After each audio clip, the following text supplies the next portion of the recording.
Title's not clickbait. For the first time ever, I have been served some hefty legal paperwork.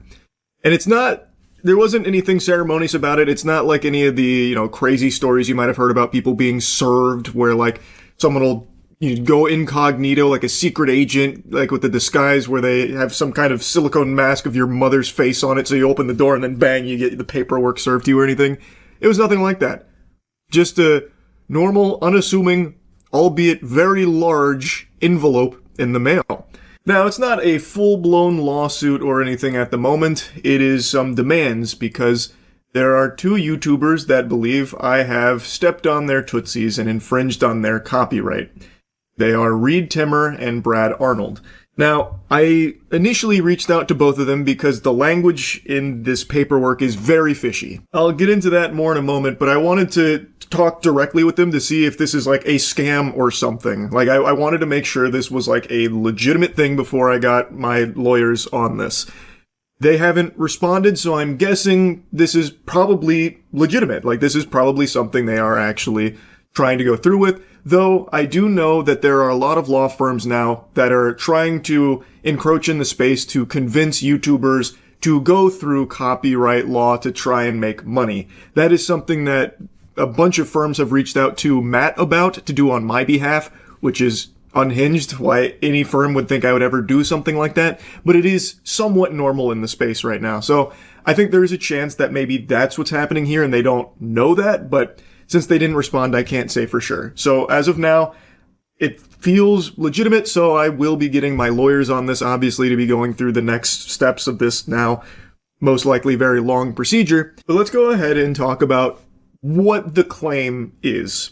So last year, during Hurricane Milton, I did a stream in the middle of Hurricane Milton. I'm in Tampa, and Hurricane Milton came through to spread our cheeks. I was streaming during it. While streaming, I would check like weather updates or like some streams to see the progress of Milton and what's going on in the area. Now, I think all of you know this. I don't do React content anymore. So if there's ever any like content or footage on my stream, it's very brief. And the only things I usually watch are game trailers, movie trailers, or news footage, like news broadcast, publicly available news. So for the hurricane, I thought it would be A-okay to show very brief clips of what was happening with Milton so I could stay up to date, as well as, I guess, share with the audience who was asking, like, what's going on? Are you safe? What's happening? And one of the streams I pulled up was a Ryan Hall stream where he was showing a bunch of footage of Hurricane Milton, and one of the footage snippets, like one of the contributors, was Brad Arnold. You can see his footage there as one of the, on the scene, boots on the ground, reporters there. And I had that section there, that footage that included Brad Arnold's work there on my stream for less than 30 seconds. Unless I missed another instance of it somewhere, it was present for less than 30 seconds. Though I did pause at one point, so if you count the pausing with the image of the footage there, it's a little longer, but I can't imagine a still image counts. If it does, then no bussy is safe, because that would just be fully Pandora's box wide open here. Even this video would be in jeopardy then, because I did just show you a screenshot of that stream that had a still image from Brad Arnold's on the scene work. But it's just a picture, it's not moving or anything, and it's like, I have it here for 5 seconds. I guess we'll see. I think that would be really scary if that is now completely prohibitive and a potential copyright infringement. That would be very, very scary. Anyway, though, that's the extent of Brad Arnold's footage that entered into the Thunderdome of my hour-and-a-half long Hurricane Milton stream. So it was less than 30 seconds. I don't think that's an extensive period of time there, but I'll go ahead and let bygones be bygones on that and move on to Reed Timmer. Reed Timmer and Brad Arnold are both being represented by this firm, so it's a tag team here, a dynamic duo looking to double fist my butthole. Reed Timmer was on my stream for, I wrote these down because it was a couple times. 28 seconds the first time, where I showed some of Reed Timmer's, once again, on the scene footage. It was 28 seconds to see what was going on. And then once I showed that, Reed Timmer's fans came in my chat telling me that I should really check out his tank. He built like this really cool tank, and they really wanted me to see Reed Timmer's tank. So I went to his video that showed his tank, and I had that on screen in total for 1 minute and 10 seconds. I then skipped towards like more of the middle of the video to see the rockets, because everyone wanted me to see like the rockets he has on the tank. So I went there, and that was on screen for 25 seconds total. And then I just paused it, and I just had it as a still image there, so it was there for a bit longer as a still image, not the video playing or anything like that. So in total, less than 2 minutes was Reed Timmer's footage across 2 pieces of his content, one being a live stream and then the other being the tank that his fans really came in and wanted me to see.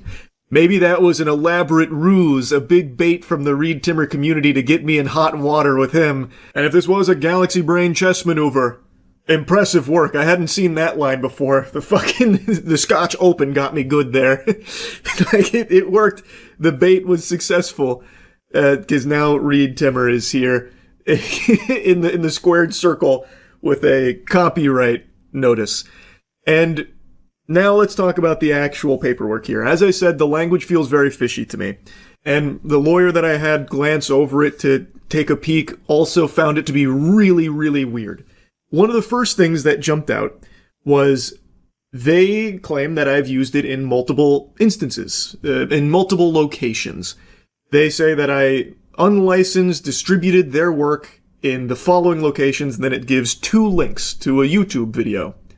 I said a YouTube video because they only have 1 YouTube video there. They list it twice. They do the same link twice, but then imply that I'd done it multiple times in multiple locations. So that's already weird. It's the Hurricane Milton stream.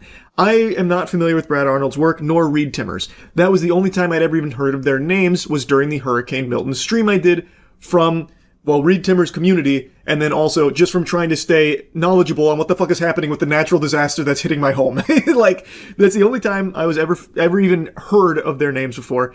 And what I put on stream of theirs was there for such a small amount of time, I thought there'd be no issue there at all. The paperwork goes on to, I don't know if I'm allowed to say the exact amount, but it goes on to say that they are potentially entitled to many tens of thousands of dollars per infraction. It makes a mention of damages that could get up to 6 figures, about me potentially posting their content on all of my other socials and my other websites, which is obviously not anything that happened. It was only during that stream for like sub 2 minutes. At least from what I can tell in the stream. Maybe I missed a couple instances, but it's not a long period of time at all. But it's saying, or rather implying, that I may have been blasting it all over the place, thus they would be entitled to more money. And then it says things like, in order to comply, I would need to explain where and how I obtained their client's work to copy it. As if I had some kind of Ocean's 11 style heist where I broke into Fort Knox to steal their copyrighted footage for myself, like I took a fucking Dragon Ball or something. Which is really weird, because what do you mean, how did I find this? Those were 2 absolutely massive streams during Hurricane Milton that were there to try and keep people informed on what was happening with Hurricane Milton. They had like fucking 100,000 viewers, and like they were huge, huge streams. So I saw those streams, and I tuned in to see what was happening with Hurricane Milton for my own safety and to stay up to date on the progress of the hurricane. And the second part of that is absolutely mind-boggling about, like, where and how I found it and copied it. I didn't fucking copy it. I looked at it. I had my peepers on it very briefly. I didn't steal their work. I, fucking download it to a floppy disk. Don't copy that floppy type shit. Like, I didn't copy anything. I looked at their stream for a very, very, very brief period of time during a hurricane that was hitting my house just to see what was going on and stay knowledgeable. Also, to show chat, stream what was going on in the area. I'm not exactly equipped to show it myself by just taking this camera and going outside during it. I'd get blown away. I'm fucking 5'6". That shit would ragdoll me. I don't have all the gadgetry and doodads to show it. So I looked for a very small handful of seconds at the on-the-scene storm chasers and reporters just to stay up to date. I didn't copy their work, and I wasn't trying to steal their work and pretend like it was mine or make money off of their work. It is an hour-and-a-half stream during Hurricane Milton, and their footage is present for less than 2 minutes at the end of the stream, by the way. Like, Reed Timmer's section there is literally right before I went offline, before my power got knocked out briefly. Or I can't even remember if my power got knocked out in that stream. It happened a couple times. I'm pretty sure it got knocked out in that one. I don't even remember now. But, like, it's at the end of the stream. It's... I feel like it is very odd if this is something Reed Timmer and Brad Arnold are legitimately pursuing. Or maybe this is all a huge misunderstanding, and they don't even know that I got served these papers. I'm hoping that's the case. I have no ill will towards Brad Arnold or Reed Timmer, one way or the other, I suppose. If they really feel like I have done something wrong with that, then they're fully within their right to serve me these precious little papers here that I'm patting real nicely. That it is what it is. I wanted to keep you all in the loop here because this, I'm not gonna lie, was extremely annoying. If you follow Moist Critical Gaming, you probably will have seen the League video I posted the other day where I was fuming. Well, it's because I got served those papers and I was talking to lawyers about it. So it was an extremely frustrating day. Anyway, wanted to just keep you all in the loop here on what's going on. That's really about it. So yeah. There was a new one, not My Strange Addiction, but something like that. Addicted to Reddit and Twitch chat moderation or something. What the fuck was it? Oh, my description of it was pretty accurate, I'd say. He still fits all the same categories: professional Reddit comment hoarder, Twitch chat moderator. I always have my pacifier. Wouldn't leave home without it. Very young. That's gotta be the most boring age to emulate. You can't play video games, you can't jerk off, because you have to be in the mindset of a baby. Look at how fun that toy is. How fun. Or my mobile. And even a playpen. For me, I'm in So baby mode boring. all day. What I'm At trying least to if do you're gonna is have a know weird, crazy what I'd obsession, imagine don't make it one so what it might goddamn be like. boring, where all you do is Someone touch feel stuffed animal obsessed with noses acting together like a for baby. fun. With all the whole environment. Is he of of being in a breastfeeding nursery, very age? calming. Yeah, he looks like he's built for breastfeeding. Receiving, that is. So it's adult size, of course. As most cribs are. You can go up and down like a traditional crib. Oh my god, he's got a huge diaper on. The bars. Oh, it's definitely a big symbolize diaper. Safety. And it's That diaper is definitely babies have filled. when He they shit his grow up. pants. They But when you're 5 feet 6 inches tall, He's only high 5'6"? chair can be a He's a manlet! And by that I mean the ideal male height. 5'6", baby. Representing us well, Stanley. support up to My 5 man! pounds. refreshing. Yes, refreshing urine. And that was where it started for me. I like to keep my diapers close to my crib so it's easy to change. What a But sad toddler origin diapers story. aren't exactly made with combining adult-sized diapers with a baby diaper to make it more absorbent. They can go up to between 8 Jesus, to 10 hours. he's taking without needing fat to change. shits that need like quadruple Mixed feelings diapers, when it comes to the diapers. like There's bulletproof times when it's glass like, diapers to you know, hold it a lot of all. Moving around. I usually buy something babyish. Aside from Where the is his diapers, income that's coming something from? Did I buy all miss the time that? Anyway, but Is he making money like selling pictures of it himself makes as a it that baby much more online or fun. something? Like Makes how it how is he more making fun. money? Toy shopping. He mines Bitcoin. Hello. You know, and I how could are see you? that. He looks like an early I go crypto down, adapter. Search for my Man, kids' toys suck. What the fuck? I don't know. Did I ever play with this kind of shit? Like, this is boring. There's no titties or rock and roll. What's the point? Lifestyle. There's one thing you can't buy off the rack. Love. Baby clothes in Oh. adult sizes. Right, Okay, that too. so exactly what are you looking? Ah, Go ahead looks and good. take some notes, pen. Spin around for me for the and, Vogue shoot. See if She put my name on it, and the date I came, 66 inches. I met What? Mommy Pam, and it's just one of those times where it's like you meet somebody and you know it's just right. What does that Been with her mean? full time. Is that like My one of his relationship victims? Was very, very to myself. So he's 31 years Just a old. couple times I had the flu real bad. That was in Since his first mommy's 2002. departure in 2005. Oh. But that's still, that timetable still doesn't make Thank you sense. for Wait, Mommy. so he met MILF pedophile mom Pam to take care of his adult baby lifestyle in 2002, but he's 31 years old in 2009, or when was this filmed? I guess it could have been filmed earlier. But either way, he would have been like a literal tween at that time. That's like grooming a child. No wonder he became a baby fetishist. I would feel if the sexual side was added to it, that it wouldn't be as genuine. It would really take away. You from don't the say. get from it. Not just find somebody, but find somebody that you get the emotion from, that's doing it because they have that love, they want that kind of environment. I'm gonna spoil this for you, Stanley. No one's doing this because they want to feel like a mother to a 31-year-old man wearing 2 sets of adult diapers at all times because he pees so hard like a waterfall that it pierces the first one. Hi, Stanley. You're not gonna find a real love environment. You're gonna find paid actresses. Yes. Ooh. Ah, Evadne's got you now, Stanley. Women who provide If she beats you in this race, you have to drop this fetish. But Stanley It's an is looking for intervention. someone who'll I want somebody that wants to do it because they have the love to give, and not because they have to be paid to do it. You're not gonna find that. For a race? You're not gonna find that.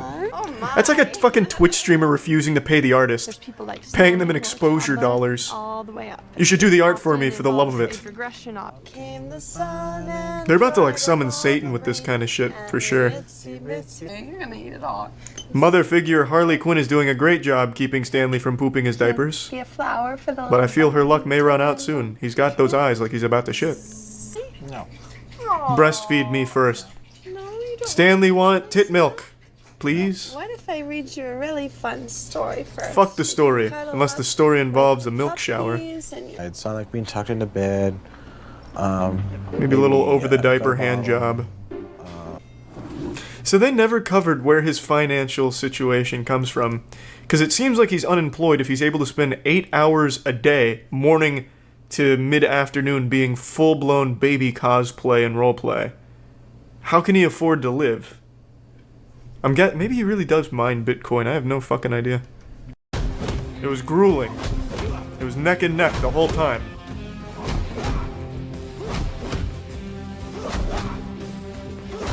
Incredible fight choreography. Why am I playing a game with myself in it? I don't look like Keanu Reeves, man. My facial hair is not even the same. My face is far too round for it as well. I'll just go with Operator. I don't know if I'm ready for Elite Special Operatives Ride to Hell Mastermind or anything. Surely you must have known our It's like disappearance a would not go Telltale Games unnoticed. comic book. Sure. Any maps? Anyone ever played Drake of the 99 Dragons? Often considered the worst Xbox game ever made. Why your friend started It's almost searching exactly for like Wolf's that. place. The site. I Until feel you like the decided to characters keep- aren't fully rendered.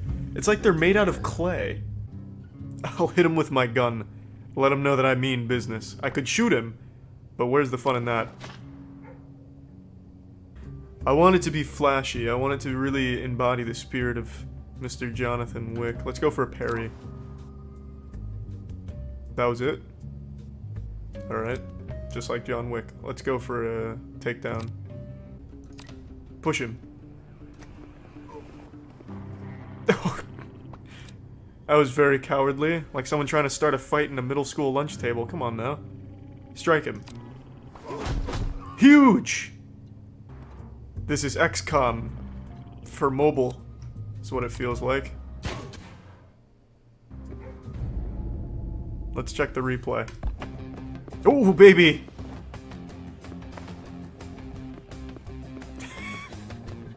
It's like watching a drunk man stumble around. Come on, baby. Yeah, that's when I really get him good there. I look like a Roomba that's just trying to find its way to the nearest dust bunny. Alright, let's start dodging bullets. Zigzag like I'm trying to escape an alligator. Shit. Oh. Oh, that was just unnecessary. I just got shot. Can I see that on the replay? There we go. See, now that's perfect positioning. Now he's Rikishi stink-facing the guy underneath him. I've thought 2 steps ahead already. Yeah, going for a parry was the wrong idea. Damn. I thought maybe I could, like, slap the bullet out of the air and then get in there for some kung fu. Perfect stealth. Shoved it right up his ass. They had no idea. Let's check that bad boy out. Oh, fuck yeah. It doesn't even look like I'm killing bad guys. Looks like I'm just killing normal men. Ah, look at these enemy types. Businessman, businesswoman, waiter, businessman. Oh god, I'm getting flanked. Strike him! Alright, luckily this guy's wandered in here with his eyes closed. He's sleepwalking. Easy. Strike him again. Yeah, really fucking punish him. Keep hitting that nutsack. Keep oh god. Let's take a peek at that beautiful replay.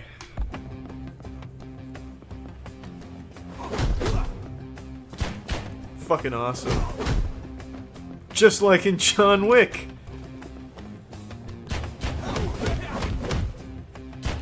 That's such a peaceful martial artist. He just beats my ass for a minute and then leaves. Once he felt like I had enough. That's my favorite part of the movie. Oh, I have a higher chance of hitting him with my gun by throwing it than I do shooting it. I'll put a little faith in it. Oh, jackpot. Tactical roll.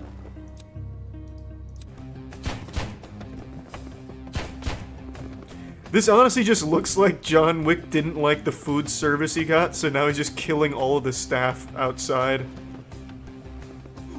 I really feel like I'm not the hero. Ah, too smooth. Like a surgeon. If he decided to start shooting his patients. These really don't seem like bad guys. Oh, they I didn't realize they fell over the railing. Moves around like a Chuck E. Cheese animatronic. I have a plan. He'll never see me. Yeah! Surprise! I was here the whole time! Yeah! Pussy! Again! Right in his little nutsack. Again! Don't stop until he's sterile. Yeah!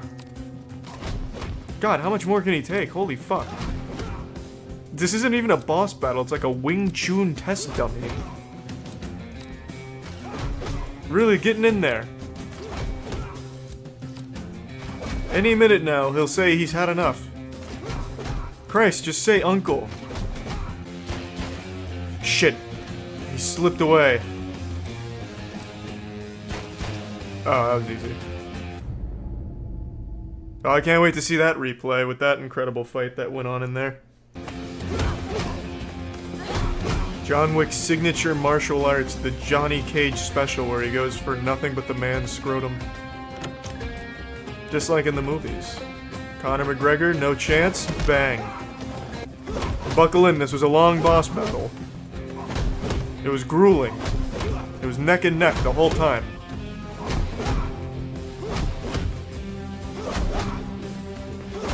Incredible fight choreography.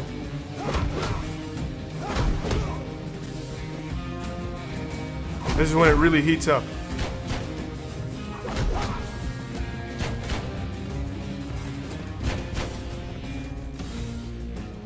And that's all she wrote. And my birthright. Please continue your story. I wonder where Jonathan went. I love the artwork on Winston. One of Wu's clothes. He looks like a police sketch of like an on-loose child sex offender. It's only Well, not a child who's a sex offender. A sex offender who targets children, Osborne. is what I was saying. Man. Shit. Now I'm in a tough spot. Big dodge. See, these fucking melee enemies are useless. It takes them like 10 steps to get to you, and then when they finally do, you can just step one block away. And they just melt down. I don't even know why they're here. Why would you hire muscle without weapons when John Wick is on the loose? Yeah, I actually haven't been this giddy about something since Jack Doherty got arrested for like 12 hours. I played a Courage the Cowardly Dog fan game last night, and it is a beautiful love letter to the best cartoon ever made. Most of you know Courage the Cowardly Dog is one of my favorite shows ever, and this game was actually really good. Like, very fun, even if you don't know what Courage the Cowardly Dog is. But man, this game was special. This had me, like, feeling all types of things I didn't even know my 31-year-old jaded soul could feel. It had all my neurons activating and tickling me pink. It had me on, like, a nostalgia trip. Had me feeling like that gif of Neil deGrasse Tyson going through the fucking cosmic wormhole. It was amazing. So I just want to show you some clips from it. If you want to see the whole playthrough of the game, it's on my Moist Critical Gaming channel. You should go subscribe. I play like 1 billion games a day. Huge shout out to the developer El Gato del Tejado. Absolutely fucking crushed it, and everyone that worked on it. This is a game made in Dreams, by the way. Also, shame on Sony for never porting Dreams to the PC. If they're able to produce games of this caliber on Dreams, for those that don't know, Dreams is basically a game engine on PlayStation where you can make games or play games through the Dreams creator. And clearly it's pretty advanced, it's pretty powerful tools here because they've got some pretty high quality games over there. They got some bangers on Dreams, and unfortunately it's exclusive to PlayStation. Sony never brought it to PC with no plans of bringing it to PC as of right now, which I think is fucking criminal. What a huge blunder. Imagine what kind of life it could breathe into Dreams if it would be ported to PC so it'd be more accessible to more people, and then there'd be even more games being made and more people able to play some incredible games that are already on there. It's just such an easy slam dunk that Sony has not done, but I think they absolutely should. I've become a big Dreams advocate now. This was an incredible experience. Anyway, here's the Courage the Cowardly Dog fan game. Alright, let's ride. I'm already gonna give it a thumbs up. So much work went into this, and the trailers that they've released on it are so fucking cute. Alright, Courage the Cowardly Dog, House of Revenge. This is like the first game I've played on Dreams. Okay, should I do that? I mean, he's telling me to. I feel like I should heed his request. November 22nd, 2002, the Bagg family disappeared under mysterious circumstances. The missing individuals were Muriel Bagg, Eustace Bagg, and their dog. The whereabouts of the family remain unknown. It was that damn Dr. Gerbil, I already know it.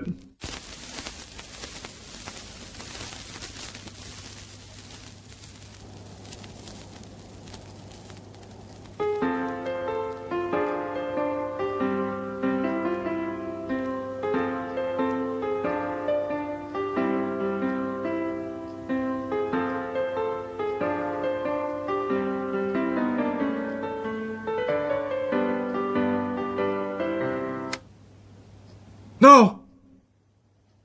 What's happened? Oh man, Courage has been tripping. Imagined Muriel and Eustace from the beginning. Flashlight. Run. Use. Got it. Oh, I don't have a flashlight yet.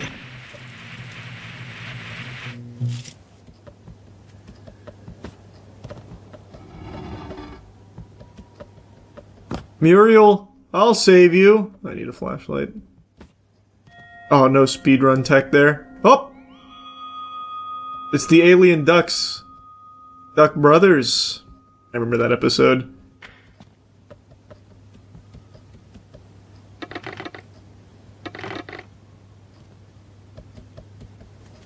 I picked up the key.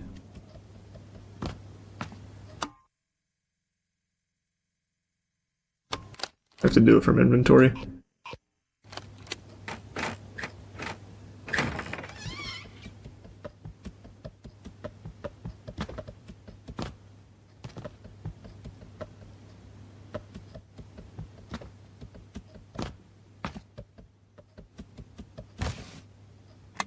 There we go. Oh!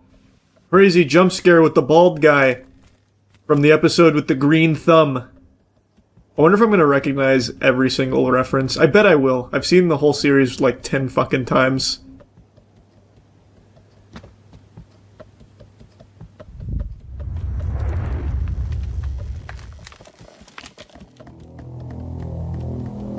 Oh, Freaky Fred! Oh god, no! He's been very naughty. That episode's actually kind of fucked up. From that episode is where I learned the word ebullient. It's when he's being taken away back to the insane asylum. And he's saying goodbye to everyone, and he says, Eustace's ebullient charm. And then he, I think the rhyme is like, his ebullient charm, something something, what's the harm if I was a tad bit naughty. And I always thought the word ebullient was so fucking cool.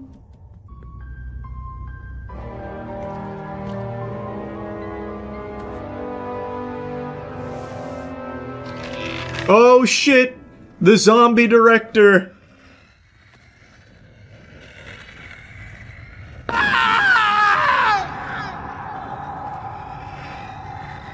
This is so cute, man. Holy. Don't remember those guys from the show. What the fuck? Is this one of Kat's pranks again? Salami guys. Oh god, there's so many.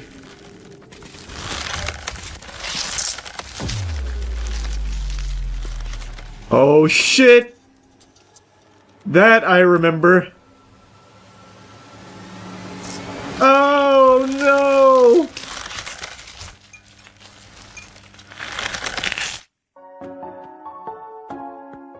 Abandoned as a pup. Aww.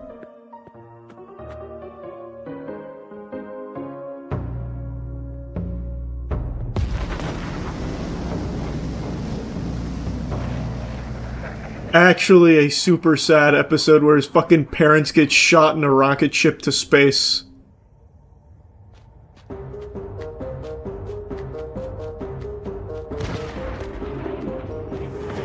The Tower of Doctors are lost! If I remember correctly, this episode was actually nominated for something. Maybe an Oscar, I don't recall. Such a good episode. It's my favorite in the series.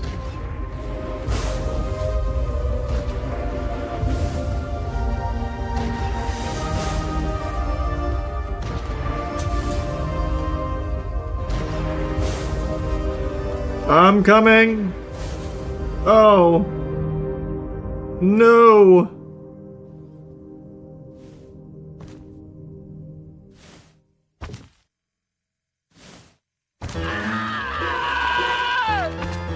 Nice. The big toe. Yeah, see? Oh, I don't need to avoid those. I can just run right into them. Just fucking blast through it. Oh, that's episode 1 of Courage.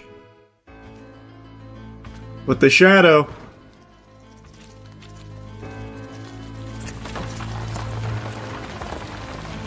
Oh god.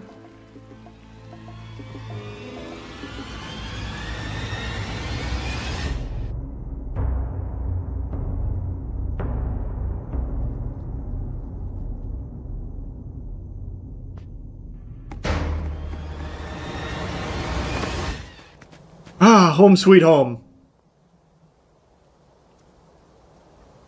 This is gonna be the tornado. Little Muriel.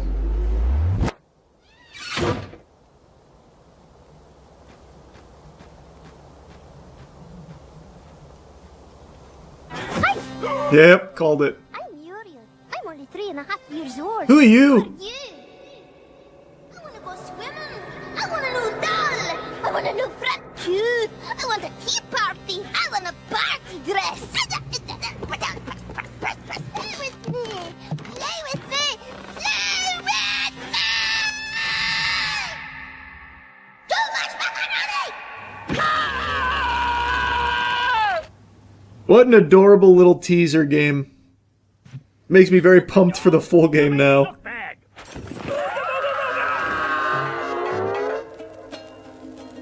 What a nice love letter to the show.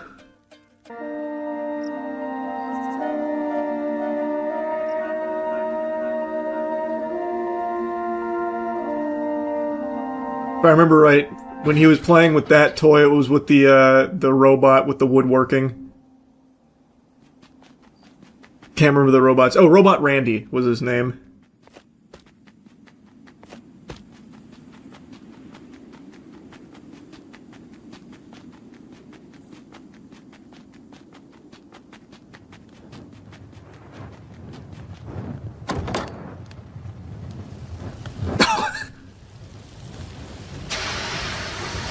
Attaboy, Eustace. Make sure to inhale all the smoke. That's good for the lungs.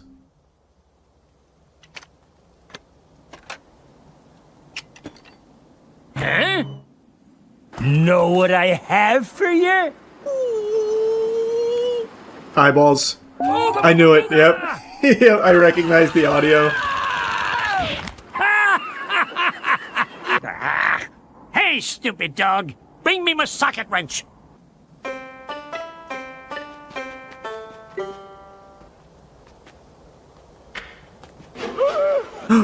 He's gone! He fell under the engine. Muriel, help!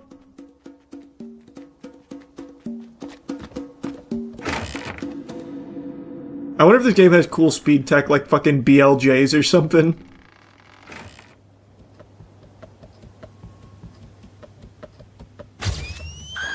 No, Muriel! Muriel!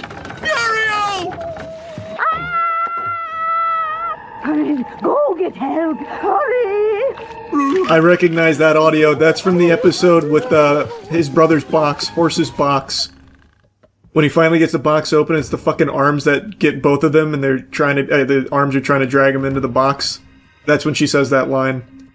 And then she says, "Did you hang the clothes?" What a good dog. That's the scene. Oh, fuck! Muriel's in trouble! This must be how it feels for Star Wars fans with modern Star Wars, pointing at the screen going, I know that!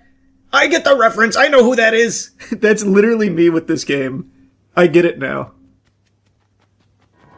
Uh-oh.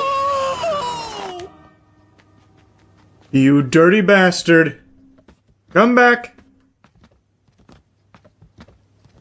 That guy was one of the, riders when they delivered the demon mattress. So he was in the... That doesn't go here. So he was in the car, well, the carriage that delivered the demon mattress. And that's all he did in the episode, too, is he just looks at the camera and makes that sound.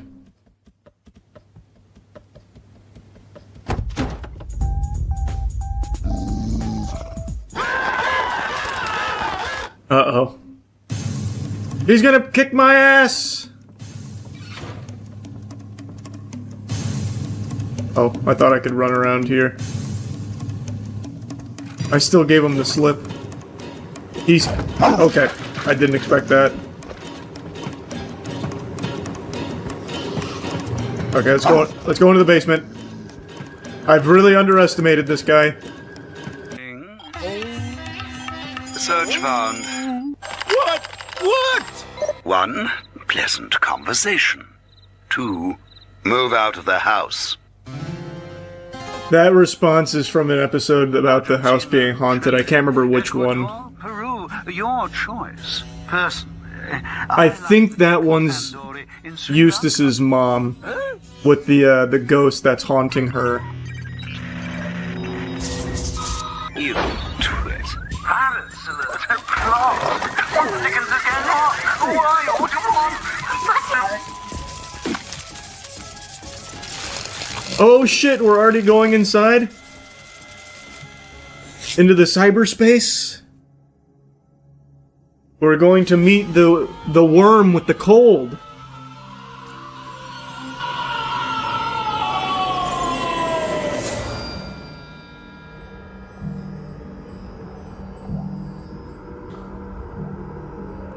My plunger's gone. They didn't digitize it, they didn't mint it on the blockchain for me. But my computer turned me into a fucking NFT. And if I remember right, the cure was vinegar. It frees him from his cold. Take this! Oh, what the fuck. Okay.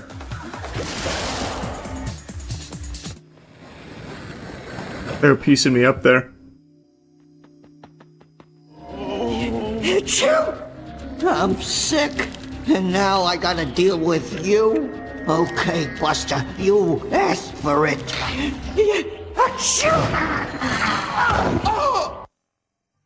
I just get one tapped?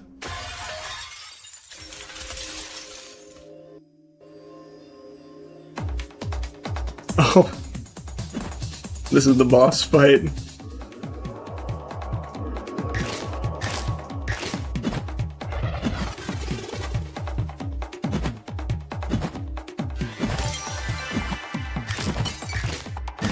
There we go. That was huge. Good DPS.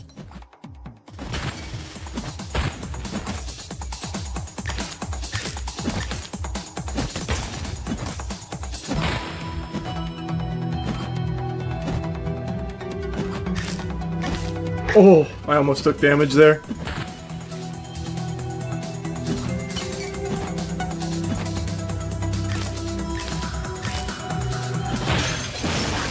That music they were playing right there. That was a remix of the Hunchback Bell music from the episode.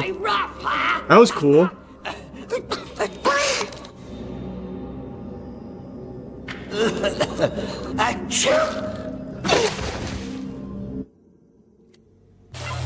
The amount of times you've glup shittoed in this game makes me think you made it. I know, like I said, I recognize fucking everything Courage the Cowardly Dog related. This is, like, legit my ultimate glup shitto. Oh, the magic tree of nowhere. That was this one right here.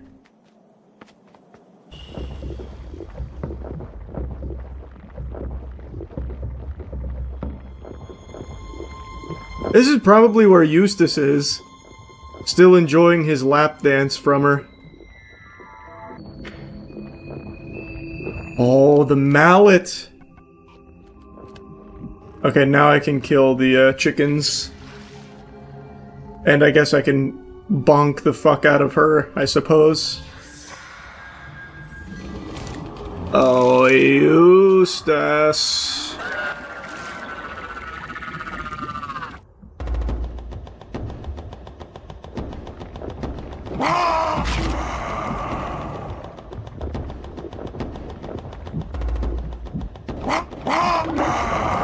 Okay, that just stuns her. Oh! Man, I really concussed her.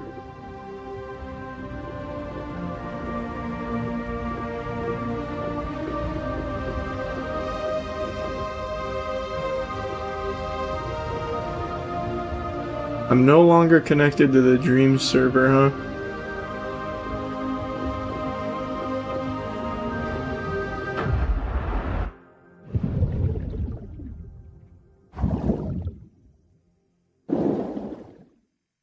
There's no time to rest on laurels when we must Prepare the coral. Singing helps the work goes faster. And pass the plaster. Yeah!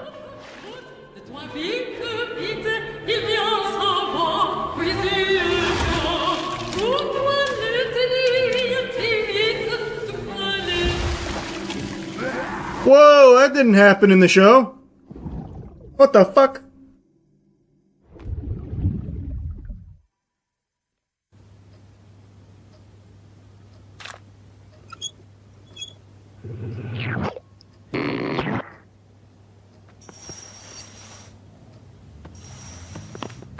Do I still have my mallet?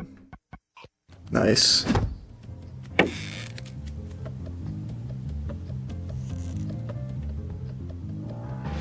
Oh, Velvet Vic! Yeah!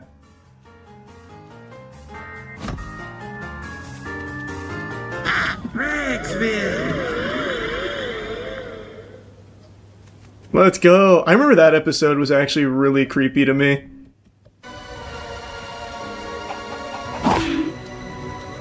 I'm pretty sure I've killed every chicken.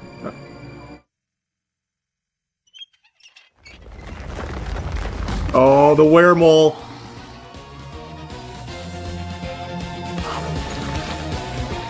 I can't pull out my mallet.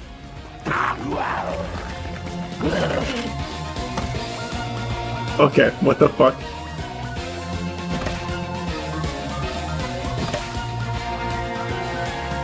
Oh, I'm cooking him. We're both feeling it. Hold on here. Let me just heal. Just in case. Oh, shit. Oh.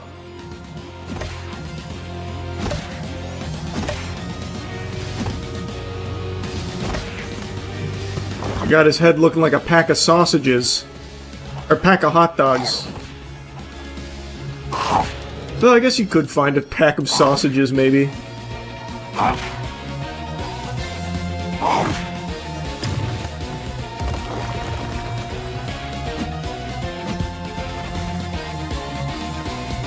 I found a cool air stall. That's good tech. Oh, he didn't like that.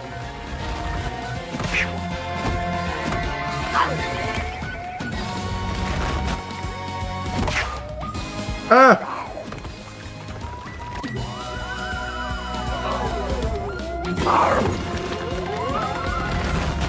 What the fuck? How'd that hit me?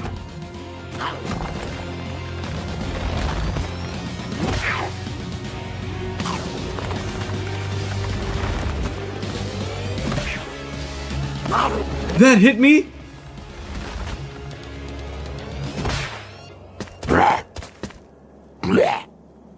There we go, crushed bones. Well, it's not crushed yet. I'm gonna hit it with my mallet. My boy, I'm here. I've got your medicine.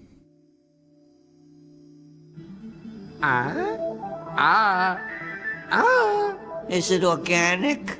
Just shut up and eat! Well, Vinegar? I love vinegar. Why didn't you say so? hey, I can breathe again, hot diggity! Wait, what? They cut out that whole scene. Damn! That's what he says right before diving into it.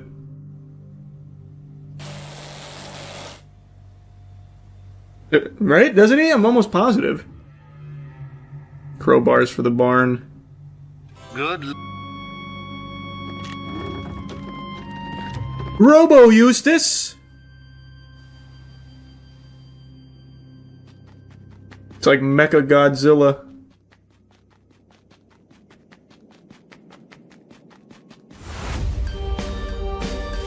Oh, it wasn't a robot at all. It's the Great Fusili. How now, brown cow? That's what he says. And then they all clap.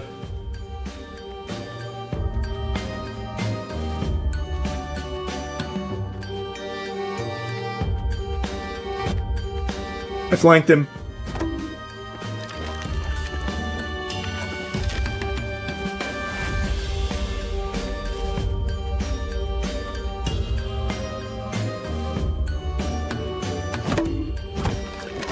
Oh, I got greedy.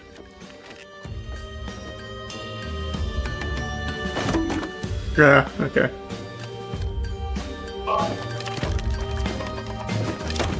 Really?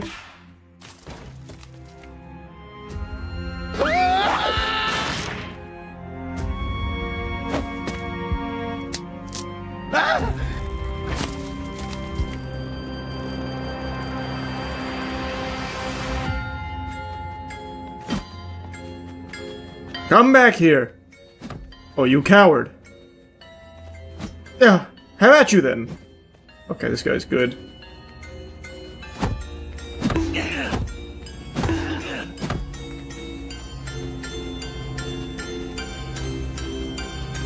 Oh, what?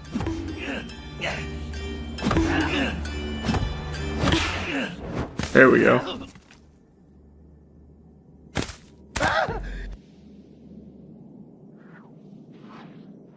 How the fuck does the ace of spades help me now?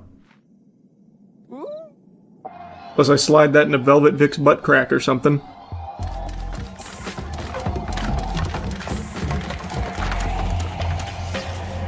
No! They've turned him to dust. And now he's a tiny little puddle. I've got a bucket. Oh. Interesting way of carrying the ladder around, I suppose.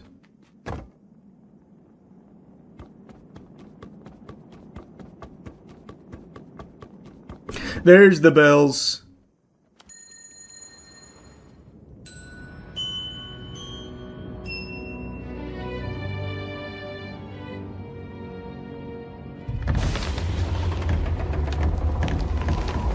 There he is. This is about he's so ugly and he's going door to door looking for a place to stay to get away from the rain. And he keeps knocking on doors and they're like, "You, sir, are the ugliest thing I have ever seen."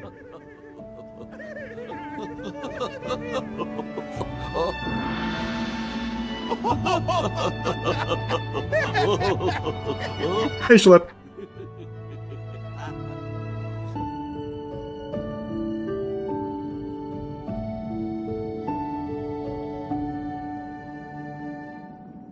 I like when he called Eustace bald. Yeah, that was his roast session. And you are very bald. You are extremely bald. Are you bald? Yes, you are bald. Hello. Benton Tarantola! Oh, he's about to perform the resurrection. Excellent. Let's roll camera.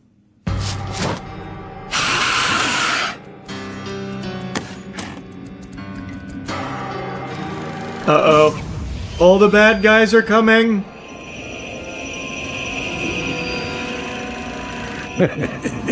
This is going to be great.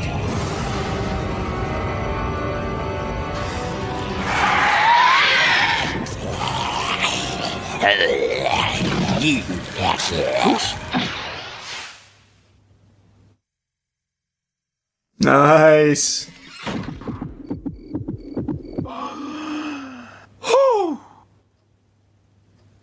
Okay. Oh shit! Oh, what the fuck? Ah, I'm actually stuck. Okay. Not that way. Got it. Oh boy, everyone's here.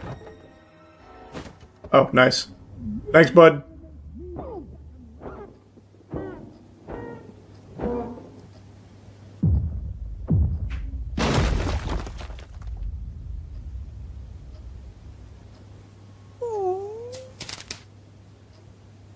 Can I hit you with a mallet? Oh, Jesus!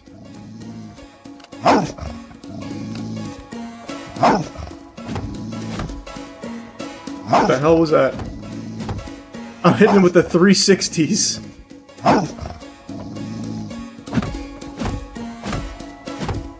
Wait, what is going on with my mallet right now? I've got like a crazy slide going.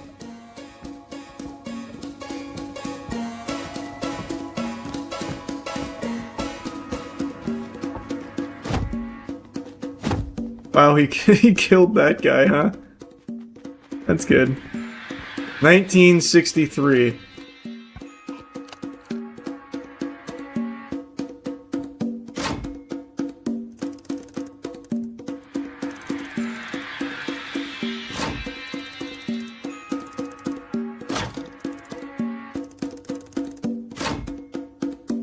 We're in. We got a bag of money. That'll go to Shirley. Uh-oh. He's coming back. Okay. Okay. Really, bud? Okay, he's fast. That's it. I'm getting me mallet. Ow, Jesus. Hap! Oh my god. Oh, I thought it worked. I gotta get inside. I gotta get inside. He's beating my ass. Beating my ass with that Buick.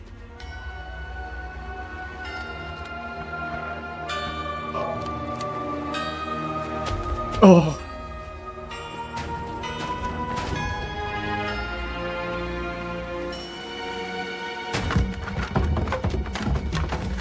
What the fuck is happening?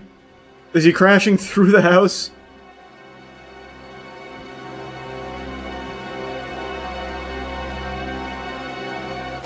Where'd he go?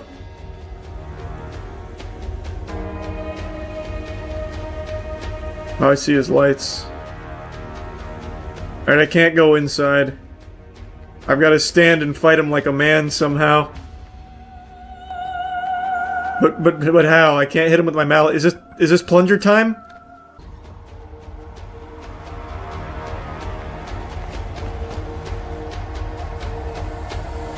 I got him!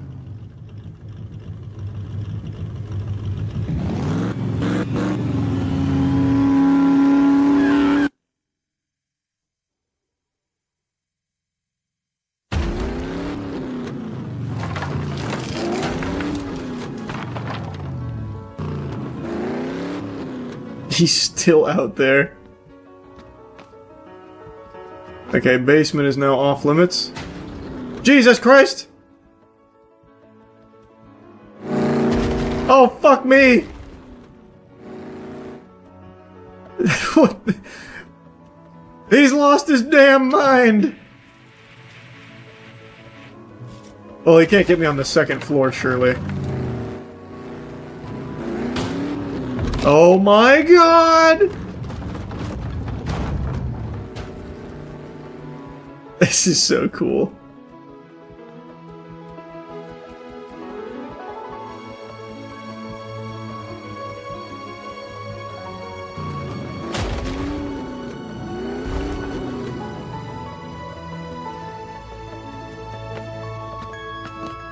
Okay, can't get upstairs. Alright. Alright, tough guy.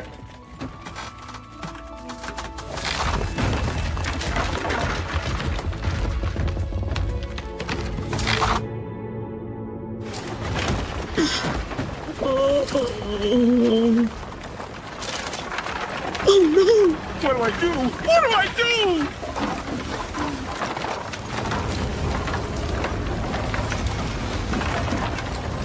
Nothing a little WD-40 and duct tape won't fix up.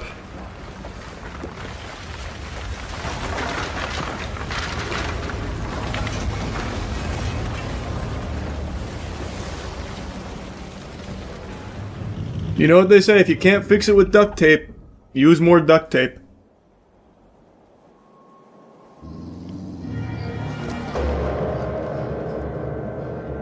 Nice! Good teamwork.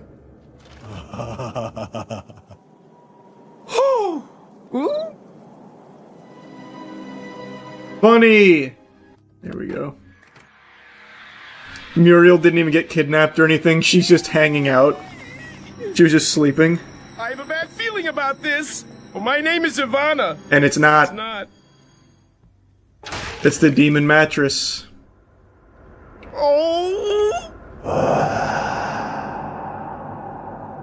Oh, we're gonna have to do the exorcism chant.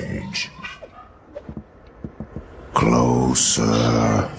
Closer. Closer.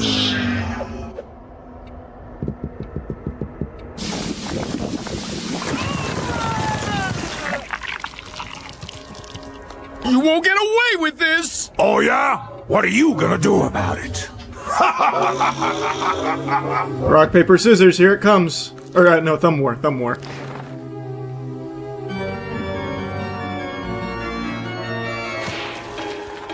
Oh, wait, what the fuck? Oh, just right into the exorcism. Rubberbaloo, rowdy roo, rory roo, ruff, rimbuck roo, roo, roo, Rowdy roo. rippity roo, rick 'em in the Okay, wristband, roo, roo, roo. Yeah. This is when Eustace comes in and does it right. Incantation. Rusty Prawns and Timbuktu. Oh, wait, what the fuck?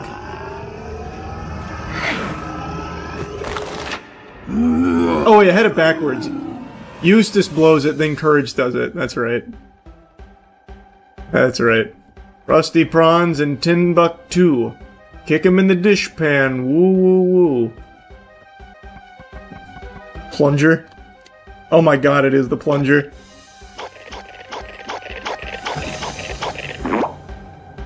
I did it! And now I flush it? Oh no, wait, there we go. I just didn't go to the right spot. I had the right idea, I just didn't go to the right spot. Muriel, are you okay?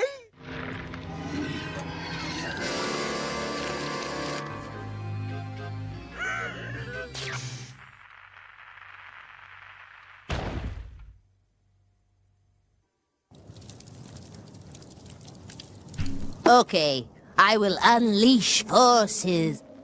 These are powerful forces. Very powerful.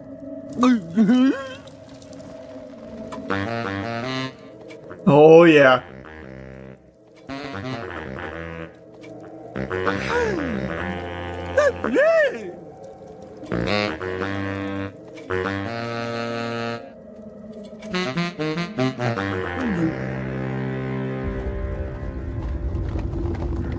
So it begins.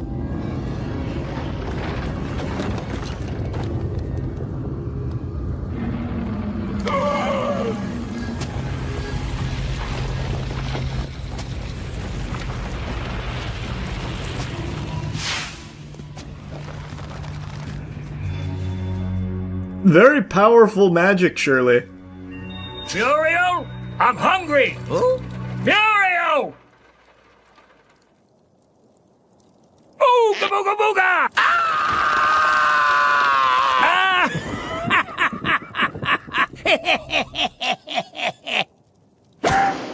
Ow! What did I do?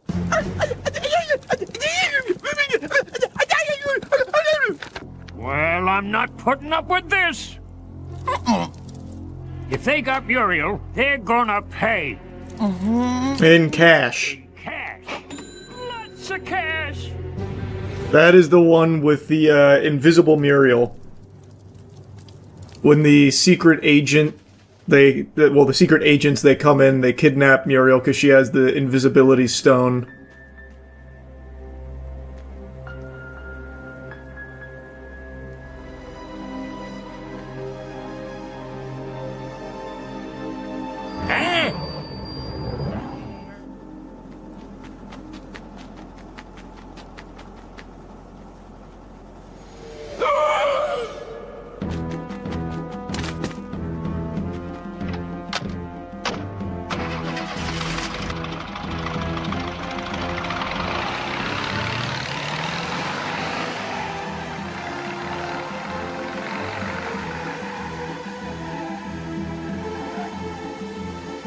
Oh, fuck! Fantasy Flan! God, that was so good. Holy shit, that was so good. Holy shit, you're still cleaning the floors with a mop and a sponge? You might as well lick them clean. What the fuck is wrong with you? Hey, what's up? It's me, the Magic Mermaid Joe McDonald. Instead of being half fish, I'm half Swiffer. This is the Rejuvenate Click and Clean. Every floor, every door. Give you more? Okay, whore. This bad boy comes equipped with 4 state-of-the-art attachments that you can mix and match, wheel, and deal with. This ain't Call of Duty, you don't have to unlock this shit. These aren't kill streak rewards. This is in-the-box garbage that you can just use right from the get-go. Just look at this selection like a kid in the candy store, am I right? You can use that blue cum rag in the top left. You can throw on the bristles right there for some scrubbing action like a broom. We even have that little diaper down there in the bottom right that you can snap on with ease. The possibilities are truly endless. Clean, scrub, dust, you can wipe away the footprints so you hide the evidence in a crime scene. It's a 5-star review from one man on Amazon. The value you're getting here is incredible. It's an easy click in. You don't have to be Hercules to pop that bitch in. It's so easy, no batteries. It's gluten-free, vegan approved, very low risk of cross-contamination, no plutonium in the handle. You almost never find E. coli with it. Streak-free hardwood. Polish marble and stone with ease. Using advanced swivel technology, dust and pet hair is a breeze no matter where it's hiding. Same with the baseboards. My father always told me there's 2 things that you can never underestimate the value of when they're clean. A clean house and a clean asshole. And this can do both of them if need be. With no batteries. Pouring water into a cup is hard as shit. So why bother when you can just click that shit? I haven't even mentioned that it's 70% larger than competing brands. That's a massive difference, but the best part, you're not wasting any of these pads because they're machine washable up to 400 times. But don't you fucking dare wash it more than that. If you wash it 401 times, I swear to God it'll burn your house down. And if it doesn't, I will come there and do it myself personally. Don't play with me. Don't fuck with me. Don't toy with me. Knock knock, neighbor, you gonna invite me in? I can't come in unless invited. I'm like a vampire. Nah, I'm just kidding. I can go wherever the fuck I want. I'm Joe McDonald, you idiot. Wowee, Carol, look at all these shit stains. Maybe if you stopped dragging your ass on the floor, this wouldn't be a problem. Yeah, you already know this bad boy's clocking in at a cool $19.99 like everything else, so what are you waiting for? I like shiny cardboard. I do not like grating the shiny cardboard. I do not like green eggs and ham. I have said it for many moons now. I think grading cards is hooey. I know I've spitting shit about this topic for a while, but it's true. I just think it's a bunch of horseradish. You pay hundreds, sometimes thousands of dollars to grade your cards, and sometimes they get damaged. Other times, it just feels like it's truly just RNG, the roll of the dice, and it's entirely dependent on whoever's manhandling your card's mood on that given day with whatever grade they decide to dole out. To me, it just always feels inconsistent, so I just really never think that it's worth the money to get cards graded. And I know people make entire careers out of buying and selling graded cards and all of that. All power to you. I'm not your fucking dad. I'm not coming in there with a belt making you stop just because I don't like it. You do what you want to do. But there is just very real problems with the whole practice of grading cards, especially when it comes to things like PSA. And that's what we're about to talk about today. PSA is probably one of the biggest when it comes to card grading. I'm sure all of you have heard their brand name tossed around quite a bit. When it comes to card grading, they're like fucking Kleenex, where when people talk about a graded card, they usually say like PSA plus the number as opposed to like just general card grading. The same way when people talk about tissue, sometimes they say, can you get me a fucking Kleenex? Like it's gotten to that level where they are just that big. They're kind of the top dog. But I also just really don't like them in particular. I think they're one of the worst in the card grading industry. And it's an industry I already think is full of corruption in general. And today I saw a video breaking down a wild situation where someone had an extraordinarily rare card. I'm talking less than 50 of these cards in the world, at least that are known about. It's a PSA, or was, RIP, God rest its soul, a PSA 10 Deoxys lenticular card. So basically it's 3 art in 1, and it's from over 22 years ago. There are only a handful of these out there, and the estimated price based on like recent data is around $45,000 for this card. And this individual had this card, and they wanted it to get reholdered. And when they sent it to PSA, they fucking blasted it. They annihilated that card. And what he received back was a PSA 6. What they're citing is a PSA 6, noting that it was damaged, unfortunately. And instead of like paying him what the card's actual value would be worth, they aren't willing to do that. They're instead hiding behind this fair market value number they're pulling out of their dirty rectum and offering significantly less. So I want to show you some of this video and go over this because it is very scummy from everything I can see. This is a holy grail for some Deoxys collectors. And I'll tell you, it's a grail for a reason. It's got it all. It's old and it's very exclusive. It was only given out for the release of Pokemon's 7th movie, Destined Deoxys, and only in Japan was this card given out. And it's super cool because it's the only small lenticulated card to exist. Yeah, here's an example of a lenticulated Charizard card, or what lenticulated means. The card changes depending on the angle you look at it. Here's a little video that shows you how cool this card is. This Pokemon card is actually 3 cards in 1. When you move this card up and down, Deoxys will change into a different form. This is just showing you the card itself and what makes it so rare and valuable to collectors. Lenticular shit from back in the day is actually really hype. I don't know if you can see it on camera, but right here, I actually have my original copy of Majora's Mask with the lenticular label on it. It's so fucking cool. And this is a really rare card, especially to find in a pristine condition. It's been over 2 decades. So having a PSA 10 is very, very rare. This is a sick card. And this particular card was originally graded as a 10. Originally. Now, how did that change? Well, it happened through a process called reholdering. Older PSA as a company, a grading company, was a little more lenient on Pokemon cards or just cards in general at the time. So, when you get an older slab, you expect a lesser quality condition of a card, even if it is in a 10. Logan Pulse Pikachu. And you'll see this happen at Pokemon card shows. People will ask if my card has a older certification number, meaning it was graded at a older point in time. And if they are graded at an older point in time, they're actually worth a little less. So what some people do is they get their cards reholdered.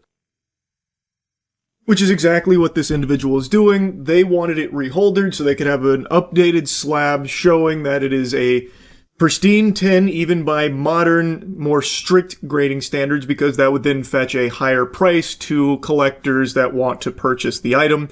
And according to the original Reddit post, they actually did have someone offer in excess of $45K. I'm assuming that may have been dependent on like the reholdering maintaining a 10, which is probably why they were like really gung-ho about doing it. And then disaster struck. And then the Fire Nation attacked. Now imagine the shock that Brian felt when he submitted his super old, super rare, already in a PSA 10 Deoxys for reholdering, and it came back to him as a PSA 6, losing about 90% of its value. And it wasn't because he did anything wrong, but PSA actually damaged his card. 268-279-56. I actually looked it up, and as you can see, it actually has been deemed back down to an EX Mint 6. They kept the same certification number, and they turned it down from a PSA 10 all the way down to a PSA 6. Again, just to make sure it's very clear, the reason he was doing this is because with an older slab, it was more lenient, which means buyers wouldn't pay as much because there's a chance it's not actually a 10. Maybe there's like some scuffs here, a little poop over there, like who really knows? So he was getting it reholdered to update that to fetch a higher price. And what happened is, and you can see it through searching the serial number, it got regraded all the way down to a 6. And then after corresponding with PSA via email, which we're about to look at, it's because they fucked it up. They ruined it. They took away the vast majority of the value of this card, which is life-changing money, mind you, all because they made a whoopsie-daisy. Oh, clumsy us, real butterfingers. We seem to have crumpled it up and used it as toilet paper. But don't worry, we slabbed it, and we've updated the serial number in our system, so now everyone will know that this is now a 6. Why aren't you happy? This is what you paid for. So here's the email. My name is Dorothy, and I'm a supervisor for the Customer Relations Department team here at PSA. Thank you for taking the time to speak with me this morning as discussed over the phone. CERT, and that's the Deoxys, was unfortunately impacted during our encapsulation process. This did lead the card to no longer merit the grade of a PSA 10. Instead, our head of grading has provided that the new grade is a PSA 6. I am provided the details below. Dorothy, come on! You're gonna make a grammar mistake like that? This is less than professional. I am provided. It should be I have provided the details below. Come on, get with the program, Dorothy. Take this seriously. Along with our offer based on our findings of the fair market value. That's a boogeyman term with PSA, by the way. They say the description, the card, and the original 10. They confirm that it's originally a 10, and they say that the fair market value is $20,000. And here's where we're going to get some issues. They said the grade of the value of the 6 is $750, and with the ordering fees, I can't believe they included the order fee here, that it costed $190 just to destroy their card. And so they go on to say that they would like to offer the market value difference in the form of credit on an account or a check, and remove their insane respective grading fee, which, oh my gosh, I can't believe you'd spend $200 just for them to rewrite a number on a card. Quick pause here, a little halftime show, because I have been screeching about that to the high heavens for so long. PSA overcharges the fuck out of everyone who makes the mistake of using their services. You pay an arm and a leg for the most basic of services, and they arbitrarily jack the price up as they're jacking themselves off on top of your cards, giving you whatever grades they decide to pull out of their ass that day, and their numbers make no sense. It's extremely expensive to do, like, basically anything even remotely adjacent to card grading through PSA. So, like, I'm not surprised at all about the reholdering being nearly $200 just to fucking update the slab. It's crazy, man. It is actually crazy. That price didn't shock me in the slightest. I'm actually surprised it wasn't $1,000, knowing PSA. They would also like to offer to have the item encapsulated as the current PSA grade or as authentic at no additional cost. How kind of them. As discussed on the phone, I understand you have concerns with initial market values. Please note our fair market value pricing is established by calculating the average sold prices for comparable items. And they say if you show any difference, we'll forward them to the pricing evaluation team. Now, the reason why this is such a crazy deal and such an insane, insulting offer is because the last sale on this card was $45,000. Offering $20,000 as an average is a spit in the face, and I'll explain later why. This is where it gets extremely spicy. That card sold only a couple of weeks ago by PSA. then this is where it gets a little conspiratorial, but I think there's a lot of merit to it. There are people that are speculating that they didn't actually damage his card when reholdering it. The encapsulation process, it's a psyop. It's not real. What they're thinking might have happened is PSA, when reholdering that PSA 10 Deoxys that was submitted, they took it and then sold it themselves, and then instead gave him a 6, saying that it was damaged and now it's down to a 6. That is a theory, just a little game theory that a lot of people have, because you need to stop and consider just how unlikely these circumstances are that PSA had 2 PSA 10 Deoxys lenticular cards from 2004 at the same time, when there is only 38 of these cards in the fucking known universe. And somehow PSA had 2 of them at the same time. When this card was being reholdered, they had already been selling this other 10 that they had for $45K. The timing is just very suspicious. PSA was who sold that $45,000 Deoxys. But even setting aside the conspiracy, even if that's entirely just wrong and a bunch of fiddlesticks, they have their own data to pull from for the fair market value. They, PSA, sold this exact same card, this PSA 10 Deoxys, only a matter of weeks ago for $45,000. So wouldn't basic logic stand to reason that they would view that card as $45,000? So why are they now telling this poor guy here who just lost this card now because of their incompetence that actually fair market value is about 20K? So we'll give you 19K because we're splitting the difference here with the 6 and that. When they themselves have already sold it for 45K. They should know that that is the fair market value. That's what you just fucking sold it at. So why are you feeding this guy a bunch of nonsense? Why are you blowing smoke up his butt? That's why it's been like so big. And like, well, I mean, just damaging a card this rare is already going to be a big story, but this blows up even further because of just how fishy and shady this whole thing is from PSA. They sold this exact card for 45K.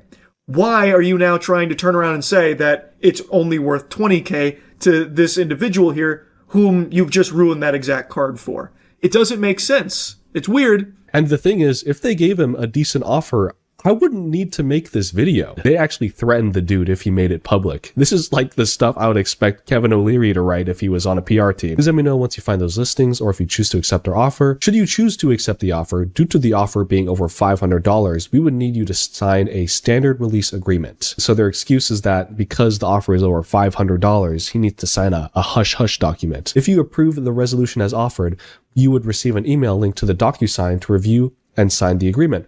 Please be aware that should you accept this settlement offer, our standard settlement agreement includes a confidentiality provision. Sorry, I'm sick. My brain is fried right now. Any public disclosure of the settlement offer may result in our rescinding the offer. That's pretty stern. That's rather frank, but they do give you a nice little sweet apology at the end saying they sincerely apologize, and I think that's coming from a genuine place. Thank you so much, Dorothy, for that. Now let's get into the meat and potatoes. As he said, if it was like a decent offer, it's like, hey, we blew it here, man. We ruined your card. We'll just give you like the 45K or whatever that the card is worth. We literally just sold one, and we'll move on past this. But they don't do that. Instead, they lowball him an offer based off of just imaginary nothing math because they're trying to screw this guy over. And then they're saying at the end of the email that if he accepts it, they're basically going to lock him into confidentiality where he can't disclose anything about it because it would make PSA look really bad. And I think it's pretty clear he probably hasn't accepted that offer. I imagine, will be rescinding the offer as Dorothy threatened to do in the end of the email there. And I think it just is a really, really bad look for PSA here across the board. I don't think they could have handled this any worse. But I also think this is a really nice look at how a company like PSA operates. I have said PSA is shady for a while. Dorothy calls it a standard form, which leads me and many others to believe that this is just the norm for them, that if they ruin your shit and it's over $500, they'll lock you down into being like quiet about it, so they'll pay you off like hush money and you can't talk about like, the settlement, which I can almost see the logic behind, because like PSA probably doesn't want people hearing that they're ruining cards over like $500 because then people won't feel comfortable sending them the cards. But on the flip side of that coin, it would probably be good for their image to be like, hey, look, mistakes happen. We handle so many cards, this volume. There are going to occasionally be these hiccups. And when that happens, look at all of these people we've taken care of when we've made an error. Like, I feel like you would want them to like say like, no, I was upset about it initially, but then it got squared away. They gave me exactly what the card was worth. But that's clearly not how they operate. They'd rather just have it be like seemingly really lowball fair market value that they just make up poof out of nowhere based on nothing tangible. Like, it looks like what they tried to do is take really old sales of that card and then like kind of take into account their most recent sale and then find the average, but that's a stupid way of doing it because of how much the hobby and just the reselling has blown up. Like, it makes no sense why you wouldn't just take the data from the most recent sale your fucking self has just done.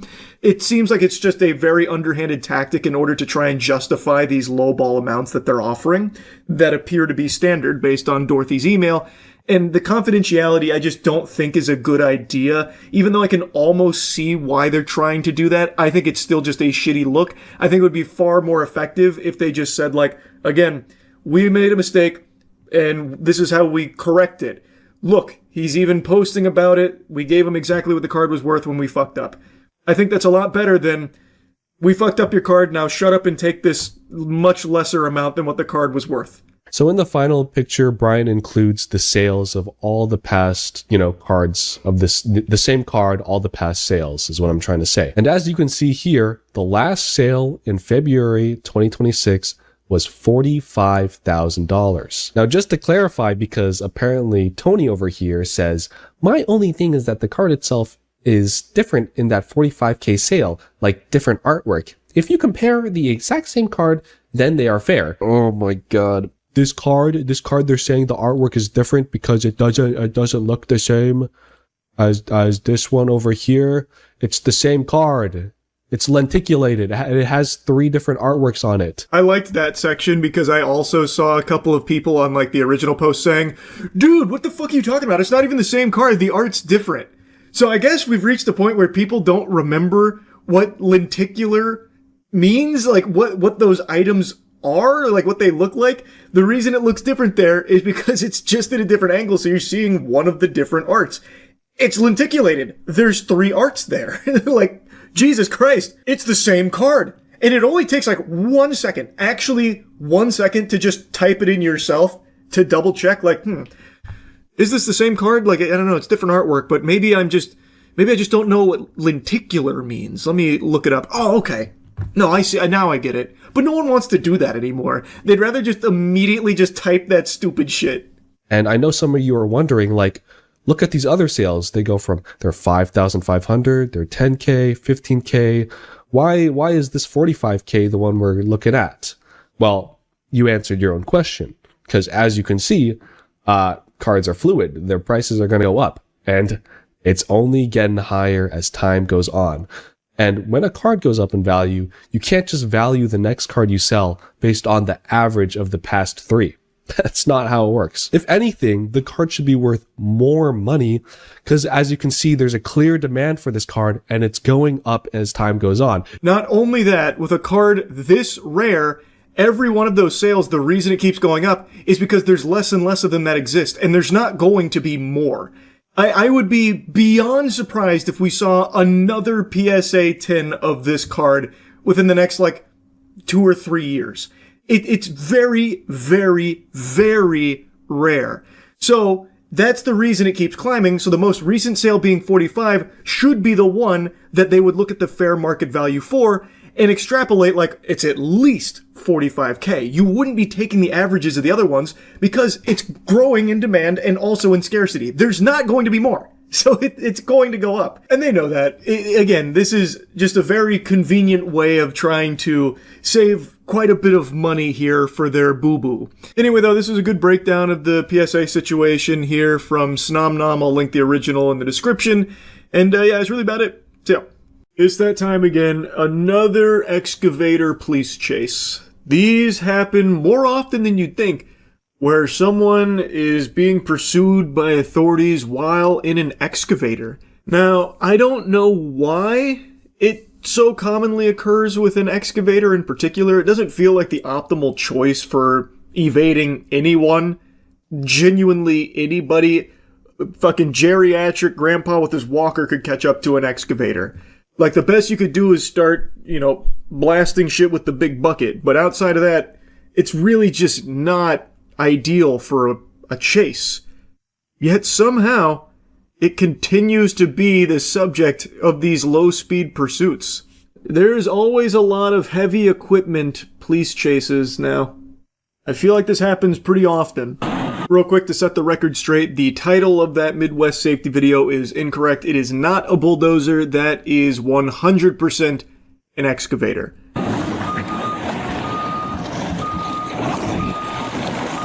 There it is. Hey, stop! The kaiju. You can't stop it. Stop the car!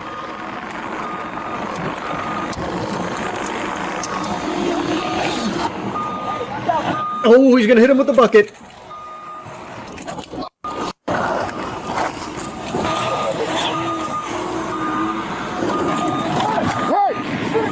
Put it down! Stop it! Stop it right now! You see what I mean? These puppies are built for power, not speed. You are watching it at fucking full throttle. That is pedal to the metal excavator action right there, and it's not exactly zooming around, It doesn't have a whole lot of get up and go to it. But what it does have is the ability to 360 degree, like a fucking owl's head there, swinging a big old heavy bucket, which collides with that truck there and manages to shake the officer off of the cabin. It's bulletproof glass. He thought of everything. Activate the turbo boosters. How are they keeping up with his speed?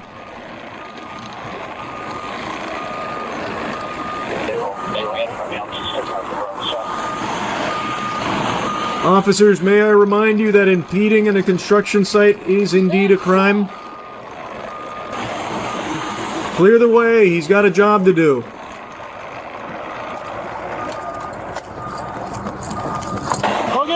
Oh, the officer's gonna get out there and hold him back with his bare hands.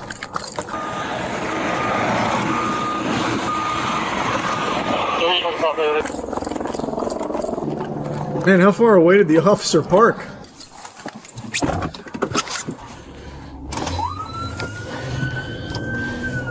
Maybe he doesn't see them. True! Maybe he didn't see them. They didn't have their lights and sirens on. The cherries weren't activated.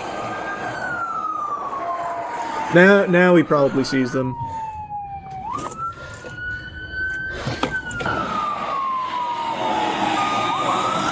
Oh, he's avoiding the pit maneuver. Nice.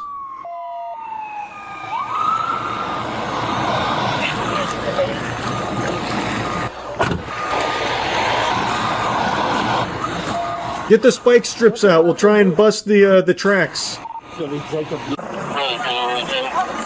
you're not. Show me your hands. No, you're not. Wait, who is that? Those building employees? Are they implicated in this?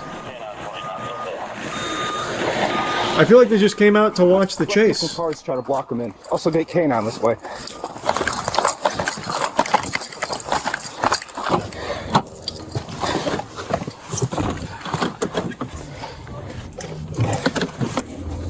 Trying to block this in. What a terrible strategy. He's gonna go right through you like a knife through butter. Look at that speed. You can't stop that.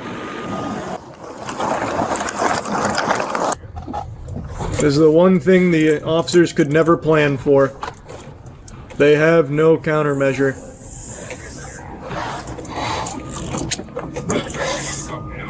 I love everybody in the area. He's getting away! Oh! He's drifting. Ooh, smooth. Off-roading. Good luck getting him now. He's gone. We lost him. Oh, they be right here. He's in somebody else's yard now. Far be it for me to give advice to the guy in the heavy machinery, but maybe turn off the lights. He's gonna ram you. Kill the lights. You'll disappear into the night. Nope. Is there a way to open that back hatch and disable it while it's driving it? Go deeper into the wilderness. Backhoe whenever we try to get near it. And start spinning it in a circle like Garen's E. Then they can't get close.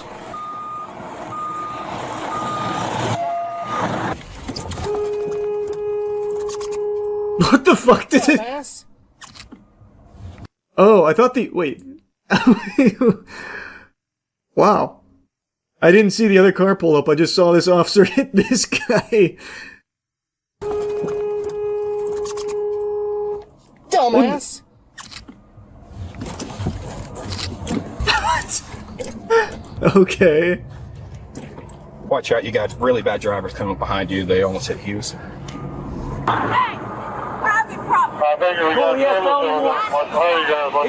has felony warrants.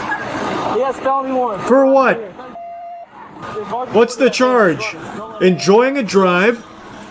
A succulent big bucket drive?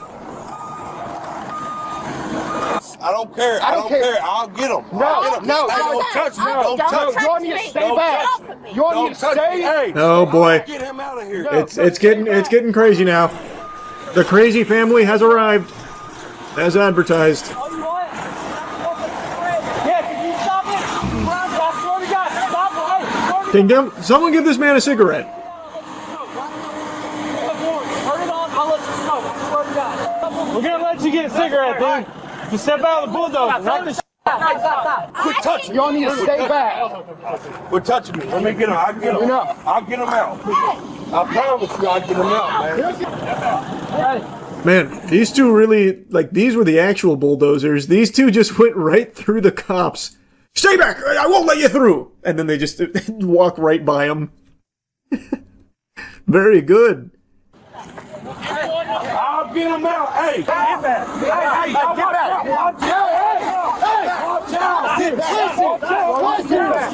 All right, let's calm it down a bit. Let's take the temperature down here. No need to be yelling. Jacob, we're not. Come on, step out. Easy enough. He just didn't know you guys were there. I'll let you smoke. Man, this is just so much commotion. Holy. There's so much yelling. I was just curious if he somehow got back into the vehicle. How is there still 3 more minutes of this? Let's go. The cigarette strat not patched yet. Yeah, it still works. Ultimately, he did get a cigarette. That wasn't a lie or anything. He was allowed to smoke his cigarette there. And the second that happened, the tensions just evaporated from everyone. The officers, the family, the guy, everyone just immediately calmed down and entered Zen mode. Like, it was just all, much more calm. Just the second that cigarette gets into the equation, everyone's like, well, I do say, chap, look at us. What a mess we find ourselves in, huh? It was remarkable how quickly things settled down there. Now, he did still end up getting arrested for, everything there, like the fleeing. And the officer says that the bucket did actually hit him, like he got hit by the arm when he swung it around, and took a picture of, like, an injury or something that he had there and showed it to the others. Of course, I don't know the extent of that. It didn't really look like the bucket hit him, but it was also extremely fucking dark, so can't say for sure.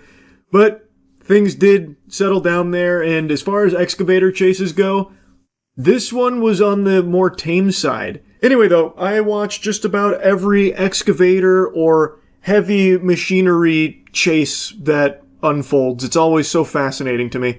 Anyway, that's really about it. Yep.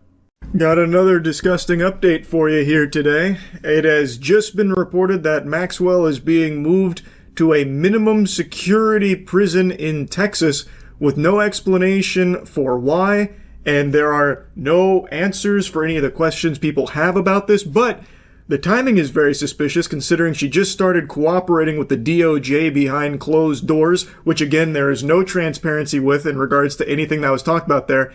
Now she's mysteriously just being pushed into a very, very minimum security prison, which is it's a camp, by the way. It's a minimum security prison camp where it is usually reserved for non-violent, like white-collar criminals, shit like fraud.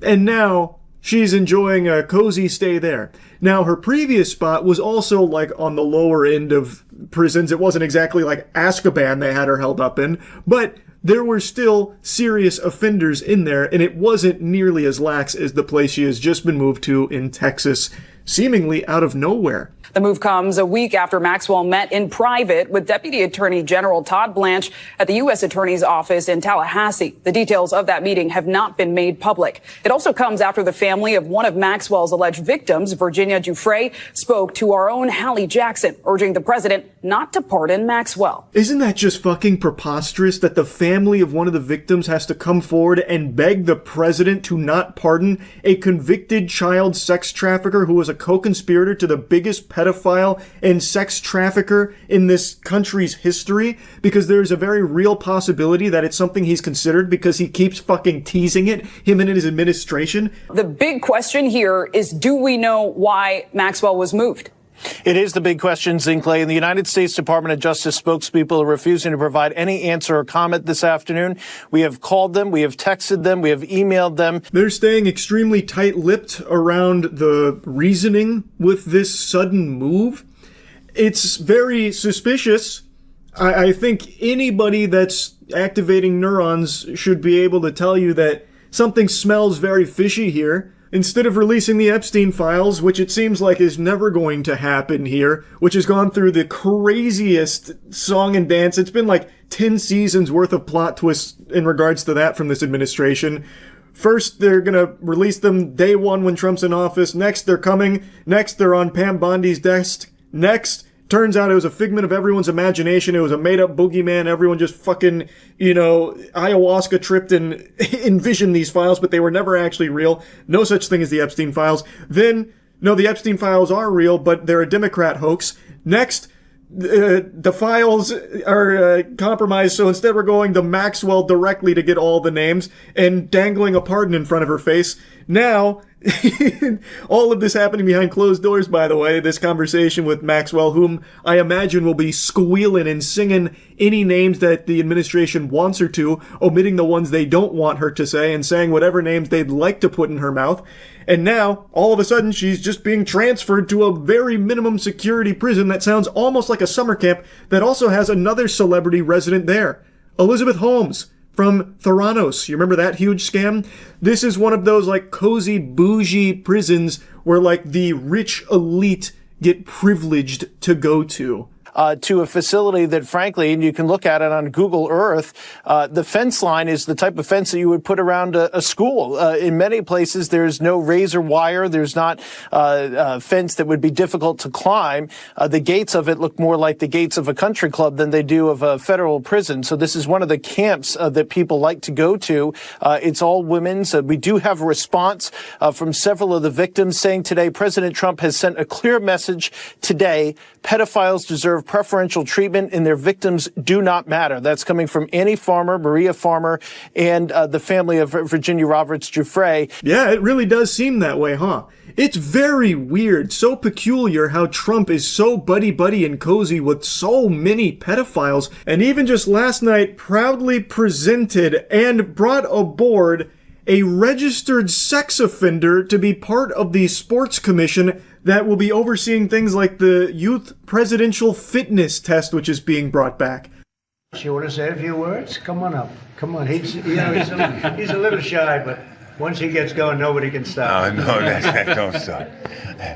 I'm just proud to be on this team. I don't know why.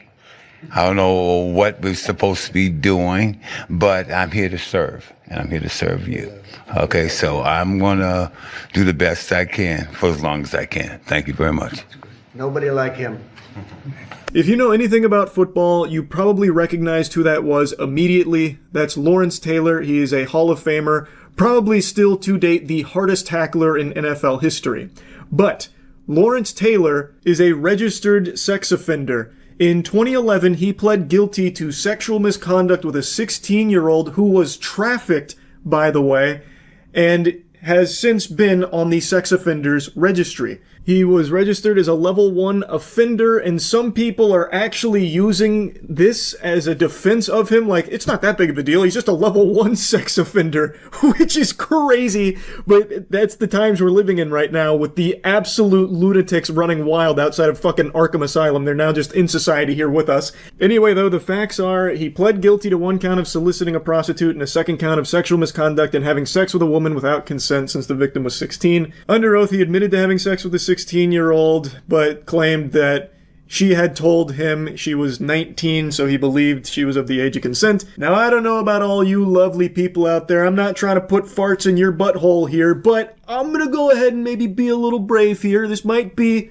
just a spicy hot take, but I'm gonna let it rip anyway. I don't think a registered sex offender who has openly admitted to having sex with a sex-trafficked individual he thought was of the age of consent but was actually a child is really the best fit for the Presidential Sporting Commission here that will be overseeing activities for children.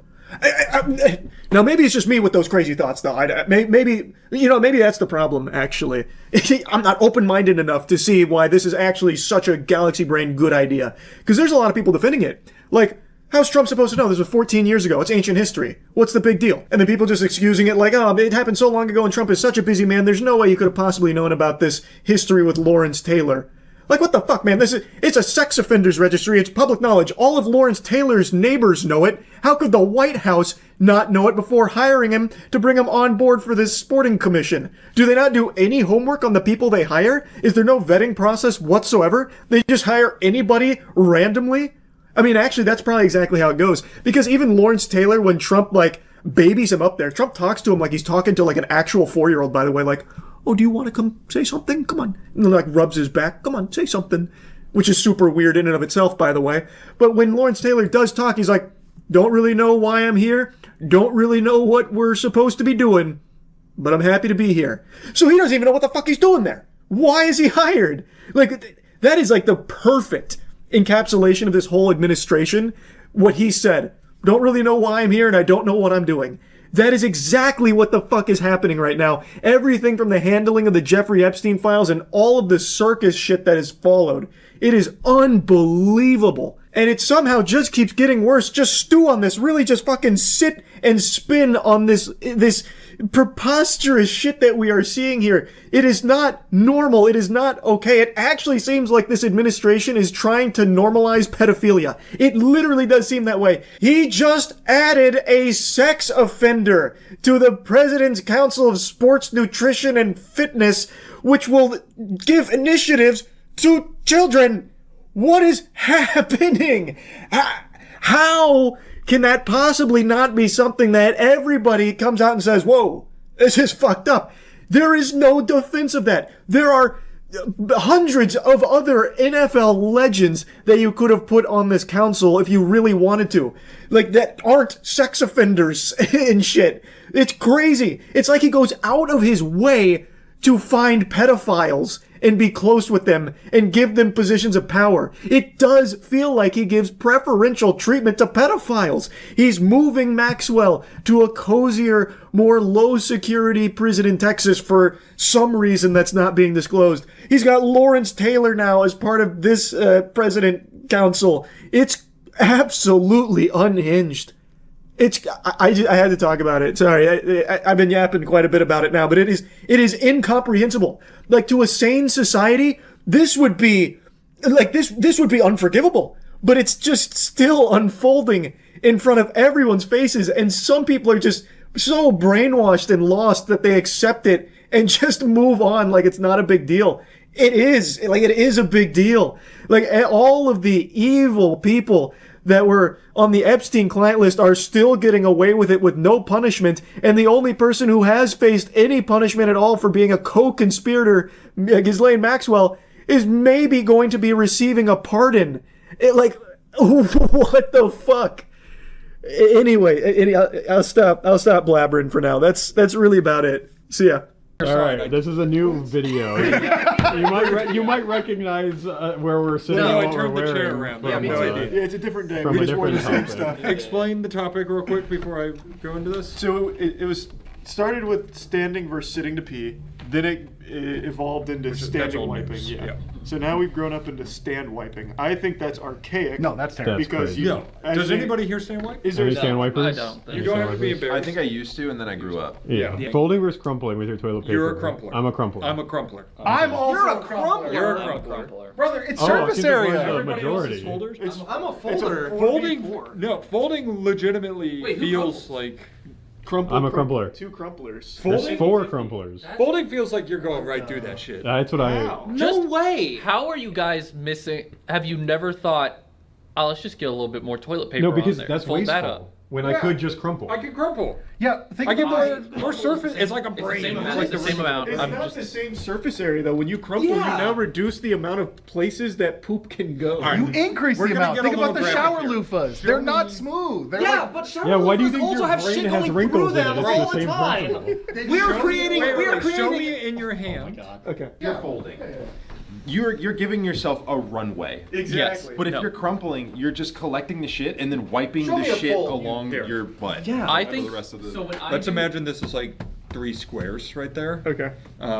Show me your method. So if there's 3, I mean, it's hard to visualize with this size. Do you want me to give you the real thing? Would be I'll get it. I'll get it. No problem. You would take and you'd go like that if this is 3 squares. Okay. But this isn't toilet paper specification. Right, but imagine, we can imagine. And then you'd take that like this, and then you'd wipe with your runway, as Chase mentioned. Here's any way my ass wants to push for the day. Yeah, there's zero chance I'm touching my poop with my hand. Zero chance. Dude, you can do the same thing with this. That's what I'm saying. Oh no, it can attack from the side so easily. Okay, so this is what I'm gonna say. Look at this. I have full side protection. Wait. Do you put it in between your fingers like that? To hold it? That's crazy. Is that what you I've do? never seen. Yeah, but That's now, like a Yu-Gi-Oh duel. But look, wait, hold it up. Thumb exposed. That thumb's touching poop. That thumb is touching poop. No, I guarantee you don't tuck when you wipe. I guarantee you don't. Yes, it is. This is the the thumb is not. The thumb is far away. It's thumb out. Yeah, or that. Yeah, when you go into your so wait, when you crumple, you hold it like this. showing So you my all the crumple. fingers That's are covered. terrifying. All the fingers are I'm covered. fucking. Here's the more. All right, we got it. Okay, do crumple. I don't because spin like if that, I let's be crumple, clear. I know I'm gonna crumple it up one time. I'm not gonna be gonna go right thinking. through? Well, no, I'm gonna crumple it up, and I'm not gonna be thinking. Then like a finger's gonna be. I can tell you're exposed. not a crumpler because your fingers don't. Yeah, you don't even get close. Doing this is a demented. I don't even know how to. It's That is unhinged. I can't imagine. I'm gonna It break literally this. has lines for you to fold upon. Let me help. No, that's to rip upon. They're perforated. Okay. I'm gonna break this down real quick. Help this room come together against me. All right. Good idea. Common evil. Yeah, I figure you guys need that right about now. Who here wipes front to back? Oh, that's easy. What are we doing right now? That's just so easy. Who? There's not gonna be a back to front wiper. No, There's that not. doesn't. It's him. You're a back to front wiper. How do you crumplers feel? How do you crumplers feel that he's with your group? He's in your group. No, I don't accept the back to front shit. That's crazy.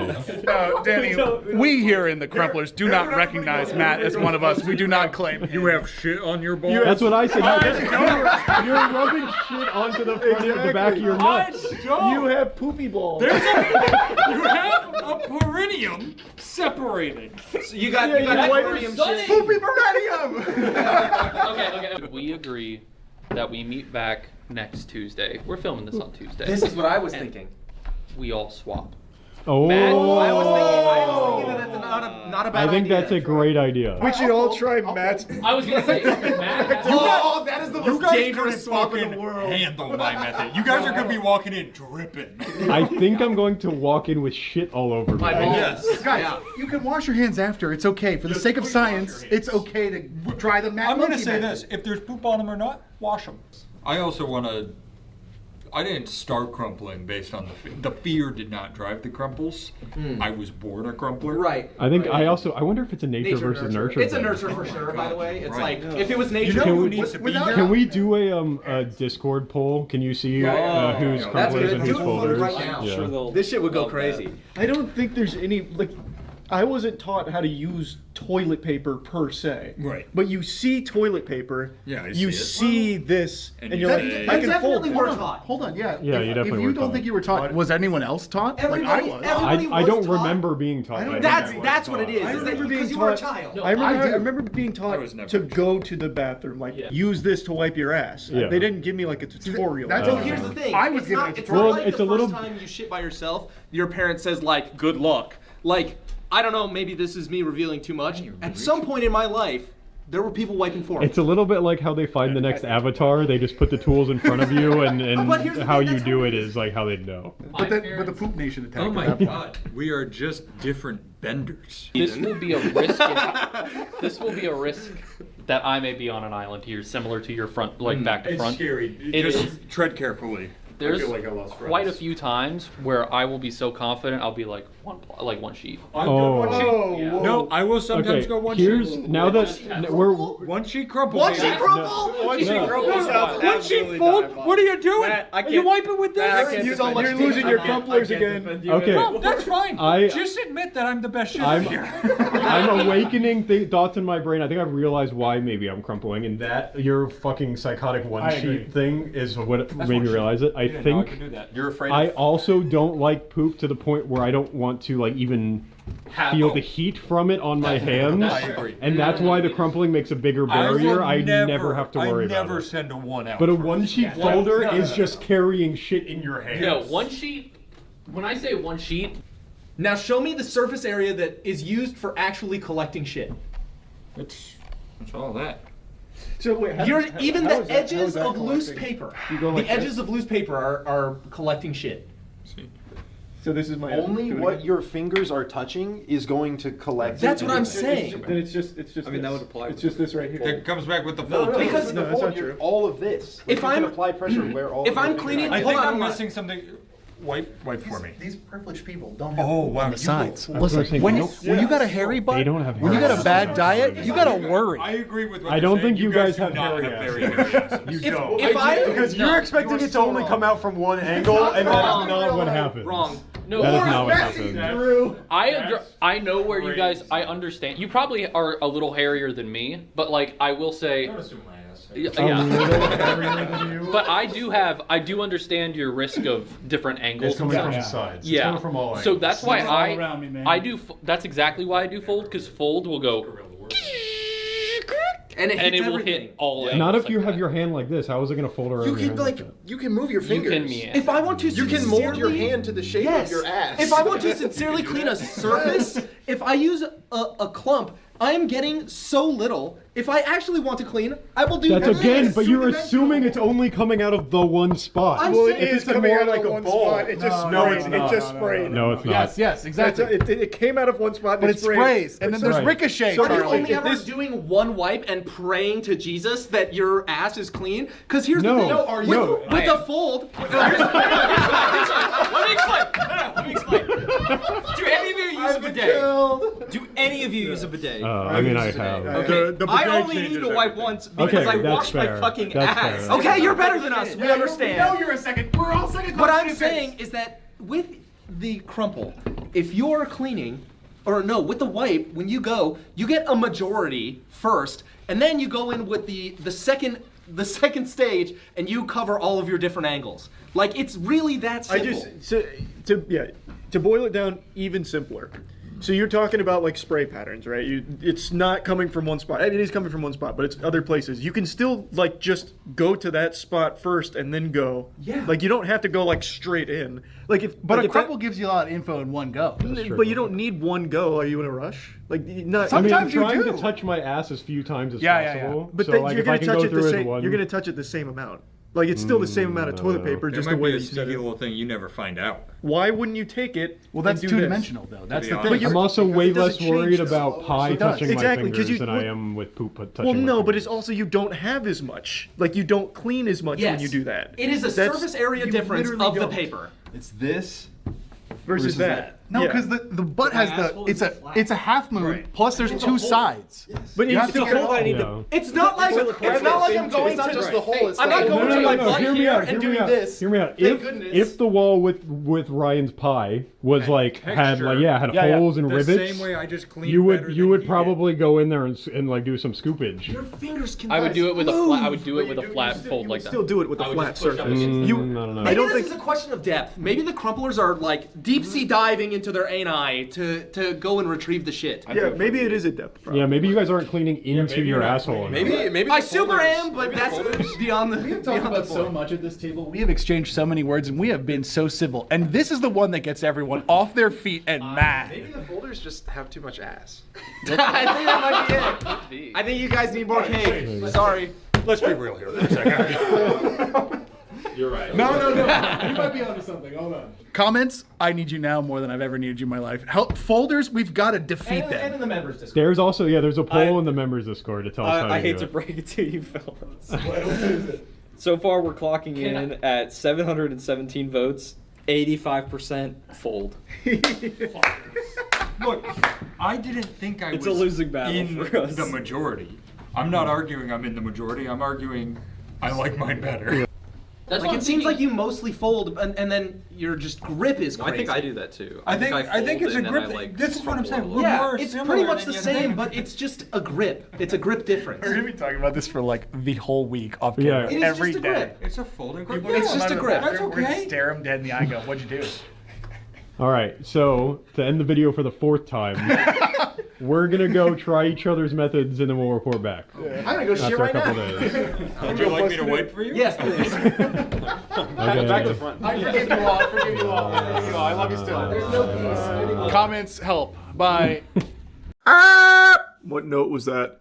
These pipes can hit the most rare of musical notes. And speaking of music, I got some music for your ears right now. I got a wonderful melody. You ever heard of AI?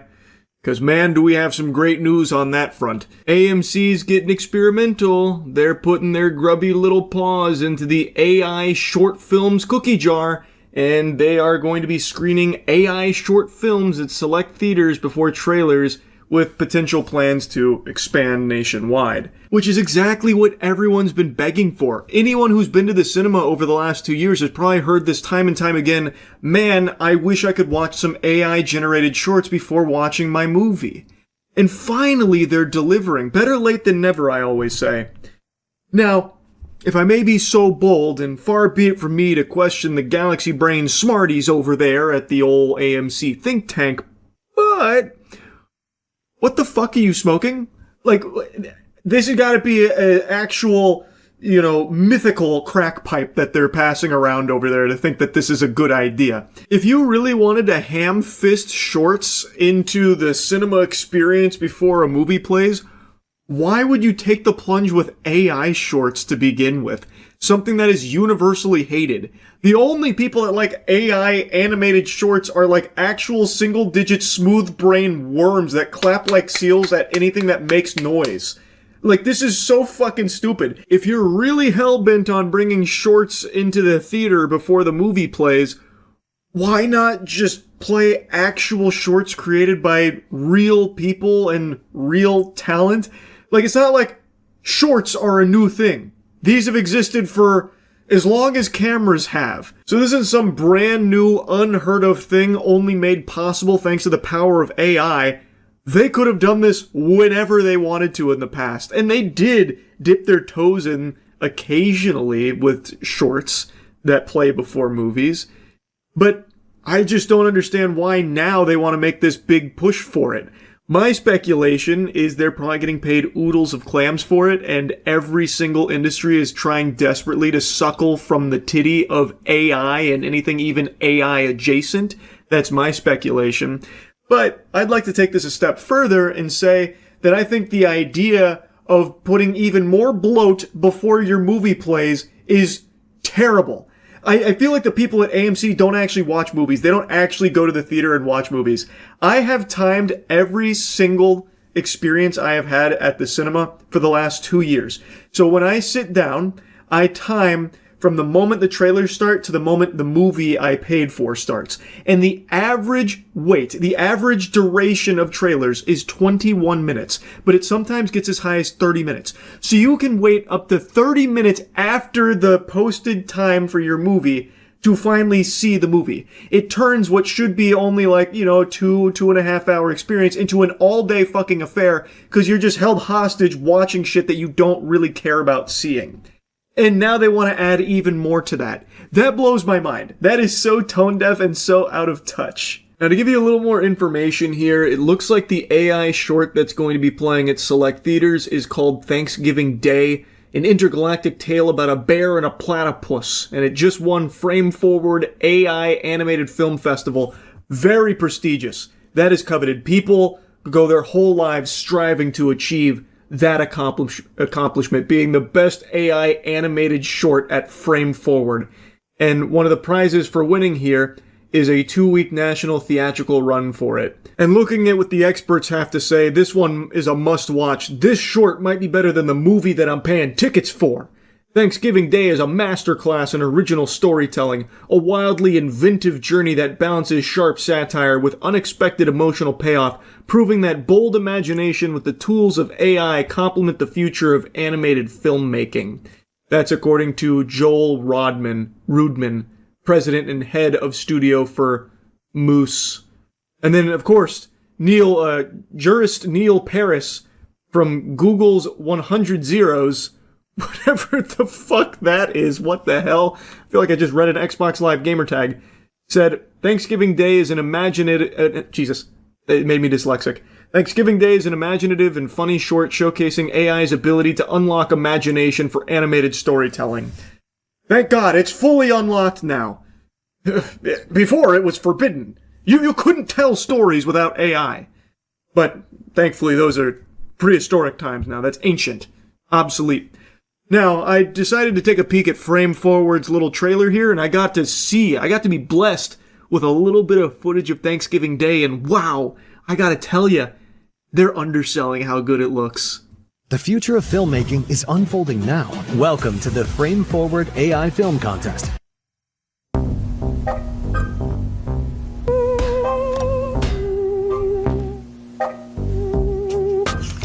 That's the future right there that you're staring down the pipe of, and the future is looking bright. I always find it fucking adorable that they say directed by or credited as a director for typing in the sentences to the AI generation tools. That is super cute. That's me calling myself a chef every time I make myself a bowl of cereal. Anyway though, I'll stop yapping on the AMC stuff for now because there's one other thing I want to talk about, and it's something Matt sent me. Apparently there is a big video going around about AI camera tools that are being used at like a coffee shop to track the efficiency of their workers as well as monitor behavior of the customers, which is finally some good news here and a positive implementation of AI because people are always demanding more Big Brother breathing down our necks. So this is great, so that way customers know that they are secure being constantly monitored by the eye in the sky, and employees can be happy knowing that the corporation is watching them every second of every day to ensure their productivity is high enough so that way they can train AI to replace them in the future. Now here's the clip that's apparently been going around. You can see Anna's got 20 cups over there, Elena 10 cups, and you also have the time that the customers have been there, I suppose, on their computers, fiddling around, sitting around. And the idea here is, from a corporation perspective, they can look at what employees are working real hard and no doubt reward them. You know, companies do love to do that. But on the flip side of that, unfortunately, you know, Olga over there's only got 3 cups. So maybe they're thinking about letting her go. Maybe they'll fire her because her cup efficiency isn't what it should be compared to someone like Anna, who's really putting her best foot forward here. Now, buckle your seatbelt because things get a little weird and wacky here. So it's referred to as Neurospot Barista Staff Control and Customer Monitoring Module, something like that. And when you look up Neurospot to try and get information on this technology, you find this, a speech therapy platform called Neurospot. And if you dig a little bit deeper, you find this exact same video posted onto Reddit 2 years ago with people speculating that it's not real and it's actually just a bunch of baloney and it's more of like a conceptual piece, not like an actual tool that's being implemented or anything like that. But then, when you go a step further, it was like the third page of Google for me, I found this website. It's sparksnet.com/blog, Neurospot CCTV AI video analytics, turning surveillance into smart strategy. And this site it's peculiar. Something fishy is afoot here. So, when you read it, it's very clear that a lot of this feels ChatGPT generated, not legitimate. But then when you go down here for like how Neurospot works, brains behind the lens. At the center of Neurospot is video intelligence powered by AI. Here's what it can do. Facial recognition, not who came into the building, but real-time monitoring of attendance, VIP customer identification, or access control. Object and behavior detection. Spot a weapon, detect suspicious loitering, alert on a fall, or identify someone entering a restricted area. Audio analytics. Hearing a breaking glass or raised voice, Neurospot listens and alerts you. Predictive analysis. It doesn't just show you what's happening, it tells you what might happen next based on historical trends. Actually doing like a fucking Minority Report thing there. Natural language interaction. Want to ask, show me all incidents from last Tuesday between 2 to 4 p.m.? Neurospot understands and responds. This is not a watch and wait tool, it's a proactive partner in your day-to-day operations. So basically, you get a fucking Tony Stark Jarvis. And then down here is where things, I think, go real cattywampus real quick. Neurospot is not just for big tech firms or high-security buildings, its smart analytics cater to a wide range of industries. Hospitals. Track table occupancy in real time. Track table occupancy in real time? Like, what, in the cafeteria of a hospital? Okay, maybe. Monitor plate presentation and cleanliness. Again, that feels like it's not the most pressing concern when it comes to hospitals. I don't think you'd care that much to be checking the cameras looking for plate cleanliness in the hospital cafeteria. Analyze customer mood and football. Is that important in hospitals? The customer's mood and football? Also, let's assume that this is a big misunderstanding, a big typo. They meant to put this in the sports bar section for why people would want the Neurospot CCTV AI tool. How is it analyzing football? What is it analyzing? Is it going to give you like probability in order for you to help make educated polymarket gambling? Like, what do you mean it's analyzing football? I'm very confused on that. I truly can't understand what that could possibly be. And then, of course, they're pitching it in schools so you can track all of the kids. You can even detect bullying and unusual student behavior. Wow. Then back into healthcare, separate from hospitals. This is for patient activity, fall detection, PPE compliance, wait times, ensuring staff are following hygiene. You can use it in warehousing, banking, and retailing. So why are businesses devoted to Neurospot? Are they devoted to Neurospot? Because again, I was struggling to find any evidence of it even existing. I couldn't find anything to confirm that it was real. And this website is odd to begin with, from SparkNets. This whole thing just already doesn't even feel legit. This feels so shady. I don't understand. And like, I haven't fully navigated it, but products, when you click products, it doesn't work. When you go to blogs, it just takes you to like these generic garbage things about, helping people understand health better without replacing doctors, like how AI is, working in tandem with doctors. The whole thing just is so weird. About Us also doesn't work, which bodes really well.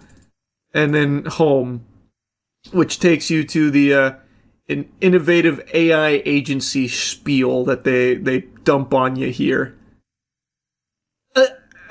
I'm really skeptical if the Neurospot is actually a real thing, because I just don't really trust this, so I don't even think that what is in that video, what's presented in that video, is a real tool. feels like it's just a fake piece, especially when you really stop to look at it. Why? Here, let me go full cam.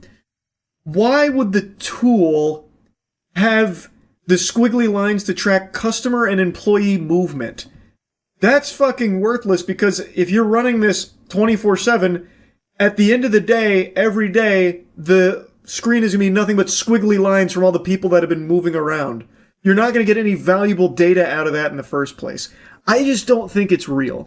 But what I do know is real, and what I can find evidence on is, and this dates back like a decade from some of the stuff I was reading, some bigger corporations at like their warehouse spaces and such do have tools that they use to monitor employee productivity, I guess for the sake of trying to find who's, being productive enough and who needs to be fired for slacking, that kind of thing. We measure their productivity so that way we can always be firing the ones that don't live up to our standards. Doesn't everyone want to help corporation by being productive? This is for your own good, so now we have to track every single thing you do. Couldn't help but notice through our tools that your heart rate never exceeded 120 BPM. That demonstrates a lack of enthusiasm and excitement. It seems like this job's not stimulating enough for you. Take a hike. You fucking scram. Get out of here. So, I do find evidence that some companies have tools to monitor employee behavior. I haven't found evidence that it's these tools, the NeuroSpot and what we see there. But I also am 100% certain that companies will be looking to integrate AI into their monitoring to collect data on customers and to track their employees and to train AI off of their employees so that way they can replace them with AI to save them money on their bottom line long term. That I know is coming if it's not here already. I just am not convinced that it's the NeuroSpot. Anyway, though, just wanted to yap about that a little bit as well since Matt put it on my radar. Anyway, that's about it. See ya.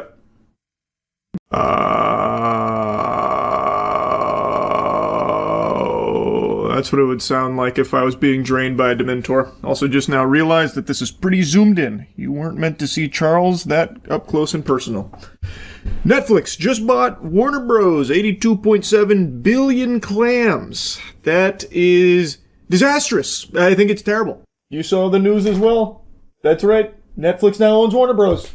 Can you believe that shit? I know. That was the last thing I was expecting to. What are you celebrating for? No, this is bad. Hey, you're preaching to the choir. I'm not excited about it either. Yeah, well, your sister seems to think it's not that big a deal. You tell her, not me. Had a long discussion on stream about it. We are entering the era where a few companies will own literally everything. And some people are actually welcoming it with open arms and open cheeks, trying to preach about why it's actually good for consumers for monopolies to exist. Which is crazy that we've reached this point, but there is so much corporate cocksucking now, it's become very common, that people will actually argue against their own interests here in the market. Now, we are seeing this happen in pretty much every sector, where some of the giants, the Goliaths in the industries, will buy up some of the other behemoths. So that way they become one absolute mega corporation, which owns so much of it. So it makes it a less competitive space, which means there is less incentive for these companies to listen to consumers and make quality products because you're not going anywhere anyway. They have everything. It's a bad deal for your average Joe Schmo because the companies will be financially butt-fucking you with no remorse because what are you going to do about it? They have all of the other products. It's bad. The only rare exception, the only unicorn in this objective truth is Steam, which I just made a whole video on, where Steam does have a de facto monopoly on PC gaming. It just has so much of the market on PC gaming. But it's not because it ever, performed any monopolistic tactics or anything like that. It got that position because it is literally just the best at what it does. All of the other options, all of the competitors are just significantly shittier, scummier, and a worse deal for consumers, so people willingly just choose Steam. Even though there is competition, most people flock to Steam because it is just the actual best. But on the whole, monopolies are very bad for you and me and everybody else. Now, in the case of Netflix specifically, I am shocked anyone is pumping their fist about it. That makes no sense to me, considering the quality of Netflix originals is so all over the place, but I would argue mainly bad. Like, you will get fucking 5 seasons of Big Mouth, irredeemable trash, coupled with a lot of other Netflix originals you've probably never heard of for every one good show that they put out. Like, you are mostly getting fed fucking poop ass. And yet, now Netflix will have even more IPs to deliver that level of stink with. It's not good, really. Like, there's nothing to really look forward to there, unless Netflix has a huge come-to-Jesus moment and a huge shift in priorities, where instead of, like, trying to fart out as much trash as they can muster from their colon, they instead focus on, like, using these IPs for quality projects, but I don't see that happening. I don't think Netflix is a buyer that anyone should have any real optimism for all of the crazy amount of IP Warner Bros. Has under their umbrella, which Netflix now has unlimited access to. Warner Bros., of course, I mean, they're no stranger to trash. They have been in a bad spot for many years now. They have been producing a lot of garbage, too. So it's not to say like Warner Bros. Is ruined. They've done a fine job of that themselves with how much trash they've had recently. But Netflix, I don't think is going to make it any better. Like, I don't think they're going to steer the ship more effectively or anything. Like, it sucks.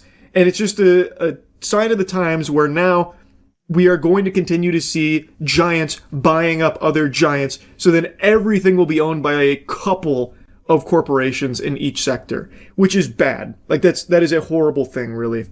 But anyway, let me show you some of the stream clips of me yapping about it, because I was really getting into the spaghetti and the meatballs of it. You think Netflix buying Warner Bros. Is a good or bad move? Oh, I hate it. I super hate it. But this is the way the world is going, where a couple of companies are going to own everything in sectors. It's just the way it is, unfortunately. An $82.7 billion acquisition. I also think this is now not the first, but the largest step in the death of movie theaters. Obviously, with Netflix owning Warner Bros., the movies are going to be hitting Netflix. I can't imagine they're going to be investing heavily into like a theater experience. So I think movie theaters are probably going to start being phased out over the next decade or so. Which makes me pretty upset because I really like the movie theater experience. But it's just never going to be able to compete with the convenience of seeing the new movies from your own home. Everyone's going to choose that now anyway, especially with Netflix going to most likely be putting all the Warner Bros. Releases on streaming instead of in theaters. So I struggle to think of any positives. Chatter that mentioned that now Netflix owns the Nemesis system, which is a video game patent that Warner Bros. Had fucking kegeled for the last like decade and done nothing with. The Nemesis system is from Shadow of War, Shadow of Mordor. Really, really fun gameplay mechanics. Love it. People have been wanting it for years. Warner Bros. Does nothing with it. Netflix owning it means it'll probably never see the light of day, because Netflix just canned their entire gaming division only like a year ago. So you're not ever going to see the Nemesis system and anything gaming adjacent that Warner Bros. Has had. They probably won't be doing anything with, would be my guess. It's such a shame. Yeah, everything becoming Netflix original is bleak. To be fair, we were never going to see it anyway. I know. Like, I'm not stupid enough to think that if Warner Bros. Stayed out of Netflix's paws, we'd somehow get a game with the Nemesis system. They had just canceled the Wonder Woman one anyway. I know. They're 100% still going to do Mortal Kombat, but that's probably it. I think definitely Mortal Kombat. Mortal Kombat's not going anywhere. I think there's going to be a handful of legacy IP that Netflix will absolutely still produce. Because they print money. Like Mortal Kombat. Even like the more weak entries into the franchise is still an absolute cash cow. Netflix is definitely going to keep pumping Mortal Kombat games. And Warner Bros. Has so many juggernaut IP that I have to imagine Netflix will keep pumping. Like, they have the gaming rights to Harry Potter. They have, like, the DC gaming rights as well, if I remember correctly. So they're going to keep pumping those. 100%. They're buying WB Games as well. It's everything Warner Bros., right? From what I was reading, they own literally everything Warner Bros. Owns, unless I've got incorrect information. It's an $82.7 billion acquisition. I'm so fucking excited. It must be kind of cool living life with that mentality. Like, oh, I watch Witcher on Netflix. I like that. And now Netflix owns Warner Bros. I get to watch everything there too now? Yippee! That's gotta be so cool. To just be able to do that. Please, Netflix, make a new season for Young Justice. Yeah, I'm sure Netflix will be able to make some quality products. Now, don't get me wrong. I have poo-pooed on Warner Bros. For a long time. Zaslav is a fucking moron. That guy is an actual homunculus. And Warner Bros. Have been spiraling for a minute. But you're crazy if you're trying to convince yourself that Netflix is somehow going to steer the ship better. But I'd love to be wrong. I would love if Netflix proved me wrong. I'll tell you that much. I would be very excited if they actually did good things with everything Warner Bros. Has. Honestly, Netflix monopoly means everything in one place.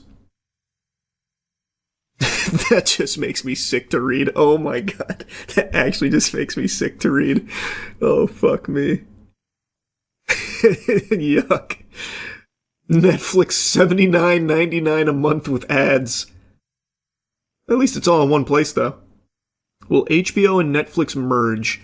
My guess would be no. I would think with this acquisition, they will continue to have HBO Max as a separate entity from Big Brother Netflix. That would be my guess. Because they get to have their cake and eat it too. Because maybe an HBO Max subscriber isn't a Netflix subscriber. I don't know why they would even take the chance of, trying to combine forces there. Keep them separate. You get the double dip. Leading rumor is that Netflix is going to give Warner Bros. A 2-week theatrical release for all their movies before they hit streaming. Oh my god. And today, Netflix CEO said release windows will evolve to be shorter, so the rumor is likely true. Let me see that. I didn't see that statement from the Netflix CEO. 2-week theater run. Oh my god. Oh my god. Here it is. Yeah. Ted says Netflix committed to Warner Bros. Theatrical releasing as Cinema Trade Group calls merger unprecedented threat. We've released about 30 films into theaters this year, so it's not like we have this opposition to movies in theaters. My pushback has been mostly in the fact of the long exclusive windows, which we don't really think are that consumer friendly. He said, AMC and other chains are looking to reestablish a 30 or 45-day window to energize movie-going that dwindled during COVID. Biggest chains often won't run Netflix films with truncated windows. The entertainment community and movie theaters in particular have been immensely jittery at this corporate combination given the streamer's short window, if any, as they cater to their streaming audience. Exhibition's biggest trade group, Cinema United, came out with a blunt statement this morning opposing the merger, saying, the proposed acquisition of Warner Bros. By Netflix poses an unprecedented threat to the global exhibition business. I mean, he's not wrong. The negative impact of this acquisition will impact theaters from the biggest circuits to one-screen independents in small towns in the United States and around the world. Cinema United stands ready to support industry changes that lead to increased movie production and give consumers more opportunities to enjoy a day at the local theater, but Netflix's stated business model does not support theatrical exhibition. In fact, it's the opposite. Regulators must look closely at the specifics of this proposed transaction and understand the negative impact it will have on consumers, exhibition, and the entertainment industry. Yep, so, okay, looks like they will be putting them in theaters for a very short period of time. Then to streaming. Do we know if they own Cartoon Network Studios, and Adult Swim, or does Discovery own it? I've seen tweets saying confusing things regarding it. Again, as I understand it, they own everything that was under the Warner Bros. Umbrella, so that includes things like Cartoon Network and shit like that. Again, that's just what I was reading. I could be wrong. It's all pretty fresh. I did read, though, that they might not have all the cable assets. And if that's the case, then they wouldn't have Cartoon Network, I don't think. But again, it's still a little too fresh, not entirely sure. Shows on them might get canceled. I'm going to tell you something. The shows on Cartoon Network are probably safer outside of the clutches of Zaslav. That man had been axing shows left and right. Cartoons, it was just a matter of time before that shit was thrown in the trash. That man was cutting shit left and right, front and center, day and night. So, there's plenty of problems you can point out. That is not really one of them. That guy had an absolute hate boner for anything animated. I'll tell you, anything animated is probably safer outside of his hands. What if they bring back Courage? I would fucking hate if Netflix brought back Courage. That shit would be so awful. I have no faith in Netflix, of all people, to make Courage, a new Courage that is still faithful to the vibe and the heart of the original. They'd have the big mouth animators work on it. Oh! God, even just the thought of that. You saw Paramount is planning to do a hostile takeover bid for Warner Bros. Because I think their deal is better than Netflix. No, is Paramount trying to fight? They hopping in the Thunderdome to buy Warner Bros? Let me see. Oh yeah, 5 hours ago. Paramount could go hostile for Warner Bros. Discovery after losing to Netflix. What's their strategy? Just put more money on top? Paramount was bested by Netflix on Friday in its efforts to buy Warner Bros. Discovery, but it may still appeal directly to Warner Bros. Shareholders through a hostile takeover offer. That's why it matters. Paramount could argue that its all-cash bid of $30 a share is better in terms of both price and likelihood of regulatory approvals, although it would need to disclose more information about its debt financing. Both Netflix and Warner Bros. Discovery executives are confident they'll receive the necessary sign-offs for their deal. We've signed our deal, and we are running full speed towards regulatory approval, Netflix CEO Ted said. Netflix only agreed to buy Warner Bros. Studio and streaming assets for a combination of cash and stock after cable networks are spun out in a separate company. Paramount's offer was for the entire business. Okay, so this is confirmed then. So then Netflix is not getting their cable assets. A source close to Paramount said the company, which didn't have visibility into Netflix's offer until Friday morning, legitimately thinks it made the best bid and is currently exploring next steps. An operative word is patience. Cringe. Paramount also thinks its offer could look even better when the Comcast cable network spinoff begins trading later this month. It would serve as a market comparison to Warner Bros. Discovery stuff that Netflix will leave behind. Paramount's lawyers have questioned the fairness and adequacy of the sale process, which kicked off after Paramount already had submitted 3 unsolicited offers. In a letter to the board, Paramount said the auction was tainted by management conflicts, including certain members of management's potential personal interests in post-transaction roles and compensation as a result of the economic incentives embedded in recent amendments to employment arrangements. That just sounds like fucking gobbledygook from Sore Loser there. It underscored concerns of board director bias towards a Netflix bid without considering heightened regulatory risk and potential value of a full bid versus a partial asset bid. That's a who cares moment, I would say, if you're on like the Netflix board, if you're more biased, or if you're on the Warner Bros. Board, if you're more biased towards Netflix, I guess. Not illegal to prefer Netflix over Paramount. Unless there is some kind of, like, legality to it, which I would be surprised. Worth mentioning, Paramount received help from Saudi Arabia for their bid. What? No! That's impossible. No matter who wins this bid, we all lose. Yeah, I know, that's what we were talking about. It's not a good thing. Will I get scared? It's pretty unlikely. I'm not expecting a whole lot from the game, but I do like the Blair Witch property. Especially the one with my boy James Allen McCune as the lead. I think that's the better version. What do you mean only 2019 guys keep the lights on? What, you mean the fucking sun? What do you want me to do about that? Only beta males play horror games with the sun. The fucking lights are off. It's 1 p.m. What do you want me to do? Close the curtains? The fucking curtains are closed. It's the sun. I'm not playing in a dungeon. I'm not in the fucking red room or anything. It's a room with the blinds closed. If I could turn the sun off, I would. I'm sure give the planet a couple more years and we won't have to worry about that anymore, and we can play our horror games in perpetual darkness and ash. But until we get to that point, the fucking sun's gonna be on for the stream. I'm gonna make a bold prediction. Jess is a bad guy. My main goal in a horror game is to never be caught off guard. I suspect everyone, even this dog. I'll be honest, I can't really read this. If you shopped hiding your pawn... If you stopped hiding poor pawn... I'm sounding like a goddamn fucking idiot speaking World of Warcraft lore. You found something, buddy? Oh, I've just been ignoring him and he's had this whole time. This is fucking useless, I'm not recycling. Well, the dog's the real agent then, not me. The dog finds everything. Oh, look at this. Let's fucking hit it, baby. Yeah, he's searching real good now. Alright. Let's check this urine spot. Maybe the kid's under here. Move, buddy. I'm digging. What a shame. Yeah, this is a lot. This is a lot of management here. I got your message. I literally just got here, Jess. We were on the phone 3 seconds ago.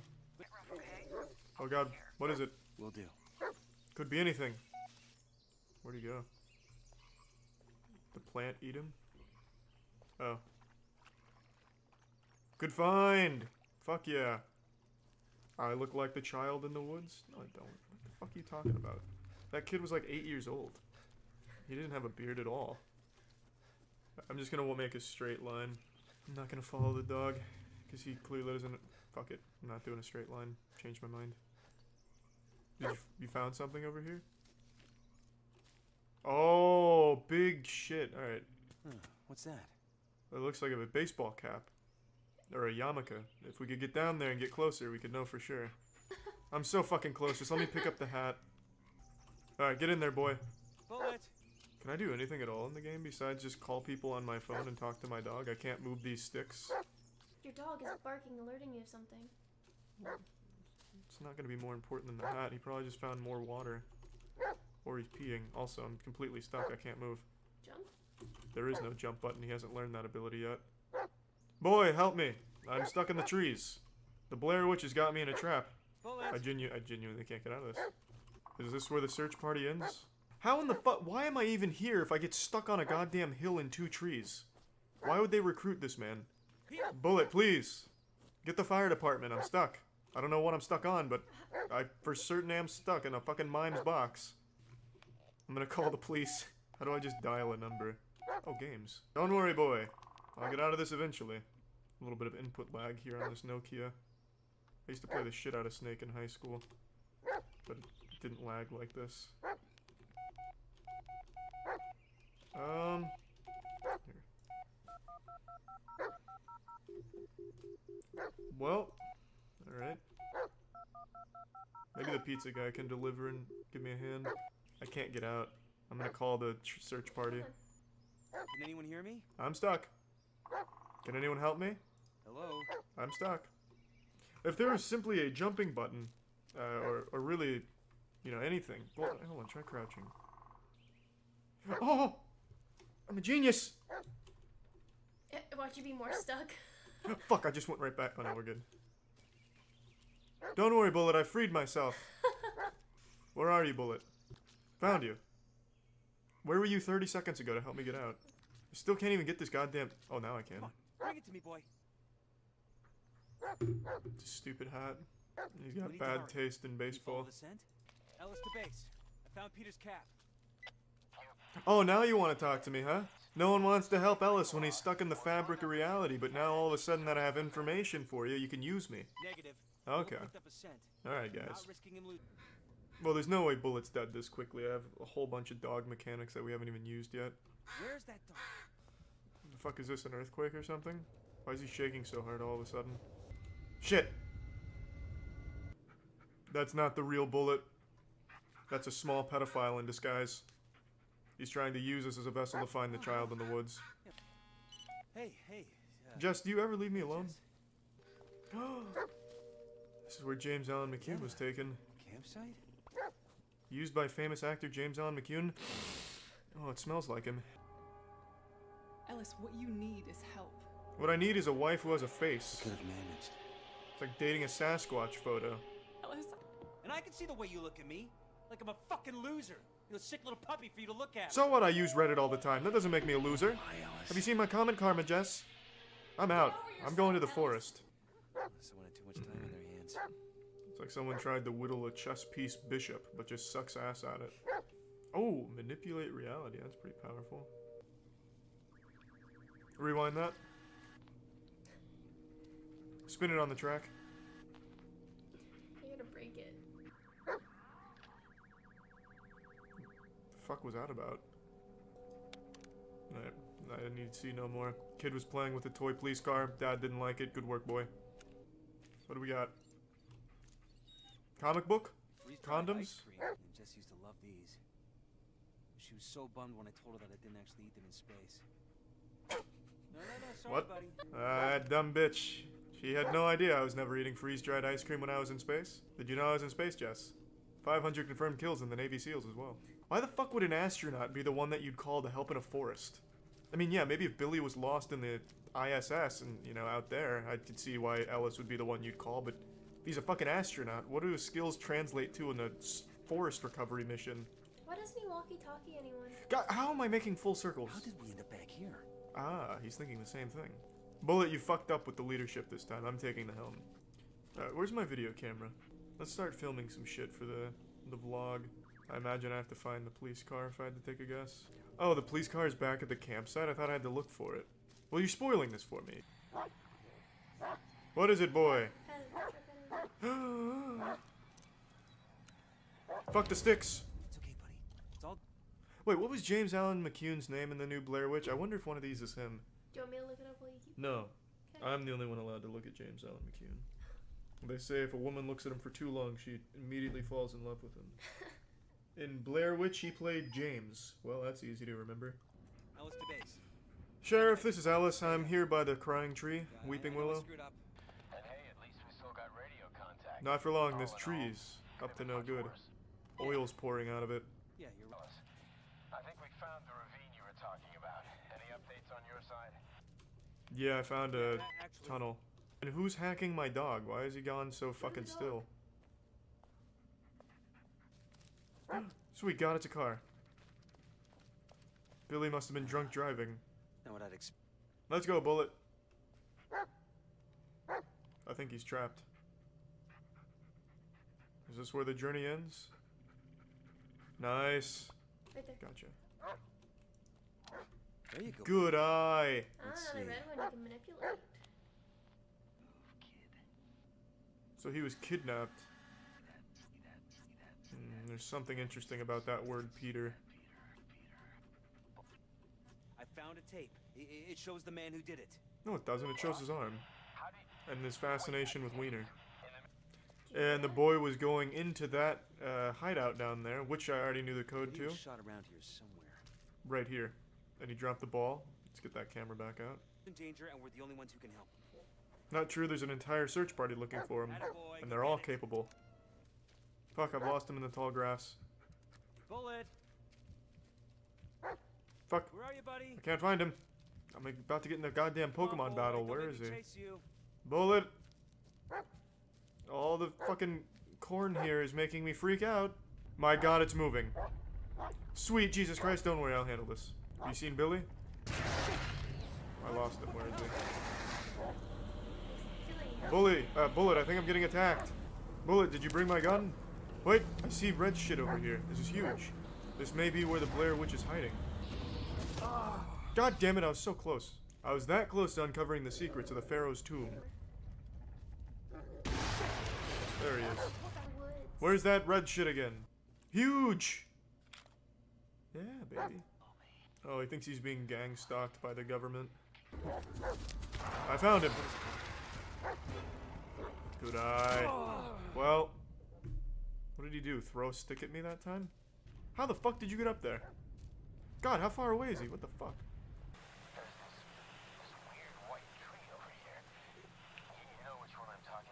Yeah, the Tree of Knowledge, where the first sin occurred. I'm coming, Sheriff. Yeah, this is definitely not the right way. There's an invisible wall. Can't you just tell me? Oh wow, I made it. Landing, where are you? Still under the tree. What, but... So am I. What? Are we talking about the same tree? White, leafless, black vines all over? Nope. You're right, this is the wrong tree. We're close to finding that kid. Just get a helicopter above the forest, drop a ladder, let's get out of here. You there? The big tree's back. This time I'm ready for a fight. I actually don't think looking in the direction of the dog is the right way. I just need to look where it gets really bright. This is no time for... Yeah, it is time for a text message. What's up? You already know what time it is. We're tuning in to a new batch of Pokemon scalpers getting into their little clown scuffles over some precious product that they can turn around and try and resell online. I'm only half joking when I say that Pokemon scalpers should be officially labeled as terrorists. Like, genuinely, if you are a scalper, you should be forced onto a registry, like as a national security threat.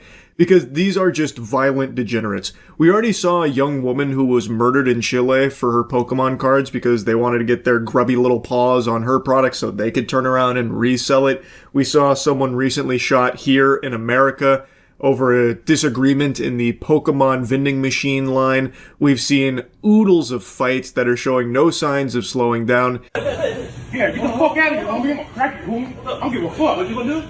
What you gonna do? We gonna fight. I don't fight. You don't fight. What you gonna do? What? You don't fight, huh? Why you touch me?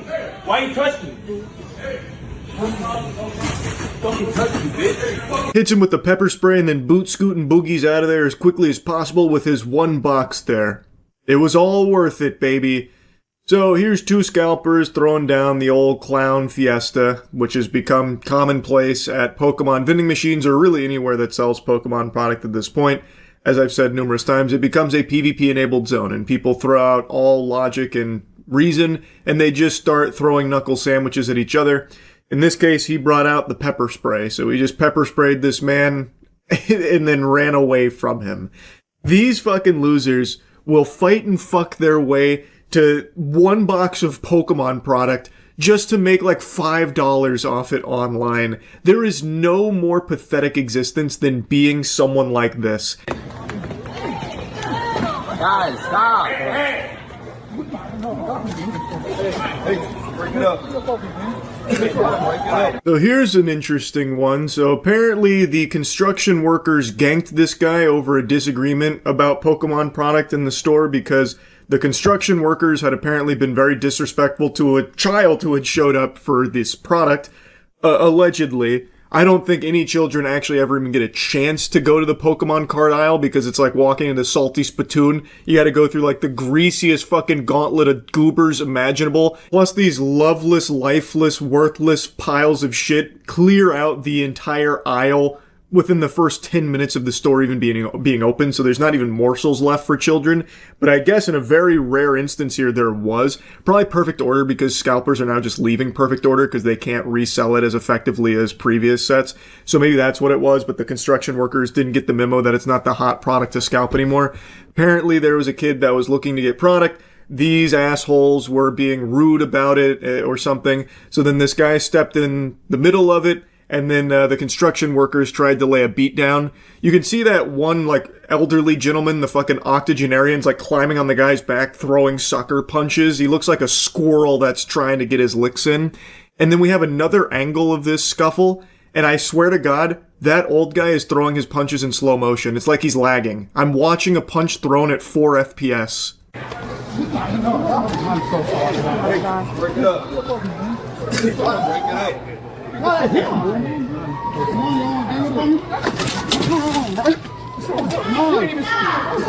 on, bro. Come on, y'all. Come on, bro. You look up to my dad. Hey, he's talking about hitting a little kid, bro. I love that the douchebag that had to go 2v1 against this guy is calling the other guy a pussy. You just had to have your little sidekick, your little pocket-sized buddy there, wrapped around his back in order to try and get some of your punches in. And you're calling the other guy a pussy, even though he ate all of your wet noodle punches with no problem at all, and you have the gall to call him a pussy, even though you had to 2v1 him? Oh my god, these scalpers are sickening. Now, of course, there's a very real chance that the other guy is also a scalper, but at the very least, what he's saying seems like something a rational person would have an issue with. Like, hey man, you are cutting in front of this kid and disrespecting a child. This is a hobby for child. This is Pokemon cards. Like, he is calling sense into this. At the very least, I can respect that. And he held his own in a 2v1 here against these relentless, violent lunatics here, all over Pokemon cards, mind you. And I'm going to tell you something. Those 3 dudes, there's 3, but only 2 of them got involved in the fight. The other one was in the cuck chair. Those 3 dudes, I'm going to tell you, probably aren't collectors. And they probably don't play the card game either. I don't think they're avid Pokemon TCG enthusiasts. I have a hunch that they might just be scalpers and they're here on their lunch break, so they decided to scoot on in and try and get some product to maybe make a couple of fucking doubloons after work, selling it to a local card shop for an extra $1. Like, it's just so pathetic. I went back and double-checked seeing if there was any more lore and context I could give of what led up to this. Apparently, it wasn't just, like, being rude to the kid or, like, cutting in front of him. They apparently threatened to slap a child at the Pokemon aisle for this product. Bro, that's a kid. It's Pokemon. Come on, bro. Come on, meet me outside, bro. Meet me outside. Come on. Wait for me outside. Wait for y'all grab me. Wait for me outside. Ain't nobody grab me, bro. You acting for nothing, bro. Bro, I will go beat the shit out of you, bro. I will beat the fuck out of you, bro. Come on, bro. Come on. I'm telling you, bro. I will beat the fuck out of you, bro. Yeah, I don't think you would, though. You and Grandpa just 2v1 this guy and couldn't do it. So I feel like one-on-one would be even worse for you. You tried to tag team this guy and still couldn't beat his ass or anything like that. I don't know why you're talking so tough when you look like such a bitch here. Again, sucker punches from the back and still eating your punches from the front and handling you just fine. I think that guy probably would have won if he did actually step outside with them. It's just pure lunacy. There is no low that these scalpers won't sink to. If that is true about them threatening to slap a child over Pokemon cards, like, it's completely indefensible, man. These are such worms. Hands on, hands off, get live. Pokey Streets in Meyer, baby. Let's go. Let's get them. Who's got them hands? Here we go, Pokey Streets. Let's get it. Oh shit, whose man is that? At first I thought this was at an airport or something. I thought they started introducing Pokemon cards there, which wouldn't even surprise me. Everywhere is, because they just fly off the shelves, mainly because of these fucking scumbags that constantly swoop in and camp out for hours waiting to get their hands on a box of Pokemon. But I believe this is at Walmart, and tensions are bubbling over because there was a chair that was left in line, and then when the person came back to get the chair that was holding their place in line, they came back with 8 people. So someone left a chair and then came in with an entire clown car of people here to scalp the Pokemon product. So then that led to an argument in there, and then things started to get heated. The guy filming's delivering some commentary on it like he's watching a sport.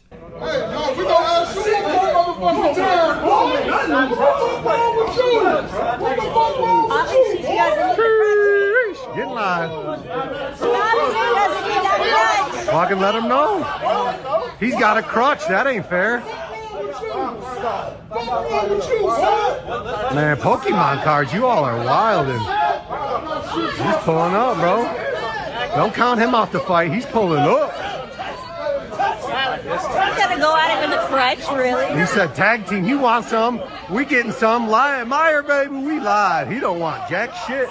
He want none of that. Sheesh. This was worth the wake up. Sheesh. Get an Eli.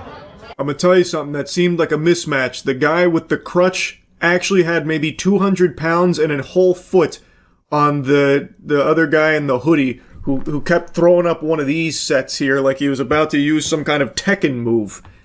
I don't know what he thought would happen had he not been held back. This was probably just one of those peacocking things where he was trying to appear really big and was just very grateful that his friend was squeezing his tits and holding him back. Because had he been unleashed there, I think the guy with the crutches would have actually just fucking dismantled him. And when that guy lifted the crutch over his head, I thought we were about to see some Looney Tunes type shit where he bonks him on the head and he starts seeing stars and all of that. I thought it was about to get like real WWE-esque, but it didn't. I guess things simmered down after the screaming match there. I pulled are only like $20 to $30, and it makes me mad every time it does that.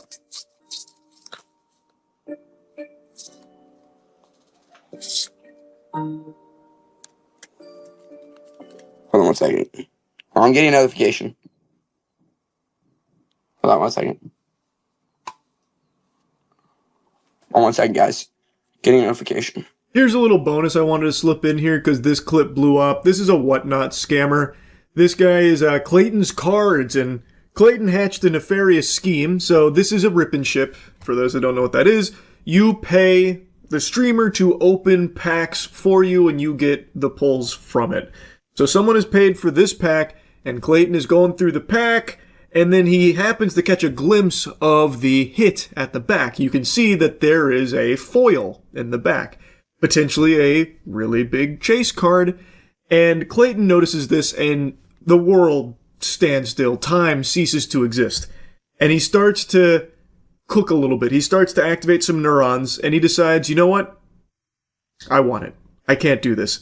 So he does something where he says he's getting notifications, and he pulls the entire thing off screen, and he swaps out the card. This is a bait and switch. It's a pretty standard scam, but usually they're not as blatantly obvious as this. And also, you can see enough of the card here so people figured out what the card was. It is literally a $3 card. So what he did is he bait and switched on a $3 card to one of the sellers here to scam them. He did inevitably get banned, but look at how he tries to finish the show here and get away with it. Hey, yo, Nash, we go crazy. Can everybody hear me good? Can you guys hear me good? Sorry, I'm getting notifications for Amber Alerts.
What's up, everybody? It's Critical. I'm playing Oregon Trail again. Let's do this shit. I believe this is my 4th attempt at completing this impossible adventure. But this time, I really think I can do it. I'm gonna leave in May. As in, may I please fucking complete this and make it to Oregon. And fuck all this. I already know how this goes. I know this whole song and dance. I'm just gonna go with this dude's recommendations because I don't have a strategy.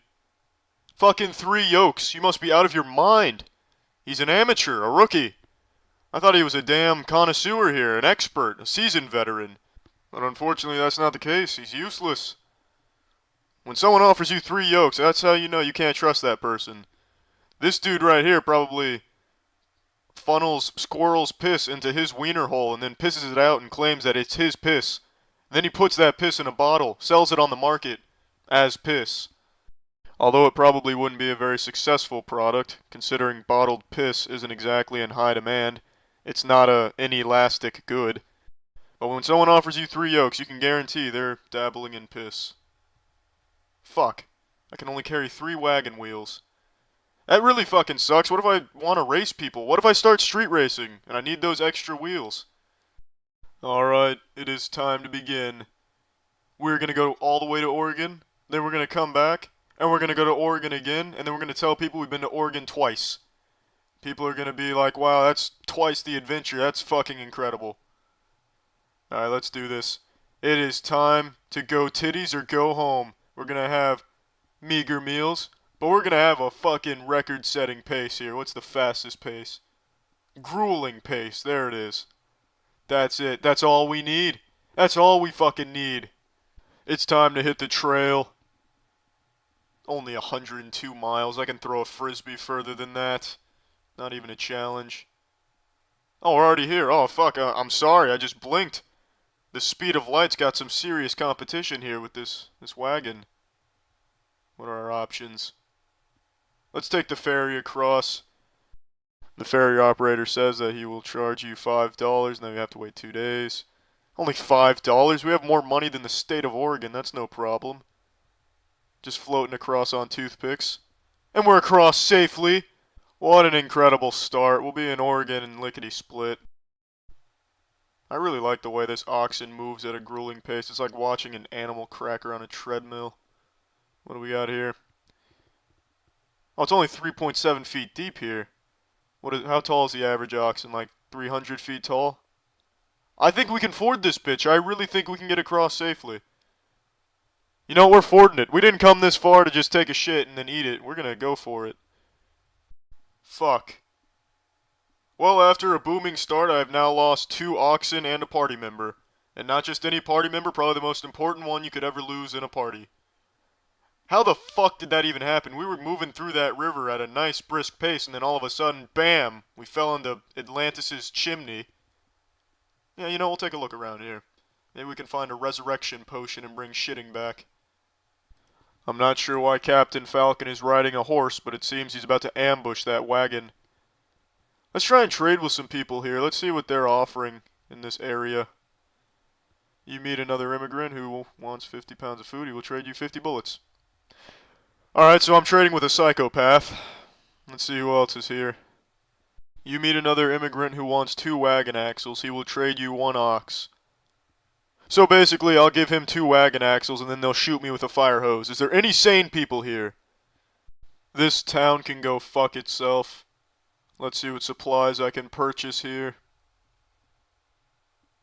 I'll buy 2 oxen to replace the 2 I lost while scuba diving. And that should be all I need. Yeah, you know, that's good. Let's go back to the trail here. Let's continue. Here we go. Do you really think we have time to stop, look around, take a shit, get down? No, we gotta get to Oregon. That's what we have to do. Well, we're already here. That took like 3 steps from this oxen.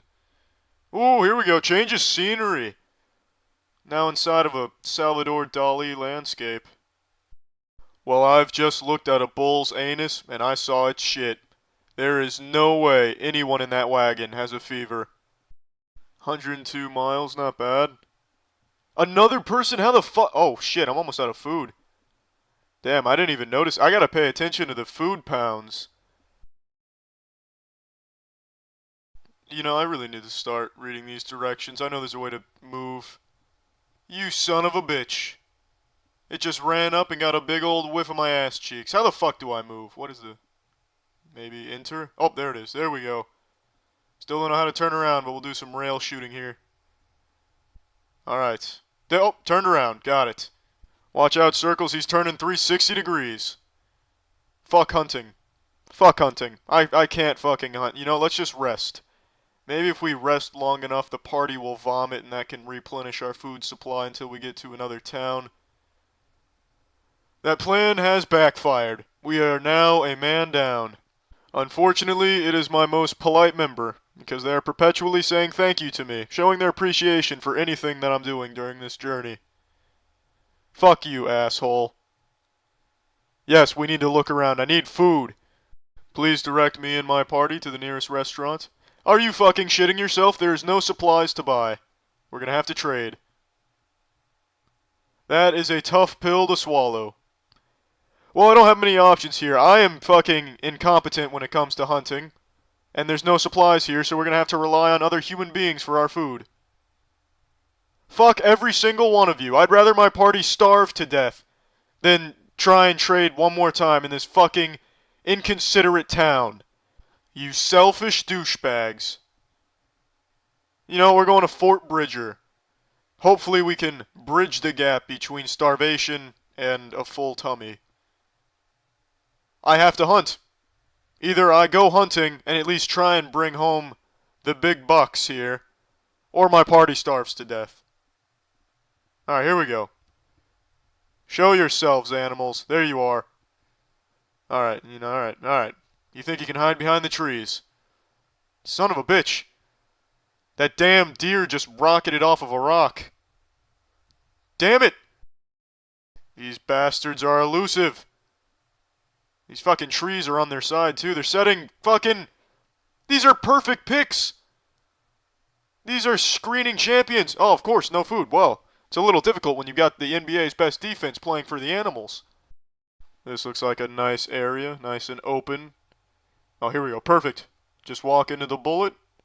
Please face the animal. Damn it, what the fuck are you doing? Am I controlling an oscillating dildo? Let's just stand still. Maximum accuracy now. Perfect. Only now the animals are dodging me. Well, isn't this some fucking nonsense? Alright. Third time's the charm. This actually looks like a pretty good environment. We'll set up shop here. Why the fuck is this deer so fast? The deer just broke into my shop, stole all my shit, and left. This bear will not escape. There we go. Finally. We'll have some food.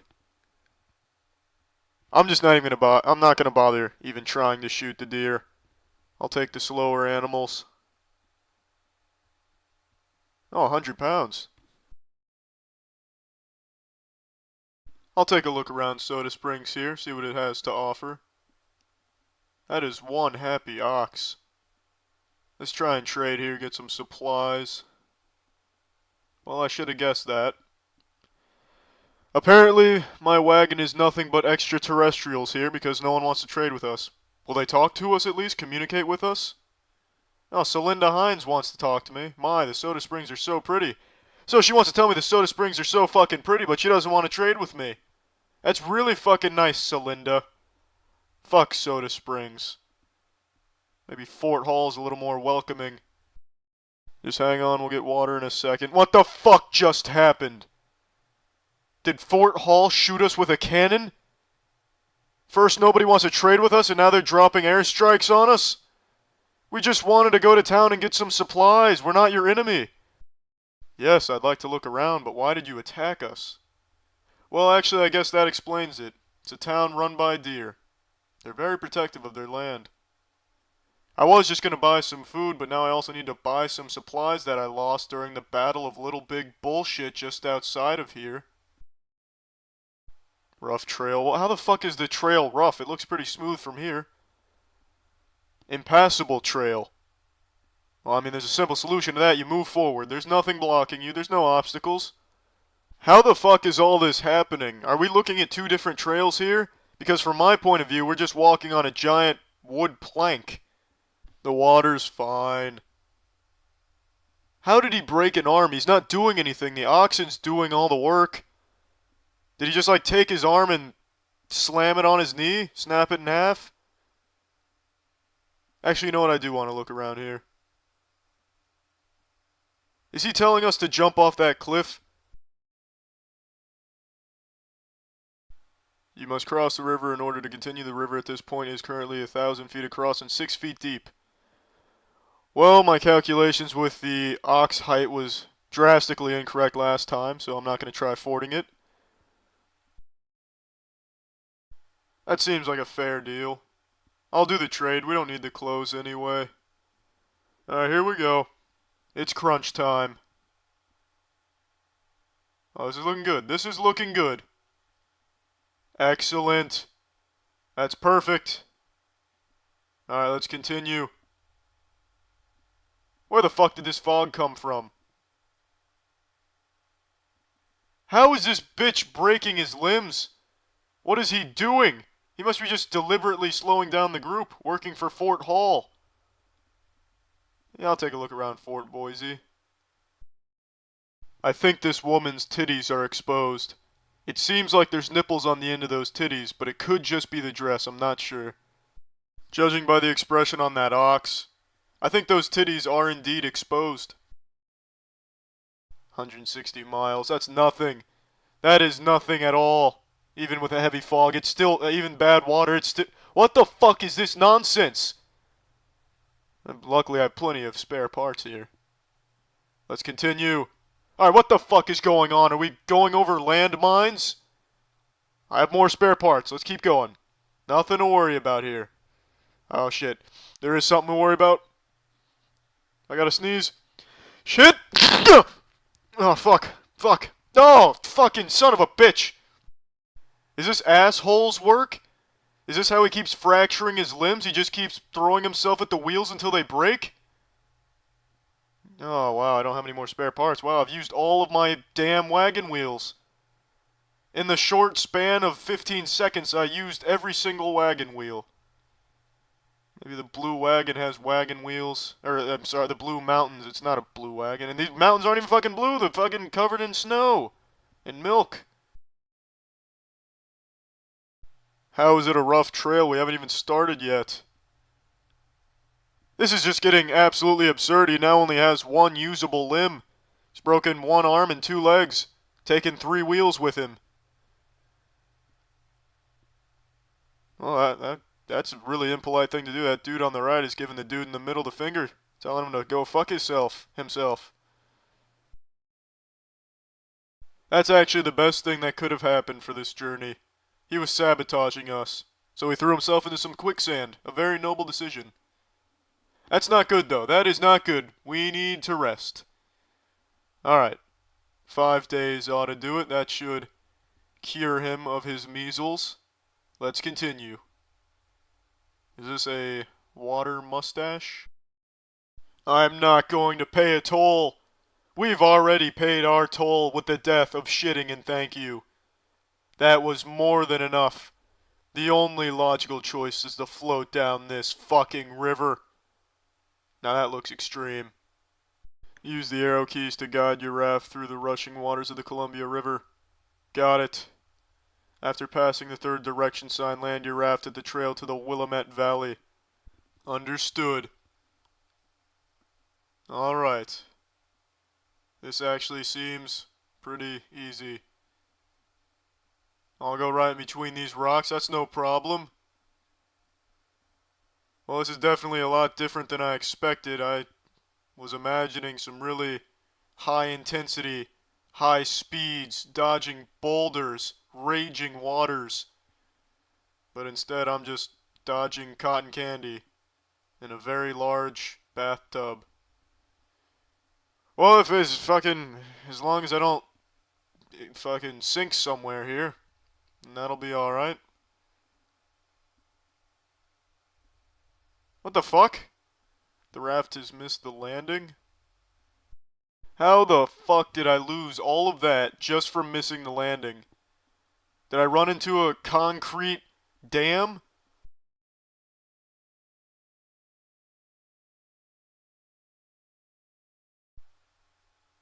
Yes.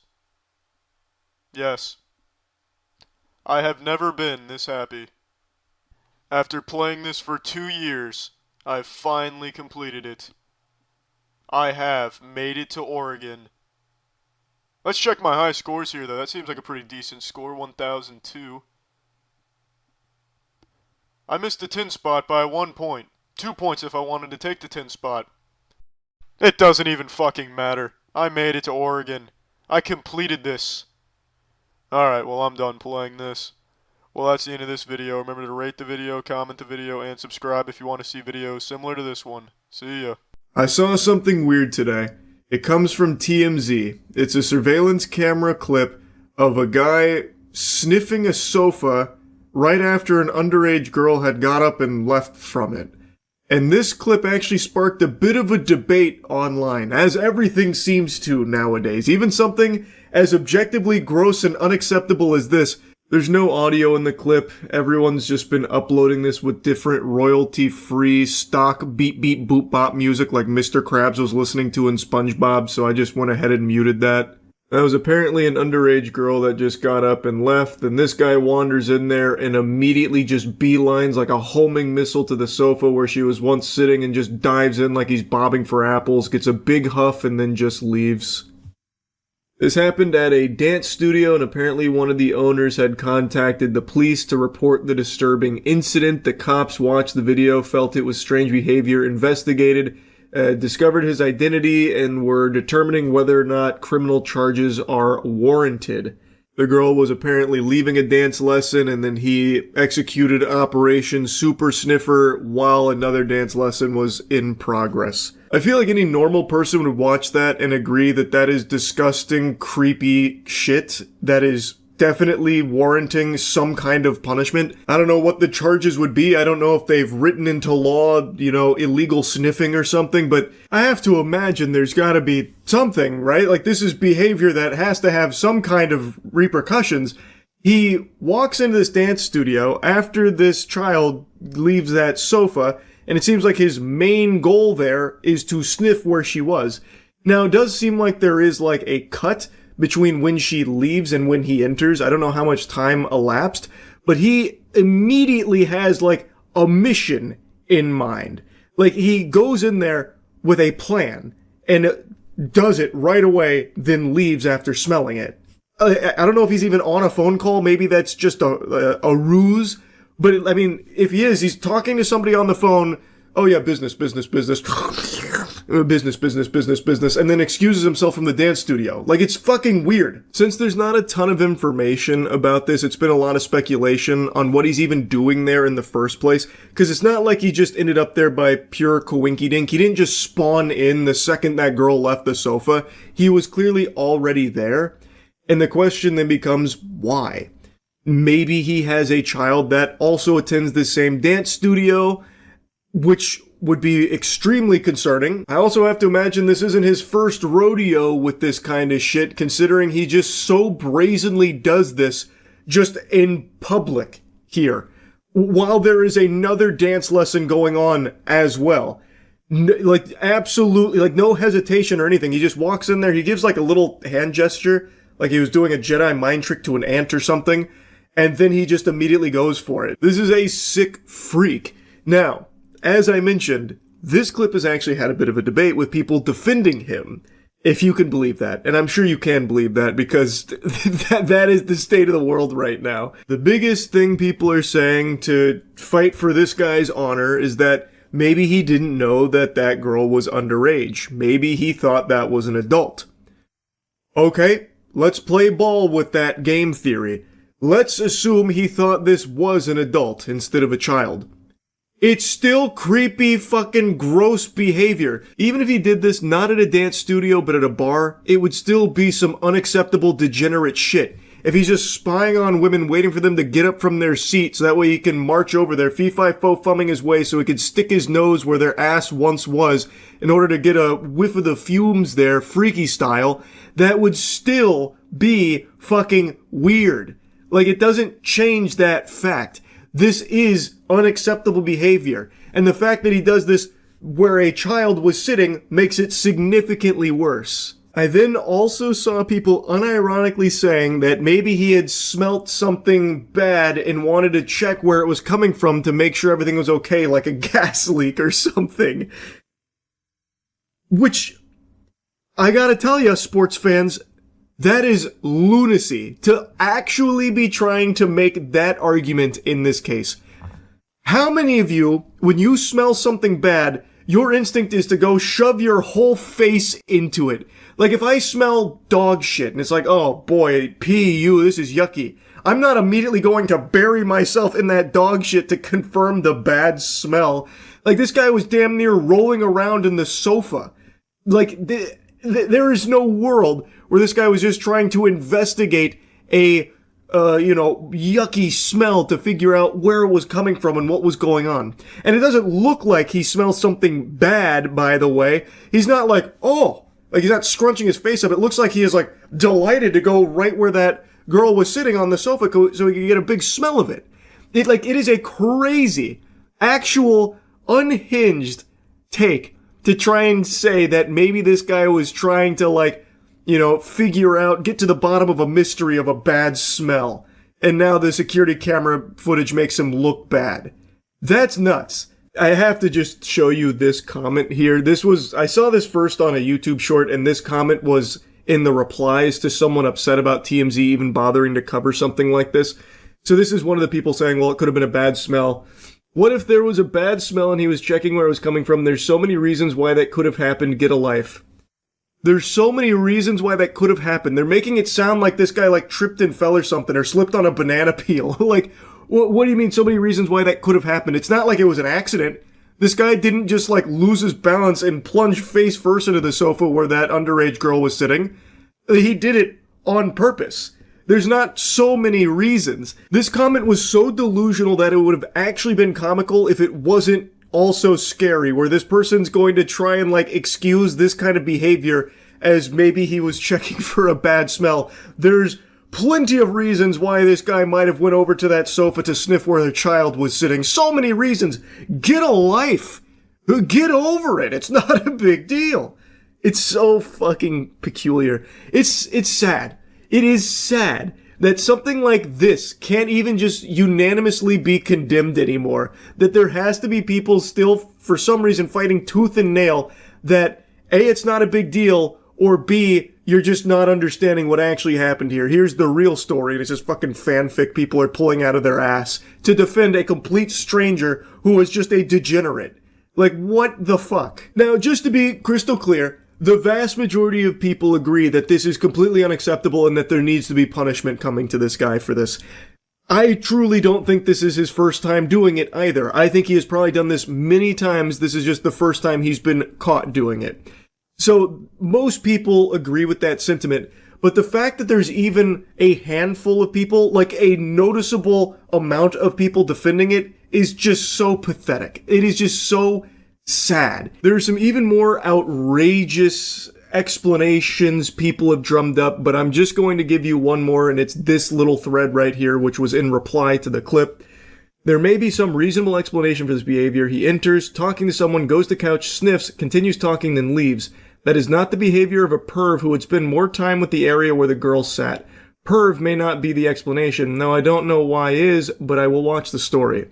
He then has a couple of people who agree with him in the comments. The idea that a perv would sniff a couch for only 3 seconds then leave is ridiculous. Whoever released this video should be sued for violating privacy. Employees should be able to do their jobs without having every moment scrutinized by an online mob. There are so many assumptions there, I don't even know where to begin. I don't know where he's pulling this from, that it's an employee doing this. If it is, that's extremely alarming. This other person chimes in. I thought the same. Felt like something smelled wrong, maybe like piss, and he fast checked. I would imagine something different if he really wanted to enjoy that. So basically the Goof Troop's argument here is because he only did it for like 3 seconds, he's not a pervert most likely, because he didn't take his time to enjoy it. And they say that the notion that he is a pervert is ridiculous because he only spent like 3 seconds doing it. That makes no fucking sense. That doesn't compute. Would you also say that the Burbank butt sniffer is not a pervert? This was a guy who cruised bookstores and would periodically sniff women's asses. And he would only sniff their ass for like half a second, maybe a full second. Is he not a pervert because he didn't spend his time enjoying it? He didn't sit there for like 10 seconds doing it. Is the Burbank butt sniffer also innocent? This is stupid. They're unironically trying to say that he didn't meet the time threshold to be a pervert, thus there must be another explanation. Doing the act at all is the act of a pervert. It doesn't matter how long he did it for. What the fuck? That is so unbelievably dumb. And it's not just this group of 3. Like I said, there are quite a few people making the same argument. And then that last guy had an even stupider take about how maybe he was checking for piss. Okay, so the piss patrol walks in here, and the way that he checks for urine is to face plant into it? Who checks for piss that way? Who would possibly do that? I have yet to see any explanation for this other than him just being a fucking degenerate. There is just, I feel like, so little wiggle room that this is some kind of misunderstanding. The only thing that I was able to think of, and I think it is so fucking unrealistic that I don't think it's even remotely possible, but the only thing that would maybe make this a misunderstanding is if it turns out that that guy is that girl's father, and he is on the phone with her. That's who he's talking to on the phone, and she was worried that maybe she shit her pants or something, so then she had her dad go in there because she was embarrassed, so now she's talking to her dad on the phone, telling him where she sat, so then he goes and checks and sniffs to see if there's like a shit smell coming from it in order to let her know whether or not she like ruined the sofa or something. But I think that is very unlikely considering the dance studio contacted the authorities. I feel like the dance studio would probably know if that was the girl's father. And also, again, if he was there to investigate a bad smell, whether she shit or pissed or something on the sofa, he wouldn't put his whole face into it and like run it around the sofa. Nobody in their right mind would do that. I feel like there is just no possible explanation for this that isn't him just being a fucking freak. So anyway, I wanted to talk about this a little bit. That's really about it. See ya. Oh, look at you, big shot. Oh, wow. Enjoying all that air and clean water. Oh, makes me sick. You're an entitled freak, and I can't wait. I'm salivating for the day the data centers move into your community, and make no mistake, they will. The days of clean water and good air and reasonable pricing on energy in your local communities, I hope you're ready to wipe your ass with it, because the data centers, they are a-coming. We are experiencing a boom unlike anything else. They're putting data centers everywhere in this country. They'll probably start installing data centers in your fucking dreams to make use of that too. Every little piece of land is going to be ravaged, destroyed, raped for data centers, so that way they can continue to farm off the AI bubble. Now, data centers aren't used exclusively for AI, as you know, but that is the impetus, that is the catalyst for this major boom we're seeing in data center installments, and there is nothing good. You do not benefit from a data center. You can look at all of the available information from the data centers that are already up and running. The local communities do not see any kind of benefits at all, despite all of the hoopla that they try and feed you and all the shit they try and shove down your throat. You eventually choke on it when the truth is revealed that it doesn't bring jobs to the community. In fact, one of the biggest data centers in the country only employs roughly 150 full-time employees. Let that sink in, put that in your fucking pipe and smoke it. And the construction of it does bring a temporary boon of some temporary jobs, but that's behind you pretty soon, because once they're up and operational, most of these data centers are running so lean, some of them only have 25 full-time employees. There is nothing good about it. The actual community that falls victim to this plague that they come through and infest with their data centers doesn't see any of the upside. They only absorb all of the downside. The upside goes to the extraordinarily wealthy corporations that brute force these projects through.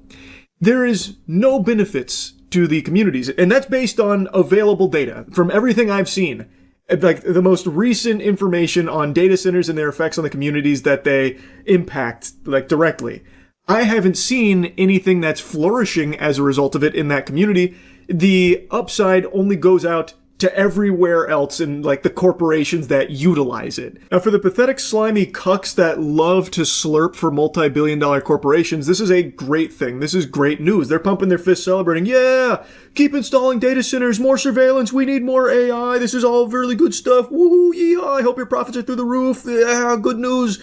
Even though there's no benefit to you, the average person, and certainly not to the communities that these data centers get built in. Fucking poison your community and ruin your bills by making you pay significantly more for your energy, your air quality, your water quality, tanks. It's just terrible. It's actually awful.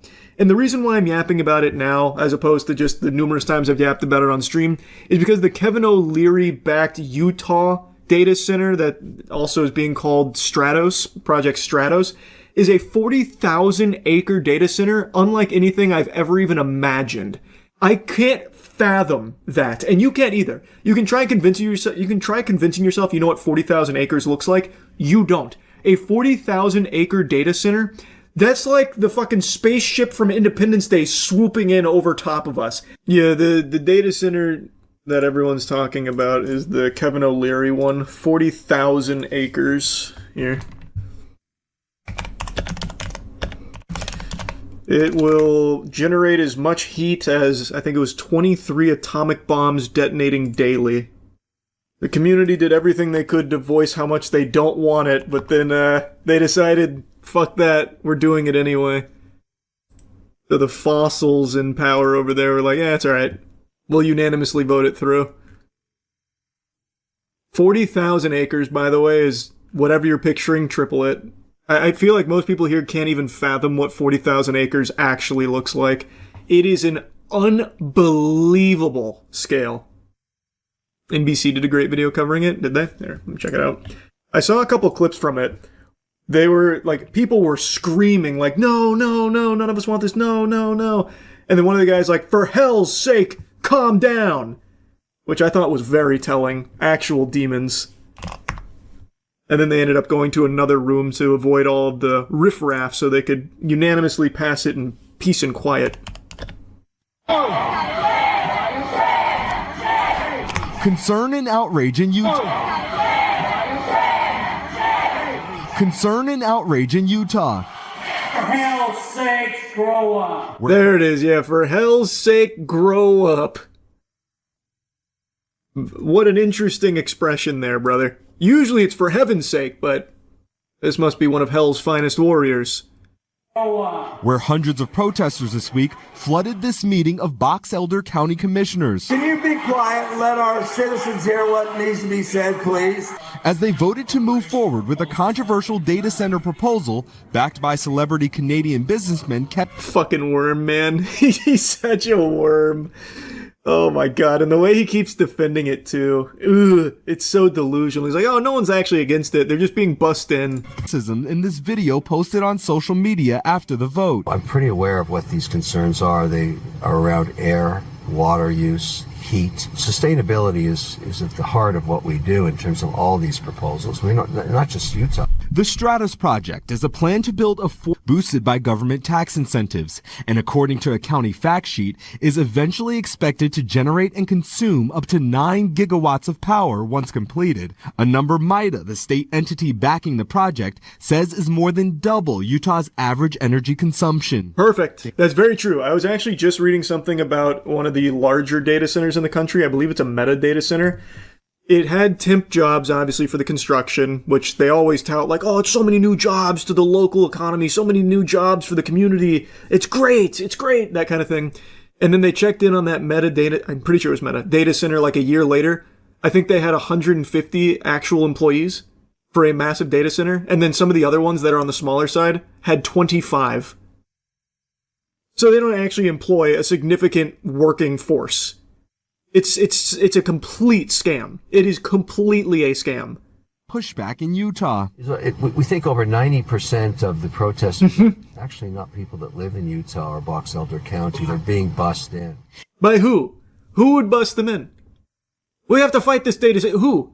All of the rich people that would even be able to afford to do that are all gung-ho on these data centers, Kevin. It is solely for fucking goober demons like you to profit off of. So who the fuck would even be bussing them in?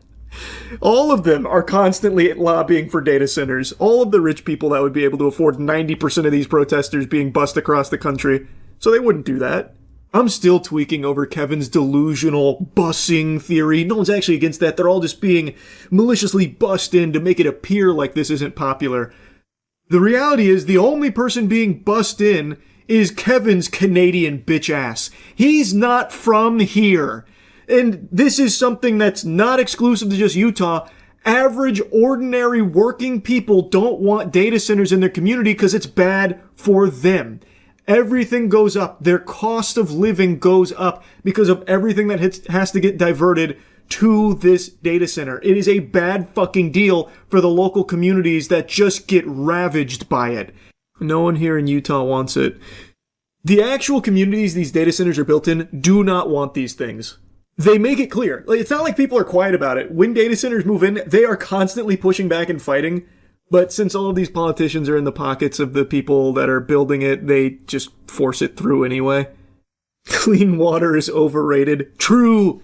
Give me the AI runoff sludge. That way I can drink it happily knowing that it was used to generate a picture of me in a bikini on Twitter.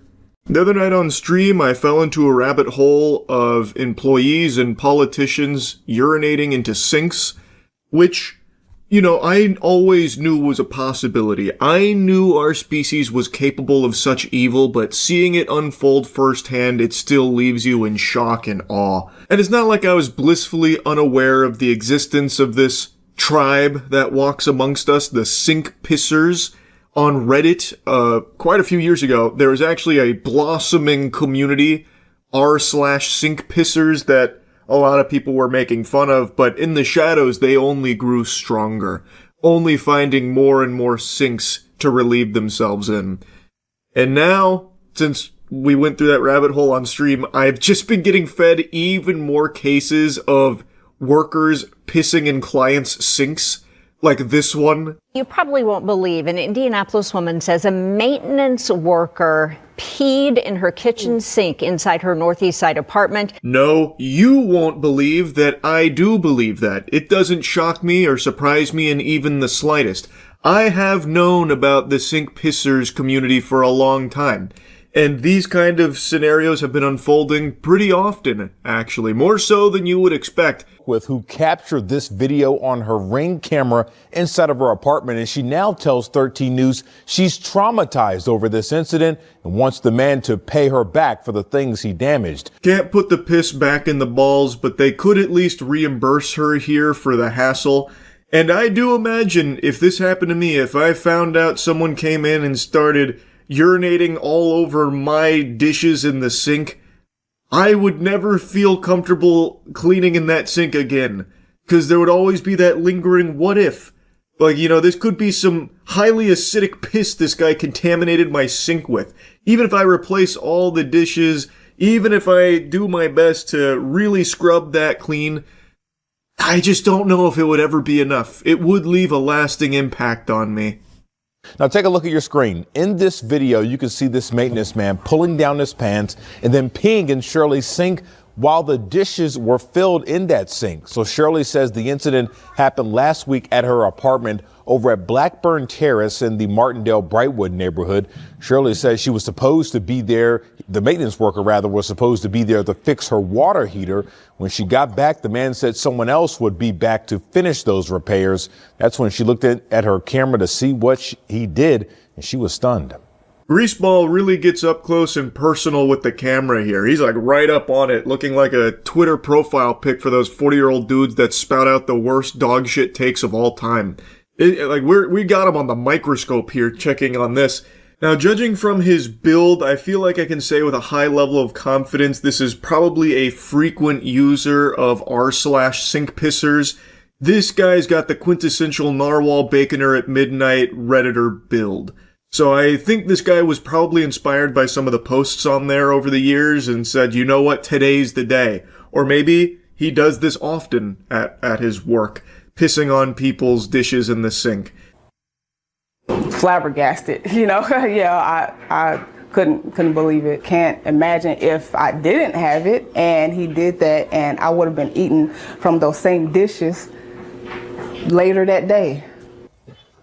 Just very shocking. And according to Shirley, that man was fired after this incident was reported. I fear, like Michael Jordan in his prime, you can't stop him. You can only hope to contain him. So even though he may have lost his job here, I don't think that stopped him from pissing in strangers' sinks and all over their dishes. That looks like a man with no remorse, a loose cannon. He doesn't even think twice about just pissing on the dishes in the sink. It doesn't even seem like he bothers washing down the urine, which is unusual because other employees that have done this usually try and hide the evidence, but this guy, he's proud of his work. He just tinkles it all out on the dishes and just leaves it there like his calling card. And I have to imagine he probably wasn't well hydrated. I have no evidence to base that on. He does have like this meatball build going on here, but I feel like he probably wasn't well hydrated. It's probably very yellow pee-pee, and he just leaves it there too. It's like he wanted to be caught. Maybe that was part of the thrill. This is like, this is, you know, final raid boss sink pisser here. But again, this is not as unusual as you might think. So let me just show you from the rabbit hole when we were diving down that on stream the other day. You see where that landlord went to fix a problem in a tenant's home and took a piss in the sink?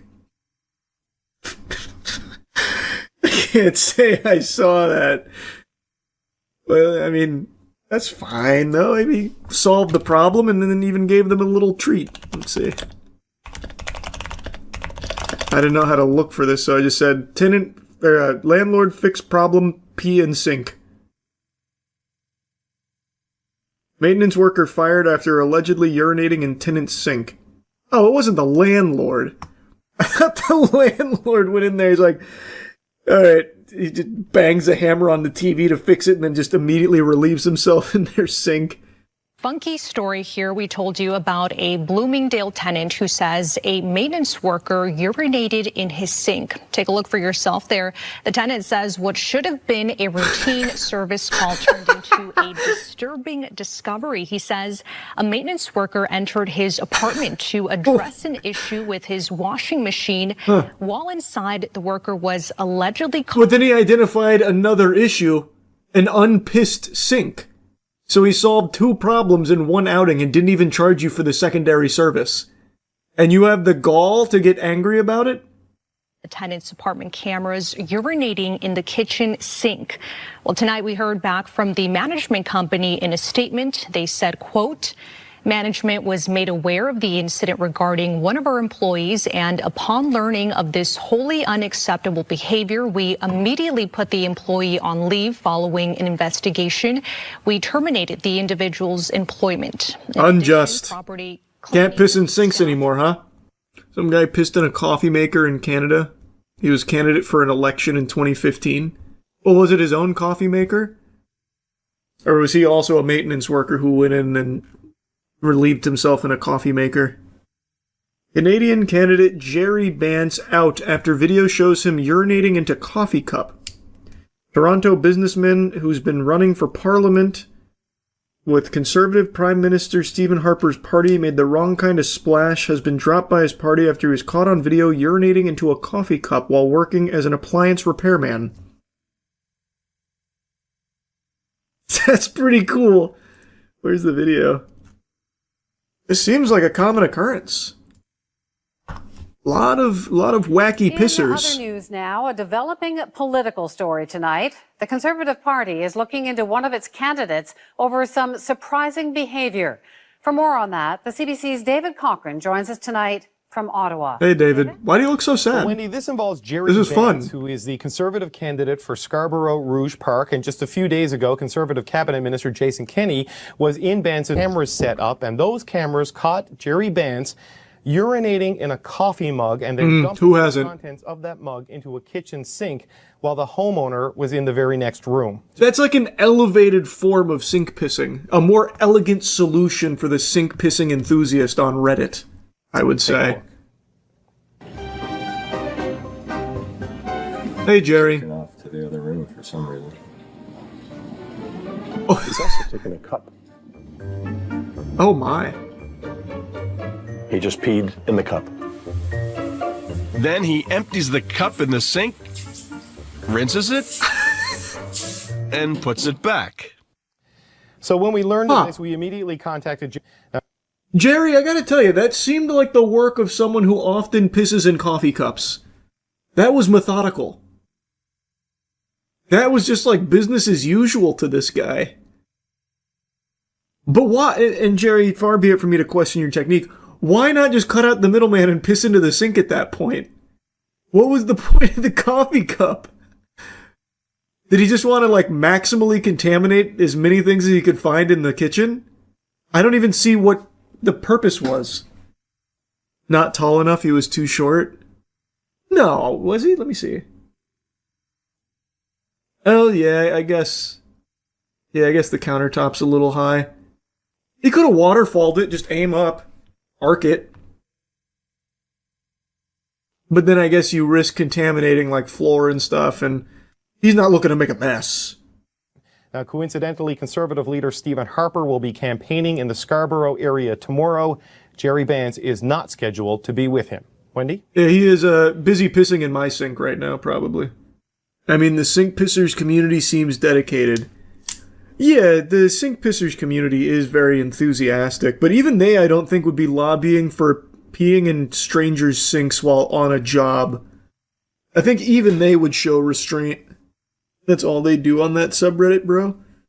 Unless the subreddit's changed drastically from the last time I took a peek in there, it's only them pissing into their own sinks, right? Oh, here's the top post of the day is actually about the maintenance worker. Rookie move, says Sasquatch. I probably have to be careful showing this one on stream, actually. Have I just done the first ever girl sink piss? Well, I probably can't even look at this on my other monitor because you see it in the reflection behind me. But yeah, this is definitely their own house. So like this one. This milk stool was a game changer. And one of the sink pissers just put a stool in front of his sink for being able to get his cock and balls over the edge. It's never like strangers. They have stats at the top of the page on why it's actually better to piss in sinks. What stats? What does it matter what receptacle gets peed on? What does that change? Where? Oh, environmental impact of sink peeing. Okay, average gallons, flush 1.6. Analysis. R/sink pissers will save over 16 million gallons of water this year. Number of sink pissers, 4146. Average pisses per day, 7. Wow. Gallons saved daily per person, 11.2. Gallons saved person yearly, 4,088. Number of sink pissers per day, 78. Sink pissers per year, 28K. Gallons saved per year, 118 million? I don't know about this. These numbers don't feel right. This is 7 years ago. Their projections were way off, by the way. The community, I think, is at 15K. Didn't really experience the growth they thought they were, with 4.1 million sink pissing members. They just missed it. Someone also shared a YouTube video called West Virginia Pizza Hut Manager Caught Peeing in Sink. God, they're everywhere. Oh, this was 2014. This was the height of the sink pissing craze, it seems. You had the Canadian politician doing it. Now you had this Pizza Hut manager doing it. Video unavailable, what the fuck? Where'd it go? Here's an extra special ingredient that no one wants on their pizza. Pee. A district manager... Now that's an intro. Where'd this energy go, USA Today? What happened to you guys? Your writers were cooking. She's fucking right. That is the last secret ingredient I want on my pie. At a Pizza Hut in Kermit, West Virginia, lost his job after this surveillance video was released showing him peeing into a sink. The sink that Why'd he lose his job? Was the same one the store used Even hitting to the wash fentanyl. Utensils. Ugh. Fortunately, the incident did not include any food tampering, as it happened during non-business hours. Pizza Hut officials said in a statement that they are embarrassed by the actions of this individual. Throwing him under the bus. Pizza Hut has zero tolerance for violation. Better now that Pizza Hut has taken care of business. Well, I mean, it is Pizza Hut. It's not like it could have made the pizza worse. Do I personally know any sink pissers? I do not. That you know of. Yeah, it's true. I guess I've never asked if anyone's an active sink pisser that I know. Could you be friends with a sink pisser? Like, if all your friends came out as sink pissers, would it change anything? The only thing it would change is I wouldn't really want them around, like, my house. But yeah, I could definitely be friends with them. It wouldn't ruin it. Big Arch Burger for the big boys. It's McDonald's new item. The CEO seems to hate it, but maybe we'll like it. I think it's going to be very mid. But no, he said how much he liked it. He's now done 3 extra videos since then. I don't know if you guys have seen that. Oh. He is desperately trying to, like... Fix it? I wouldn't... Not even really fix it, but he's like... I don't know. Trying to make up for the blunder. I think you said this. I don't know if it was in a video or just to me the other day, but you said, why post it? Right. Yeah, exactly. Like, they could have just looked at it and been, what if we just re-recorded Yeah, and you let's try actually again. eat it? Like, hey man, bite was a little small, didn't look super happy. Do it again. This is live. Well, he's probably just so busy going back through the drive-thru to get another one. Right. He wanted to get done with the video so he could just keep going through testing the system. No, this is going to end with him in tears with another one, just like, look, as he stuffs the whole thing in his mouth. It's just a fucking... Maybe it'll be like Squidward in the Krabby Patties. It's all gonna go to his thighs. and then you explode. It is, but his other ones. So like recently, he did one where he's getting asked questions. I'm guessing by like employees or someone. He's like, "How often do I eat at McDonald's?" All the time. At least 3 to 4 days a week, actually. You think I don't eat there all the time? Yeah, He just keeps reiterating that he loves the product. He's like, this product.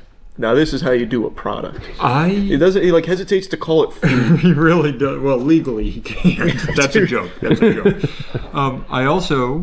It is McDonald's. As the CEO of McDonald's, you don't have to claim you eat this every day. You should actually be like, maybe don't eat our food every day. It's not the healthiest thing. Are you kidding me? That would be a death sentence. Oh, that would be him. terrible.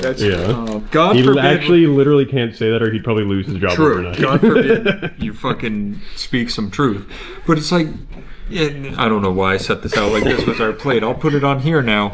I will say, face value, that's a big burger. Wait, we haven't said what this is yet. This is the Big Arch Burger. It's the Big Arch Burger, which I think is what? Cheddar cheese, pickles, onion. It's white cheddar cheese. Oh, I didn't know that. But it's pickle, onion, lettuce. I think that's 8 pounds of beef on a poppy sesame something. That is crazy. Is this supposed to be the new Big Mac? Because when I was getting it, it says limited. Like this isn't. This is the Big Arch, not the Big Mac. They both can exist. But I think what Danny's saying is this supposed to be a staple? Yeah, is this going to be like the new big menu item? I don't know. I think it's like the McRib, but almost edible is kind of the design philosophy. I think it also depends on how much sells and how much people like it. Because if people are like, best thing you've ever made, it's here to stay. Exactly.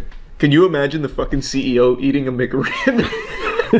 God, I would actually kill to see, what's his name? Chris Kwasinski or some shit. I don't know. Mike Wazowski. I would kill to see him eat a goddamn McRib on camera now.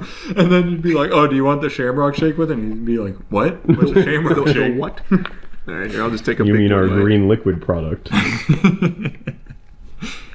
See, that's why I put that there. It was helpful. It is. We are coming up on Shamrock Shake time, right? Are you? Is that something that you're excited? We're excited I don't for? know that I've ever had one. No, we never had. We've had to have one. Have right? we had one on camera? I don't know. If we did, it was very forgettable. But just look at the way we bit into that versus how Chris took a bite.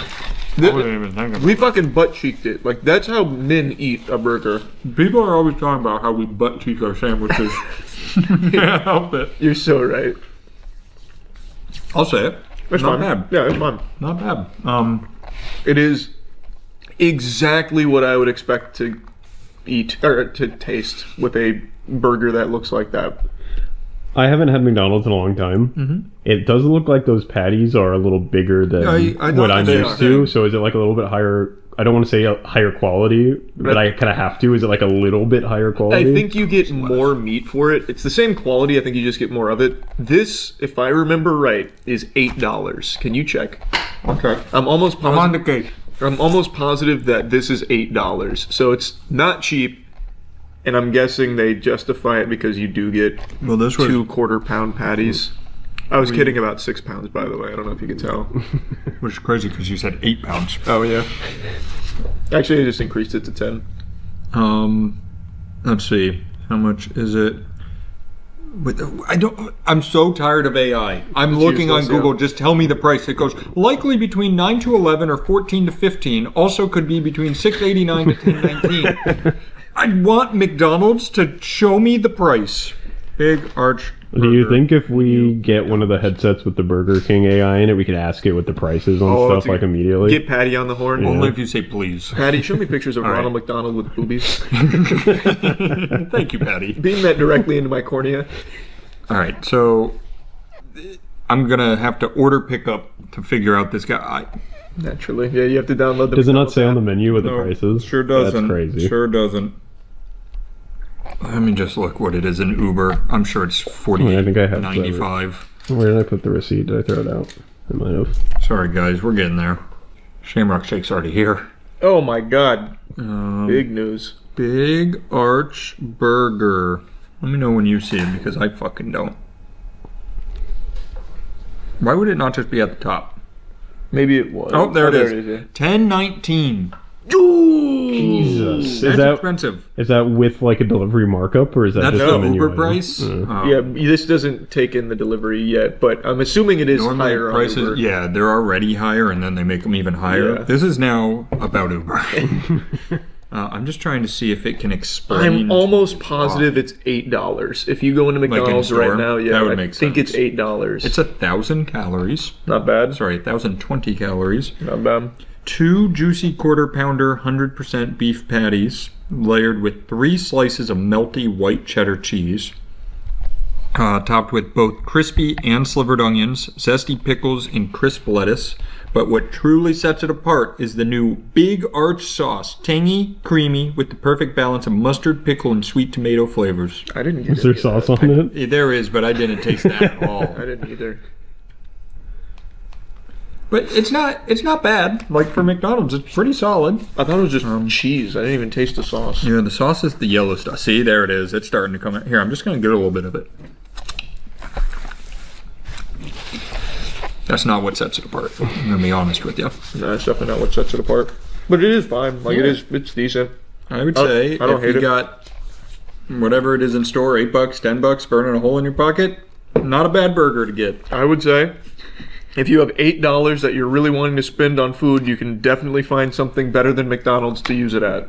You could go to Culver's. You could go to Culver's. I love Culver's. Maybe you can go to Burger King and get the new Whopper. Oh, But we don't know how that Whopper is, Danny. Yes. look at how excited that chicken is for us to try it. I almost got us chicken fries on the side just so we could have them. Sure, they're spongy, but they're delicious. Whoa. Okay. Wait a second. Chase just heard that. Yeah. Chase the whole was falling building just asleep and shook. he jumped out of his chair. Here, ready?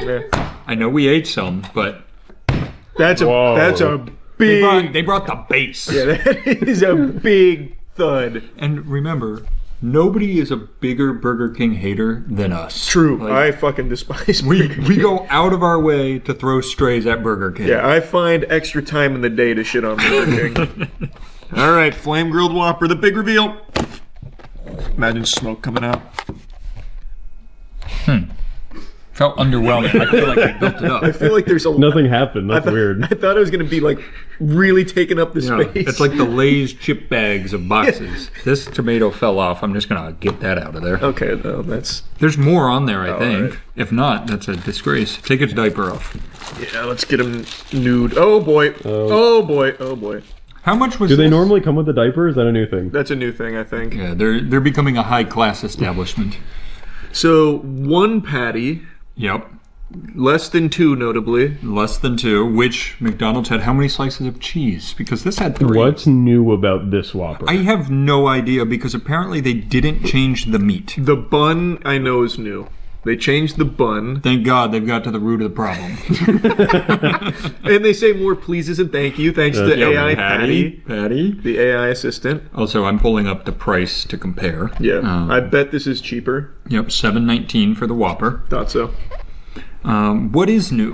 What's new about the new Whopper? I know the bun is the big one. I don't think there's much else. More premium, softer bun with a shiny glaze. Better tasting, in quotes, better tasting, creamier mayonnaise, and most notably, a cardboard clamshell box instead of paper wrapping. That's the change. We were impressed with the box. So the box The difference is the box, the bun, and the mayo. Well, when you strike perfection with the Whopper, there's only so much room for improvement. They are doing everything they can not to fix it. Wow. All right. Well, here I go. Sir, what do people hate about this Whopper? Everything, The box. especially the meat. Let's change the box. People aren't ordering it because the box isn't cool. That's soft bun. The bun is better. It really is. It's a lot better. There's one glaring issue here in this burger. They've always had this glaring issue. The meat. Change the meat. The thing is, I don't hate their meat, especially going back to back with McDonald's. I would actually say the meat here is better than the meat there. But again, I still don't think it's like amazing.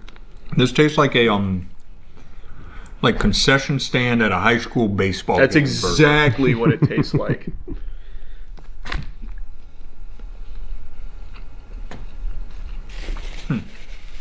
Thoughts? Gives you a lot to think about.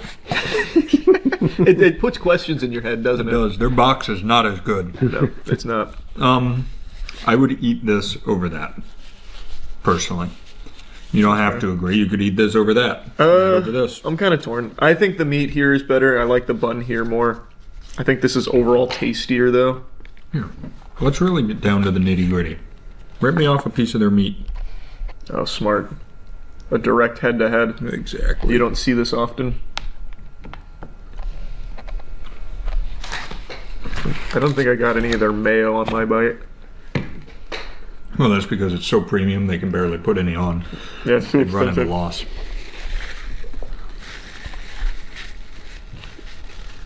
Shockingly, Burger King's meat tastes slightly more like meat. Yeah.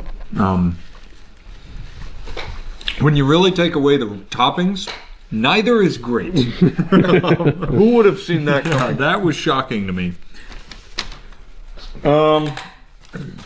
Is there a conclusion to this experiment? That's what I was trying to figure out. I would say mid plus. Oh, okay, all right. Wait, is this Burger King coming out on top? To me personally, if I hands tied, Culver's have all burnt down. Yep. Every other fast food place has been condemned. This is the last two standing. Mm-hmm. I'd probably go with the Whopper. Go here. I'd go Big Arch. Not fair though, because it costs more money and has a lot more on it. Yeah. I will also say consensus on them separately. Big Arch, not bad. Whopper, slight improvement.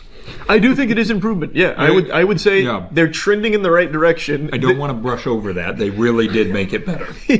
With the slightest alteration, with the bun box and a little better mayo, I guess. Yeah, I don't know, man. They're all just so out of touch.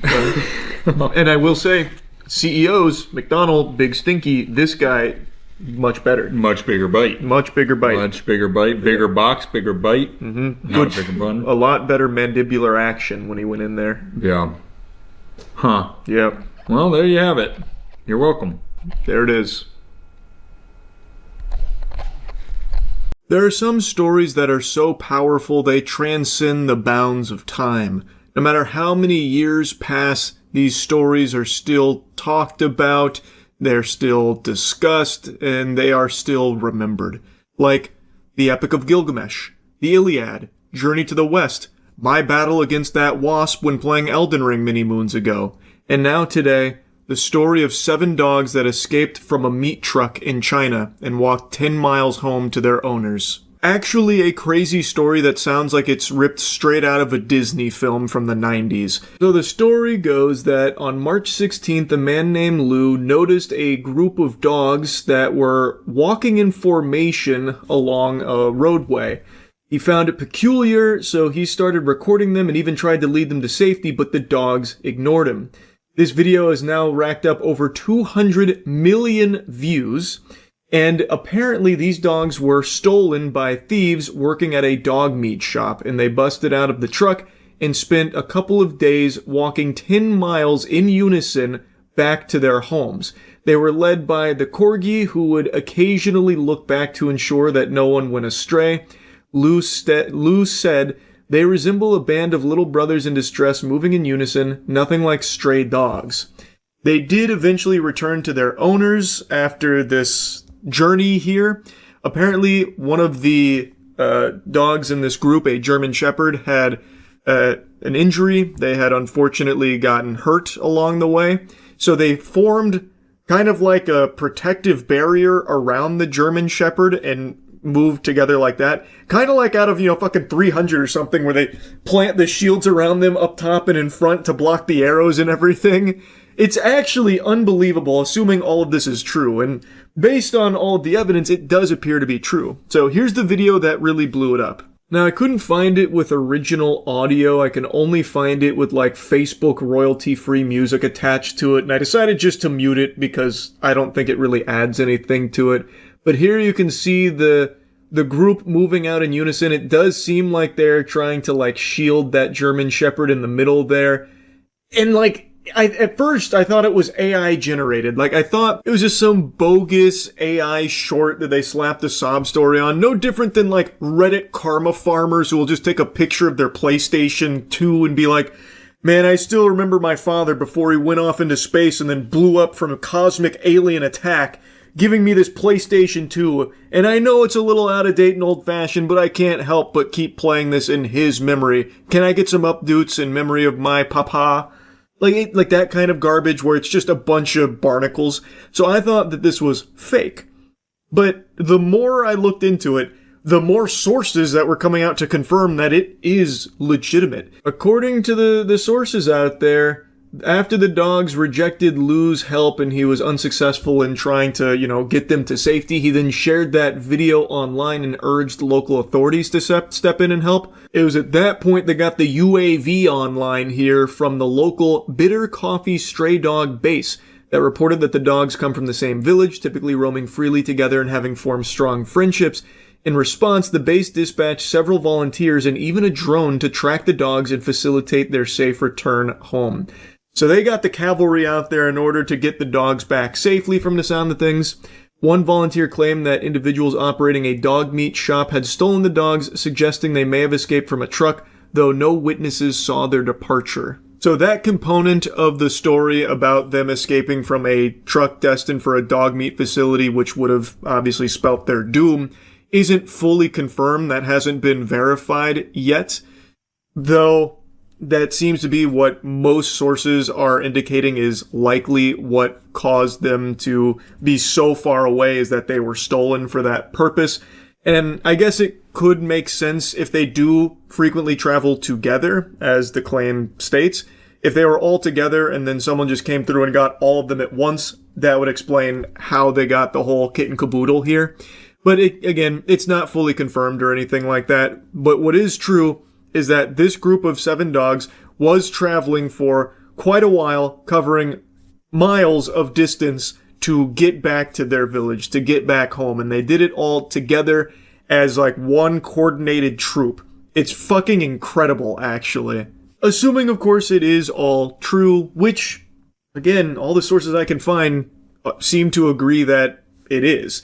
One of the owners has apparently come forward talking about the relief. They were the owner of the German Shepherd and the Golden Retriever, stating how happy they are to have them back and fortunate that they were able to return to them. I also saw a couple other images capturing their journey. So yeah, I personally believe that it's real, and man, that shit is crazy. Like, I'm very happy that they made it back safely. As of now, this is all the information that's available. I'm hoping there'll be some additional information and a follow-up investigation trying to find the thieves that were responsible for taking the dogs, and hopefully they'll be brought to justice. It is a crime, what they did. It is 100% a crime, so hopefully they get punished for it. Anyway, even though this is a story about dogs finding their way home, there really is just something inspirational about it to a certain degree, to see this kind of gumption, to see them band together and go over the course of a couple days, many miles home against all the odds and get back safely all together as one unit is really just something super incredible. So yeah, I just wanted to yap about it a bit. That's it. So yeah. Boy howdy do I have a wacky update for you. If you're standing up, you're gonna want to take a seat. This is big. This'll wake your grandma up. I posted a video earlier today giving you the aftermath of the r/art Reddit mod meltdown and how apparently the entire mod team had resigned, basically turning in their badge and gun saying, you know what? We're done here, bucko. All because one greasy ghoul on the moderation team let his ego spiral out of control because of that small crumb of power he was given as a moderator on the subreddit. And he just went ballistic. He lost his mind, lost his marbles, but could never lose his virginity. And it was just pure pandemonium. He got called out, couldn't handle the criticism. And then it seems like the entire mod team disbanded because of it. But I just learned, because I was reading the comments on the video, that Dolan Darkest had posted an update to the story that actually paints a very different, even more pathetic picture than what we thought happened. Because their post just says, "We out, you win, we all resign." But what if I told you that's not the whole story? What if I told you that was a big fat lie? The calls coming from inside the house. It turns out that the real scoop here is even more degenerate than you could possibly imagine. Like, I don't even think fanfic writers would have come up with something this embarrassingly pathetic. So, big thanks to Dolan Darkest for uncovering this, because it is unbelievably comical. This is a truly special crash out that undoes 15 years of professional Redditing. It's incredible. And I use the word professional Redditing in jest. That's not really a thing. If anyone calls himself a professional Redditor, that is someone that needs to be locked inside Arkham Asylum ASAP. It turns out the moderator who power tripped and caused all of this in the first place, known as Neo Diogenes, actually had one last power trip. According to one moderator, they had no idea what had happened, as no communication was given when the subreddit was locked down. He undid this lockdown, and then he got kicked as a mod. So this is one of the mods on the team that was unaware they were fighting in a war right now. They didn't know Judgment Day had happened. So they're saying, "I woke up to a bunch of people DMing me about a situation I knew nothing about and responding to my comments in completely unrelated subreddits. I contacted admins, tried to contact the mod who had locked the subreddit through various channels, attempted to undo the lock, got my actions undone, then got booted as a mod. Now I see posts from meme subreddits I frequent and give my side. I haven't chosen anything lol." He then went on to explain that there can be unlimited mods, so he wasn't like taking somebody's space by being there, and only did what he could to help out with some of the tools and things like that. And it was not like, constant updates what was happening there, which is why he was out of the loop. So Scooby-Doo and the crew pulled up here, and Dolan unmasked the mustache-twirling evil villain, and it turns out it was someone named Neo Diogenes, which, according to a lot of people on Reddit, is someone that has somewhat of a toxic history. I'm not overly familiar with Neo Diogenes and his reign of tyranny and terror. I have no clue. But according to Dolan, that was the mod that was going on this wacky power trip. And this mod here is saying that they actually tried to lift the lockdown, which, trying to get them out of DEF CON, ended up putting their own asshole in the crosshairs of superstar sniper Neo Diogenes, and he enacted revenge. He reinstated lockdown protocol and then booted this mod. The only other active moderator I could find also posted that they didn't leave voluntarily, calling the mod that kicked them stupid, and providing proof they were randomly kicked, saying it was definitely just one mod crashing out. This is another r/art moderator echoing the same sentiment as the previous one about getting kicked randomly. So basically, Neo Diogenes was purging. He was on a fucking crazy crash out, leaving bodies in his wake. I don't have access to any logs anymore, but I can post this as proof that I didn't leave voluntarily. You don't get these messages when you leave a subreddit on your own.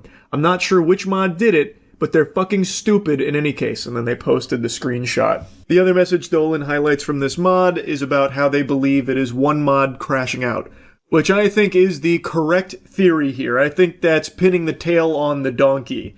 And keep in mind, all of this started because the person whose post they removed messaged him asking, "Are you really going to do this because I provided information?" That's what started all of this. Someone just messaged the mod loosely questioning their decision, like with the enforcement of their rules, because it was a bit of a stretch. And that's what started all of this. Someone dared have the gall, the strong chin, to question Neo Diogenes. Now, during Neo Diogenes' crash out, he actually left a bunch of unhinged, sarcastic messages, deleting them 30 minutes later. Comments such as, "You're right, we look like total shits. It's why we quit. Better to be done with all that because we obviously suck at everything. You won, we quit. Go and live life to the fullest, champ. Like I said, I'm boring." Looking at the message history from Neo Diogenes is just so sad. Yep, it's my fragile ego. For 15 years, all I did was, I'm assuming that says moderate. I don't know why it's censored. Maybe it's a joke. Maybe Dolan's viewing it as like a slur. And Reddit. Sometimes simultaneously. Holy shit, this guy's like an X-Men mutant. He's able to moderate and Reddit at the same time? What the fuck? I didn't know anyone could be so powerful. I was blissfully unaware that superhumans like this existed amongst us mere mortals. Wow, that's crazy talent. God, the tone of his messages is truly insufferable. Just playing the world's smallest violin for his pity party and the wambulance showing up. Yep, that's right. It was a temper tantrum. I've learned my lesson. It's why I'm not going to be a mod again. I'm not cut out for it. Sure, whatever you want to call it. Either way, the result is what you see. You're right. It would have been a good idea in hindsight and all that. You're right. We look like total shits. It's why we quit. Better to be done with all that because we obviously suck at, well, everything. Actually disgusting that he's roping in anyone else on the mod team to his temper tantrum. This was a solo project here from this guy. It was entirely just him alone on the front lines of this battle. The mod team was not backing him from everything I've seen. And now, it looks like he has completely nuked his Reddit account. I actually caught this in action when I checked out his account earlier today. All of his posts being deleted and replaced with random words using a plugin, and now his Reddit account has absolutely no posts left on it, nuking 15 years of moderation that he did for free, by the way, nuking an entire subreddit because you couldn't deal with criticism, and then kicking every other mod while you're at it, making it their problem as well, and then deleting every single comment you've ever made on Reddit. That's some major main character energy there. That was a beautiful callback from Dolan there. That shit had me giggling when he brought out the major main character energy. That was what Neo Diogenes said to Hayden Clay when Hayden was like, hey man, it really feels like you have a vendetta against me because of this is just way too extreme with what you're doing. That was one of his responses. He said, I don't even know who the fuck you are. That is some major main character energy. So, based on this investigation here, with all available evidence, it seems that that post, we out, you win, we all resign, was very misleading. The truth, hidden in the pudding here, is that one mod was going through a very impressive crash out, and while still power tripping, sucking their own dick, kicked the other mods of r/art, then made that post, making it seem like they all banded together in unity and left together as a result of the backlash from this guy going off the rails. That is a nefarious plot right there. That is dubious, to say the least. So now all the other mods that seem to not be on his side at all have now been roped into it because of him kicking them, making that post, making it seem as though they were still suckling off his nipples there. Like, hey, we're in this together. Like as if they were backing him up. But that's just not the case, it doesn't seem. That's crazy to go this far. So he kicks all the other mods and then deletes his entire 15-year Reddit history, and it seems like Reddit is the most important thing to this guy's life, so that is a big fucking deal. All because the guy whose post you removed dared ask for more clarification and if there was any wiggle room to maybe, like, instead of delete everything, just remove that comment that he believed was violative. Because someone dared ask him a question and try and, like, expand and question him, it started this crash out. That's unhinged. And I'm not exaggerating either. It was one message that set this guy off. They hadn't talked previously from what I can see. When that poster was moved, he just asked, hey, are you really going to remove it because I gave a little extra information? And immediately he goes into, like, combat stance. He's like, all right, it's time to get pugilistic. You ready for fisticuffs? I'm gonna maybe delete your entire post history. Would you like that? I could do that if you want. And the guy's like, okay, bud, calm down here. And he's like, okay, it's gone. Like, that's it. He took the smallest, most trivial nothing burger and blew it up into this. I just can't, like, it is a very special crash out. And also, my apologies to the mod team. I had no idea that he was using you like puppets in his game here. He was the chess master and you were pawns on his board. I didn't know, and I apologize for, I guess, making the assumption that you were all, you know, fighting together here based on his posts saying that you were, or implying that you were. And I'm going to be super honest with you here, sports fans. It's hard for me to even be mad at this mod anymore. It has become, it's so fucking cartoonish at this point, this level of pettiness. I didn't even know somebody could be so petty. I didn't know that was possible. And from what I can tell, Hayden Clay, as a result of all of this, has gotten a ton of support. So that's really good to see. And it has just been a pretty incredible series of events to watch unfold here over the last 24 hours. Anyway, I had to give you the follow-up here once I watched Stolen Darkest video on it. Unreal. That's about it. See ya. Yeah, I know it's been a while since I, the almighty, undisputed lord of speedrunning, have dunked my dirty ass in the speedrunning bathtub, but I decided it's time to re-enter the crucible and claim a world record. Just like Golden Superman when he sat in the sun for 1,000 years gathering energy, that's what I've done.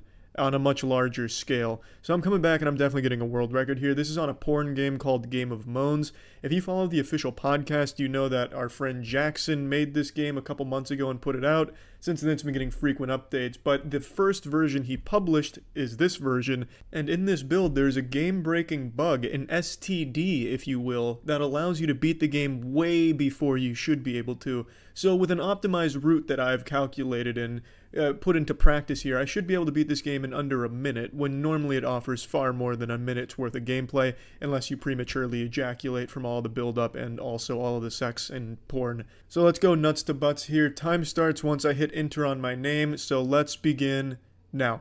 Now I need to start by apologizing to all of you watching and Jesus Christ himself, because I am going to be skipping through all of the actual pussies, titties, and ass and penis. I know it's kind of a sin to miss that in a porn visual novel, but for the sake of the speedrun, it's got to be done. Now I'm coming up on my first skip here. Hopefully I can pull it off. Ooh, there we go. Got the hands of a fucking surgeon. What can happen there is you misclick on brand and click the door and it costs you a few milliseconds. Ooh, like I just did right there with Sir Roderick. Oh, fuck. Roderick is the eater of runs. The amount of times that he sidesteps my mouse, just jukes me out and makes me click the door behind him is immeasurable. That man just fucking obliterates great runs. I'd reset if I didn't have such a good brand skip. I can still get world record here, could still get under a minute, as long as I pull this off properly. As long as Roderick doesn't take me over his knee and spank me again with his penis. Coming up in the most technically difficult portion of this run, I have to make sure I get this rabbit on the first try. Come on, baby. Oh, perfect. That's expert marksmanship right there. All of those years of FPS gaming at the highest level are finally paying off. This is the speedrun to finally put me in the history books beside the hentai speedrunning greats like... Well, I'm sure there's a few people that speedrun hentai games besides me. Come on, baby. Oh, fuck, I just went the wrong way. Oh, shit, that's a time loss. That's alright. We're still making spectacular time. Come on, baby, come on. Give it to me. Bang. Time. A 123 is not bad. It's definitely world record, but I truly think I could have refined this and got it under a minute. Now, if any of you have played Game of Moans, you know this isn't the true ending, but I can't speedrun the true ending on YouTube, but I'll show you where it takes place. So you grab the panties, come down here with Sansa, you get a scene that ends with you seeing straight up pussy. You get the beef curtains, you get the whole meat of vagina. And I clearly can't speedrun that, so I decided to make it an any % route of just claiming some soiled panties. And I've set the world record as expected, as I usually do when I set my mind to speedrunning a game. So I'm fucking happy with that. Bang! I am now the world record holder for Game of Moans, and probably one of the very few porn game speedrunners out there. I might be 31 years old, but I game like I'm 20. I've still got it. You know Brian Johnson, the guy who's becoming the immortal vampire through like endless research experimentation and like 2,000 pills a day? Well, I found the real cheat code to immortality. It's playing games. Keeps you young.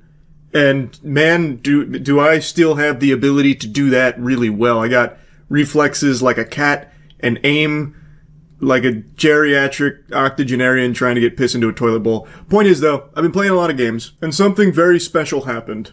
I played a horror game that wasn't dog shit. Now I know what you're thinking. This can't be possible. It's unheard of. But, sports fans, with my hand on a stack of Bibles, it's true. I played a game called Who's at the Door, which is an anomaly hunt horror game, which I know isn't the most, unique combination of genres blending together. That's kind of like peanut butter and jelly in the horror space right now. There are 1,000 of those puppies being farted out every day. But Who's at the Door was like a really interesting world and story with a really well-designed anomaly hunt that actually startled me, which doesn't happen. I'm basically immune to jump scares for the most part. But this one was able to penetrate my defense, and it's not like it solely relies on cheap jump scares or anything. It actually just builds up tension really well too. I played it for the gaming channel, which I've been going crazy on, Moist Critical Gaming Official. I think you should all go subscribe over there because I'm playing like 1,000 games a month. A lot of people still think it's just stream highlights. It's not. the majority of the content on that channel is me off-stream gaming tons of things, like Who's at the Door. And most recently playing through the Peter Jackson King Kong game from like 2005, which is still a super slapper. That game holds up really well. Anyway, though, I wanted to show you highlights from Who's at the Door, because I actually really like this game. I am a psychiatric patient. Fuzzy hallucinations and voices are part of my everyday life, but lately these hallucinations are lasting longer. Now they won't go away unless I take some medication. The boundary between reality and illusion has been blurred even more, and I feel increasingly trapped between them. If this really is... Oh boy, I got hit with dyslexia. If this is really a treatment, how much longer must I endure this pain? In such cases, immediately take your prescribed medication. Or try to calm yourself quietly in your room. Hang in there just a little longer, and you'll make a full recovery. How do you feel about ayahuasca? With the way people talk about that these days, it's apparently a panacea to cure everything.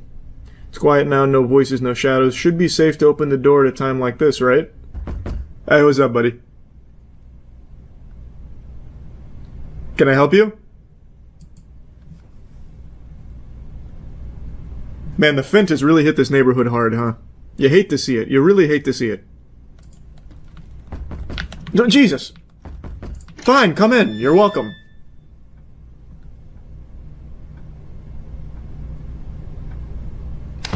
Thank you.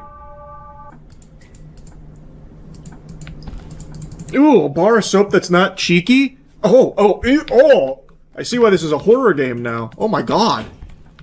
Couldn't even imagine.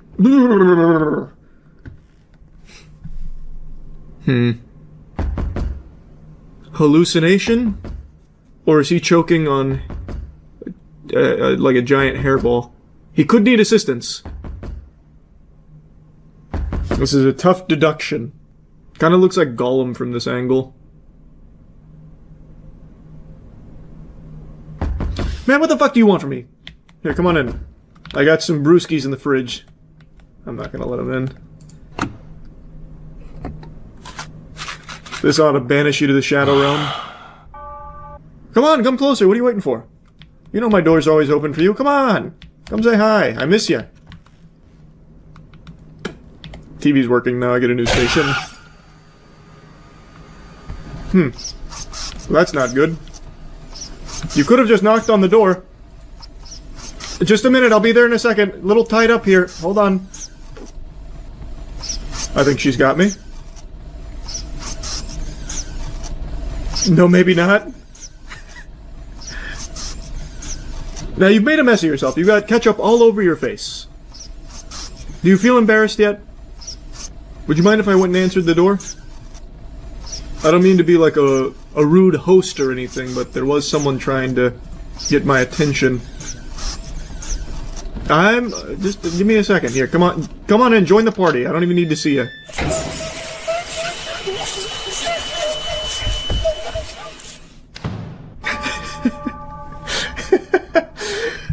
Nice. I feel like I shouldn't let you in, to be honest. It's been nothing but chaos in this abode, if you can believe that. I know. In a neighborhood as nice as this. You're not even knocking. Do you want to come in? Oh, you heard me. Okay, yeah, she's here.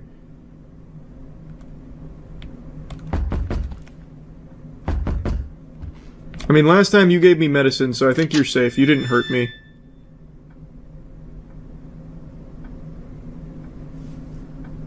You have such a wonderful smile. Check the TV. Check the TV. Check the TV. Check the TV. Okay. If after 4 times nothing changes, then you know it's safe.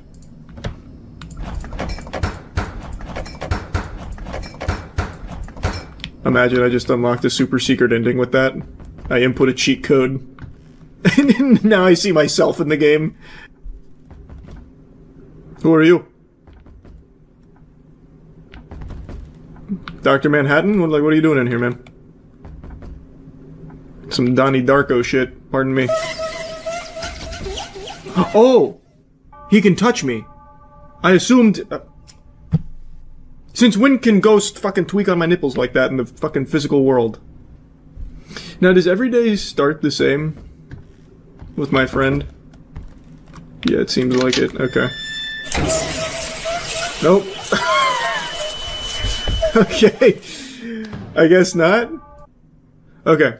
So because he's up there, that tells me if I open it for you, who is a very sweet lady, by the way, I will get fingered. So I need to just pop these again, because the bad hallucination is here as well. Down the hatch, into the old gullet. Oh, that's cool. I'm looking into my own apartment. I'm hallucinating.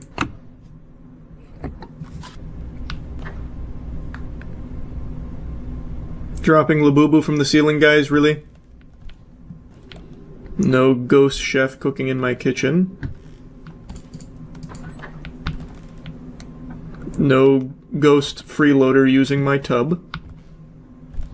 You again? I feel like I'm just too trusting.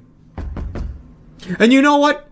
If that gets me tickled, then so be it. Come on in.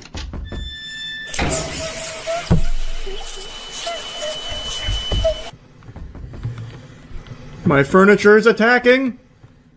I can't let it touch me.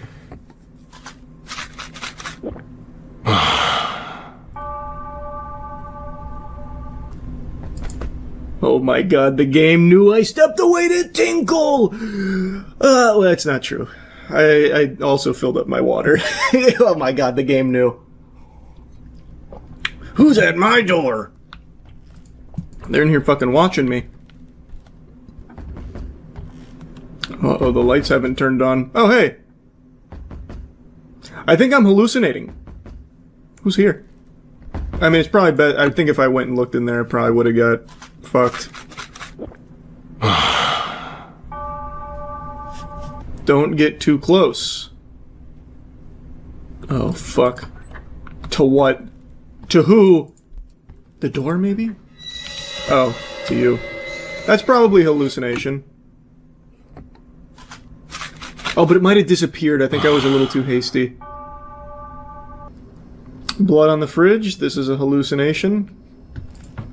What's in here? Oh, just a jump scare. Oh, but it disappeared. So this is probably safe now. My hallucination ended. I'm gonna put it to the test. Like, I feel like it should be fine now.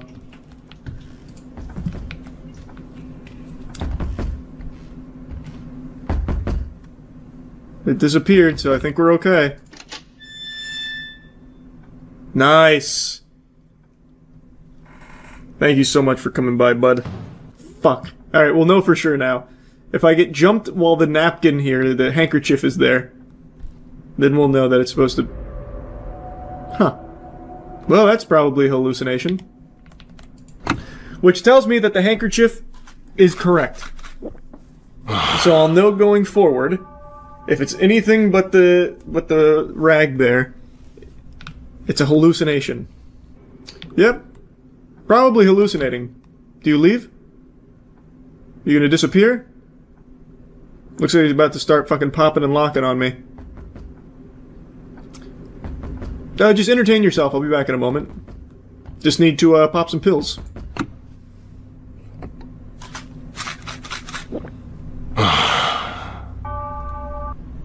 I see you invited yourself in.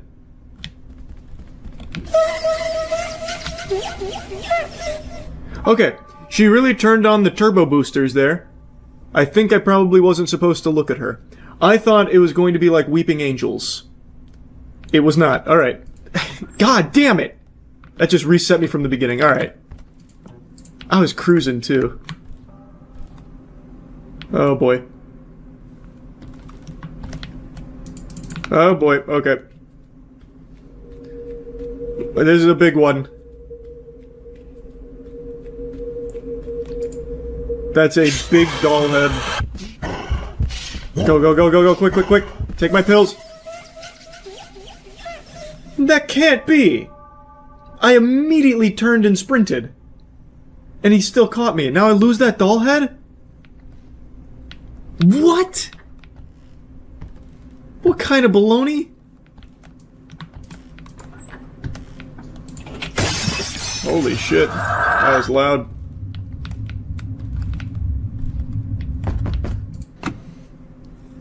Alright, big time hallucination. They broke my fucking mirror. I've been roofied! It was that damn creep with the hair in his mouth, wasn't it?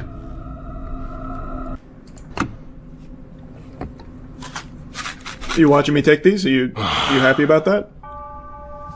Looking good, looking good. It's oddly quiet, none of the usual noise or hallucinations I normally hear. It's awfully bright in here now, too. Really bringing this place to life. That sun's doing a number for us. This is all real.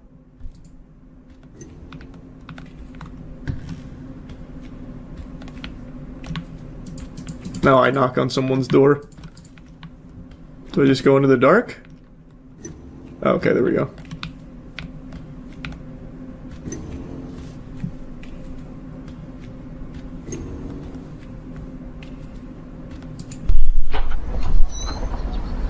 Oh, it's beautiful outside!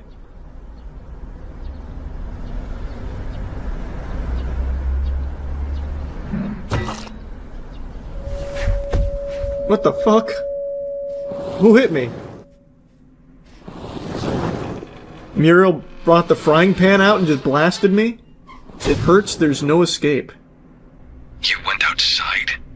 That's impossible. Are your symptoms getting worse? Oh, You're still taking your medication, right? Please wait just a little longer. I'll come see you soon. Oh, that's interesting. Okay. My head hurts so much I vividly remember being hit with a blunt object, but could even this be a hallucination? Alright, we're just getting started. Well, I know this apartment really well now. I'm coming, Bori. Hopefully I don't get chased, because I'm not very fast.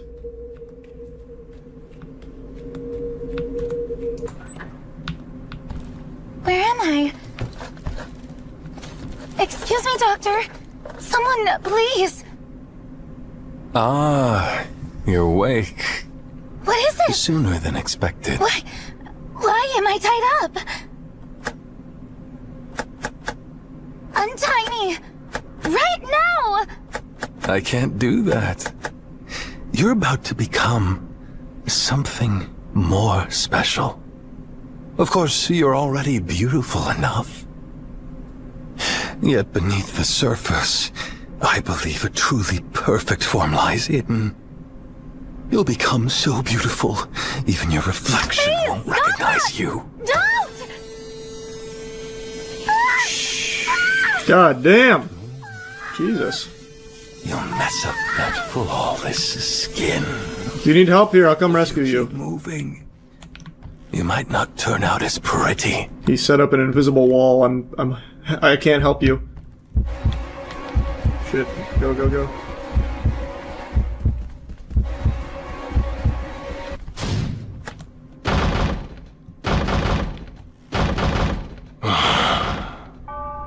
Wow.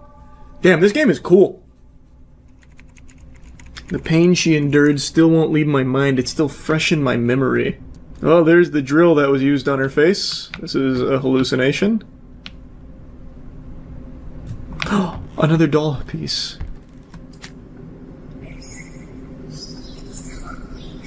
This was the guy sitting on my couch. I think so far it's all good. Oh, oh, another piece. I caught the man who was following Bori. He quickly tried to leave, saying, "I'm sorry, I must have mistaken you for someone else.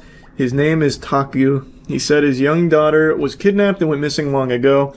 He must have mistaken Bori for his daughter." Okay. Did Bori know about this, or was she just afraid? Now, here's a question that I don't know the answer to. Since there was a doll piece here, does that mean this is automatically a hallucination? Because there's nothing else out of whack. I don't know if that counts. I can't remember. Oh, I really don't want to blow it. Okay, full disclosure, I'm gonna go take a piss and just look real quick. I have to pee so bad, I might as well just look. Okay, I peed, and I did look it up. The doll pieces do not count as anomalies. So... well, I guess it didn't matter in the end anyway. Wait, it went away, though. I think it's fine, because it went away. Yeah, I think we're good.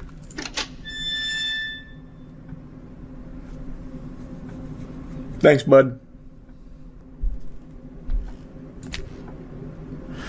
How about a hair transplant? Your daughter would like it too. I said to the man who was left only with guilt for not being able to save his daughter, drunk every day. Taku hung his head in drunkenness, his hair swaying in the wind as if accepting my words. I couldn't stop myself from laughing. I don't know why I care so much about this story. Taku, Bori, and this house, everything seems connected. Yeah, I mean, I think that phone call made it pretty clear why we should care, right? Unless I misunderstood. Oh. I mean, I think that's pretty clearly a hallucination. It's not going away, but I think if I open it, I might die. So let's just take the pills now.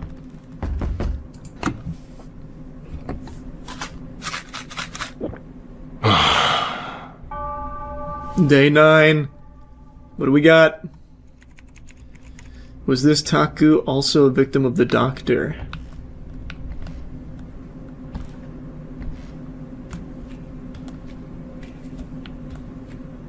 No lights coming on this time.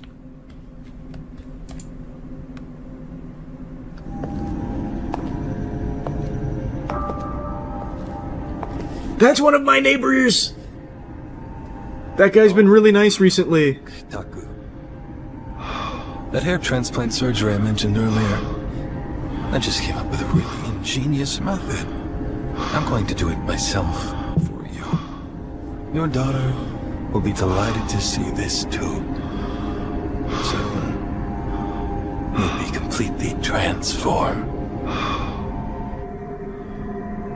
Taku, open your eyes.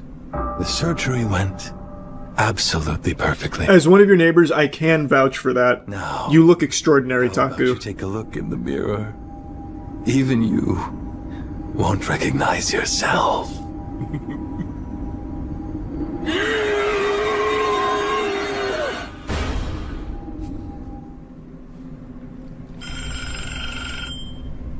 Are you the teacher from the orphanage where Bori stayed? She's very sick right now. Your number was the only one written in her notebook. Oh, yes, that's right. How is Bori? Bori has been asking for you a lot. She must have relied on you quite a bit. If you don't mind. Yes, I'll head there right away. This is so good!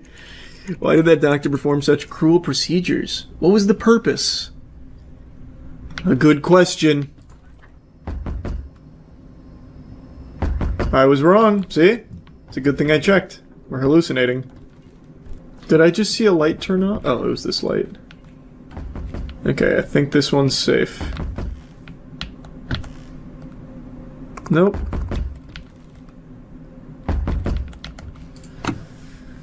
Everything in here was safe.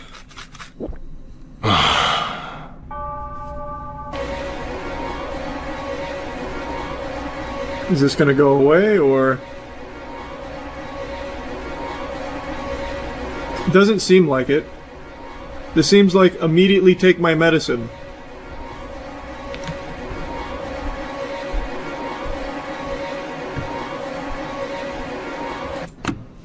Yeah, that one's just immediately hit the bottle hard.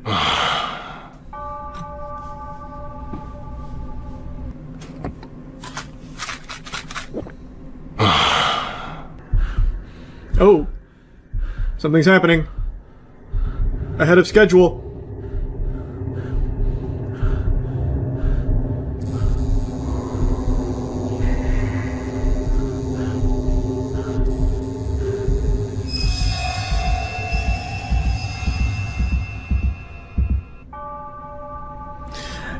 Damn, this is nuts. Okay, Jesus. Alright, we're only missing one piece, or one doll piece. And it's the one that was in the hallway earlier. Okay. I don't know how to handle this one. Because I can't just fucking run by her. Oh, she left. Wait, but does that now count as a hallucination? I mean, it disappeared, so... But she chases... Oh, fuck! That just made it... That made it really hard for me to know, because... Wait, the knocking stopped. Let's just go to basics. Let's just go to basics. That hallucination disappeared. It didn't chase me or anything. Which tells me... We're safe to open this door if everything out here is okay.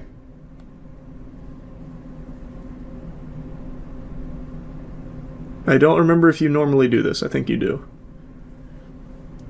I'm gonna be so pissed if I'm wrong. But it disappeared! Like, I'm doing everything right. It disappeared.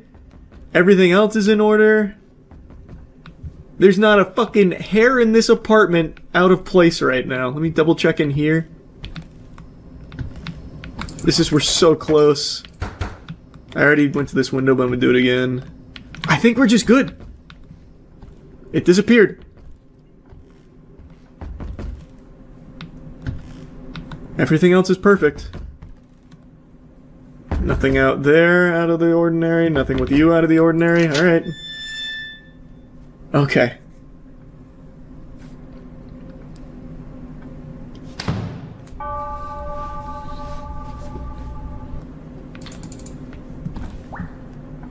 Door closed. That's not normal. Okay. It's the sprint again. Okay. I cannot fuck this up again. I don't know how I messed it up last time. I'm full sprinting right now. This is me at a full sprint. Let's grab it from the max distance.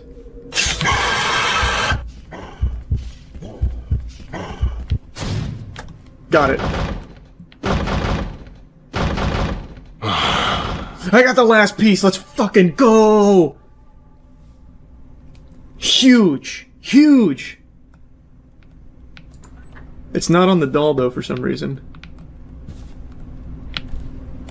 I hear something over there. Just play it safe. Just play it safe.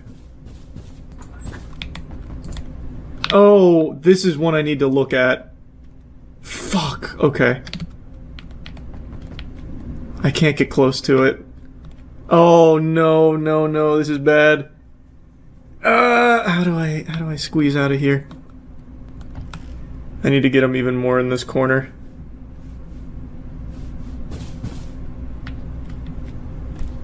Or maybe... maybe I can come around this way.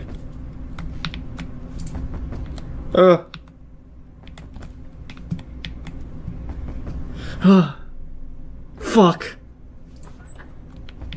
I cannot believe how clutch I am. Actually built different.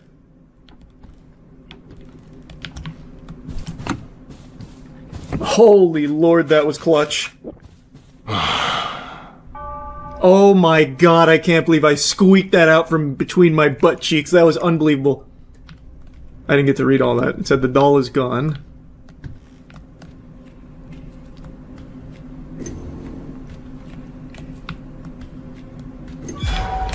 No, I tried to dodge. Fuck, they're all in cahoots. The doctors brainwashed them. Where is this place? Why are you all here?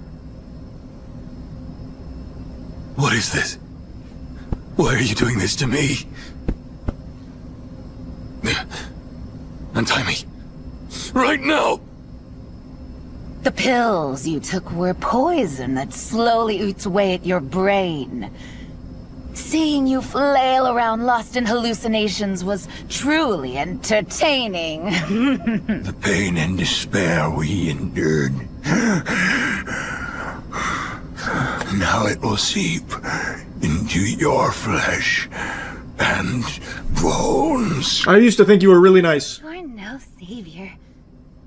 Your greed made us what we are, and now we'll become your nightmare. Aren't you excited? Our masterpiece. You know what's really embarrassing? I thought there was going to be another character for that doll I picked up. Not just those three. That was so good, though. I really, really enjoyed that. I guess it's not embarrassing. I guess I just overthought it. The perpetrator of those horrific human experiments has gone missing. Yes, Mr. Kim, who had received a life sentence, was controversially released on parole 10 years ago and has since vanished without a trace. Yes, there are also suspicions of medical record trading with higher-ups behind the parole decision, right? Yes, human rights groups strongly opposed the decision at the time, and after his Oh, it's disappearance, us. there were even suggestions that the victims' families might have kidnapped him. This led to renewed scrutiny of his past. His brutal crimes committed under the banner of human experimentation. It's hard to believe that a person could do such things to another human. Yes, the case remains unsolved, and Kim's whereabouts are still a complete mystery. Where could he possibly be? This has been Caseline. Thanks for watching. I had a suspicion that it could be us from the beginning, but as we learned more and more, I thought it wasn't. What do you think happened to Mr. Kim? Well, I guess he probably didn't survive. Damn. Honestly, someone like that deserves to be punished just as cruelly. Rip, destroy, tear apart, and make sure he suffers just as much, if not more, with most agonizing pain possible. That's what I would do.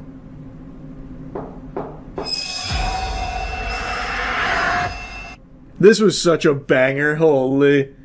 Man, in the beginning I was like, oh, I guess it could be us, the bad guy. Like when we got hit in the head when we were trying to get outside, I had a suspicion. But then I was like, no. We're probably just another one of the victims. I just couldn't figure out where we fit into it. That was so good. I really liked that. What a banger. Good Boy is a horror film whose concept I find to be really interesting. It's a horror film from the perspective of a dog. Not a POV, it's not Cloverfield from the eyes of a dog like that episode of Rugrats with Spike. It is a horror film where the dog is the main character and you follow all of what happens and unfolds from that character. And I just saw it. It's really good. I'm happy to say that it is a very solid film that I think utilized its concept really well. It's a gimmick that doesn't fall flat. It actually just feels like it elevates a very tense haunting. Now, admittedly, the story isn't the most, innovative piece when it comes to its narrative. It's not trying to reinvent the condom or anything. While it seems like it's just a pretty standard haunted house movie, it does have its own spin on it that changes. I've been getting into spoilers for so many of these things, but for this one I'm going to avoid it.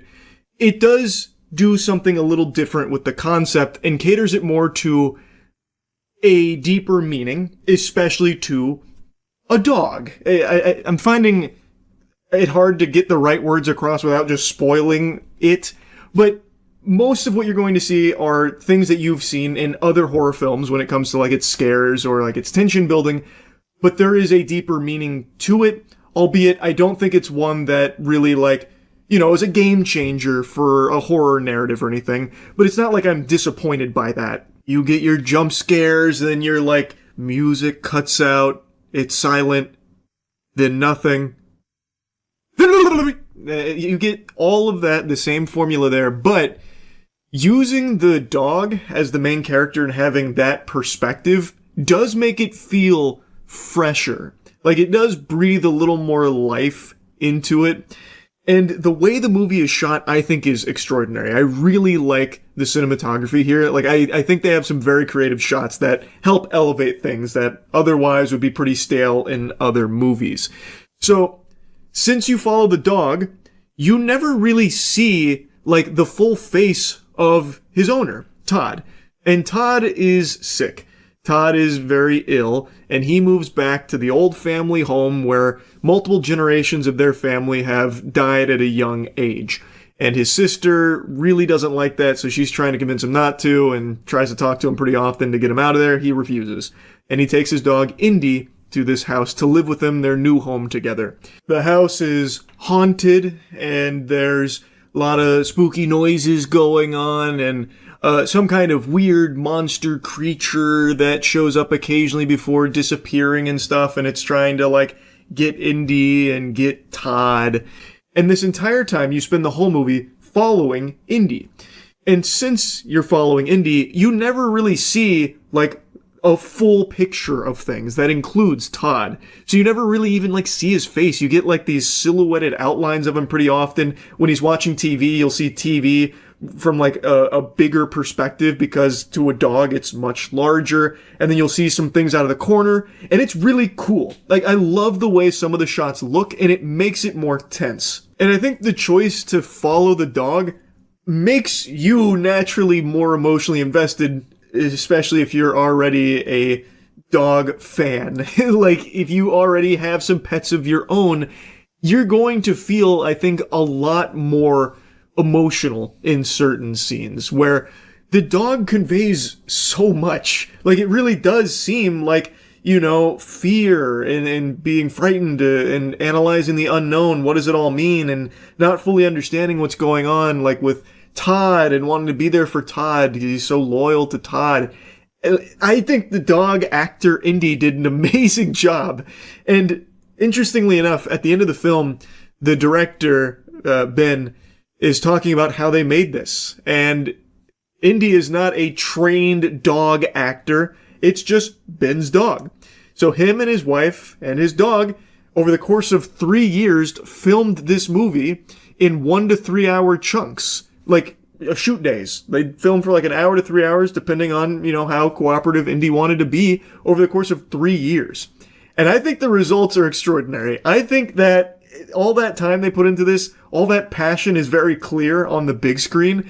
It was a joy to watch. And I think they really did a great job with Indy. And I think the fact that Indy is not some kind of like, Air Bud prodigy or something, like a protege to the Air Bud lineage or something, really helps. Because it does just feel like a guy's dog who is now experiencing all this paranormal shit around it while seeing its best friend struggling and going through so much. It just makes it feel much more real and a lot more sad in certain aspects, again, without trying to get into too many spoilers. I just think it really is a good movie. Though I think some people will probably find it boring. Because it's not a film that is like, fast-paced, nuts to butts, scares out the wazoo or anything, trying to have you on the edge of your seat throwing popcorn in the air. Like, it is a slow burn. And for me, I really liked that. It's not a long movie. In fact, it's a very short movie. But that's not to say that it doesn't deliver a full experience. I was very satisfied with this, but I do think there will be people that come out of it just thinking that it was all just a one-trick pony, relying on the gimmick of the dog perspective to sell an otherwise bland horror movie. I think there will be people with that take. I'm just not one of them. I think it did something different, and it tried something new, and I think it did it well. Would I have liked to see a little bit more in terms of horror? Sure.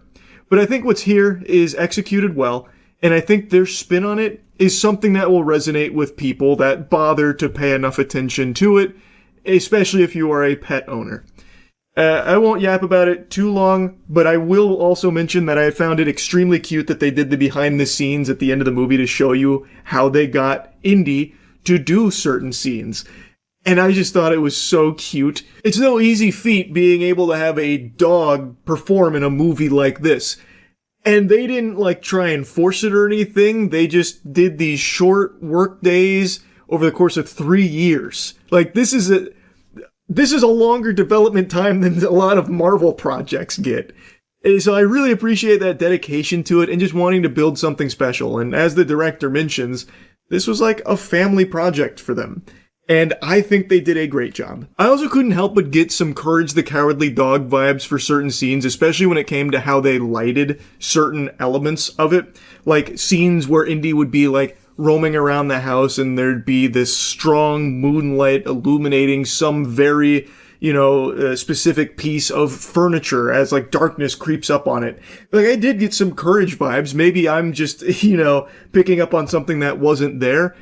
Courage the Cowardly Dog is one of my favorite shows ever made, and clearly the concept here of a horror movie from the perspective of a dog kind of fits in line with, Courage the Cowardly Dog and that, but I don't know, it really did seem like there were moments where there was definitely some influence there, which I appreciated. Regardless, though, I think this was a good movie. I would recommend it. I thought it was something new and something fresh that I hadn't seen before and was done very well. Anyway, that's about it. See ya.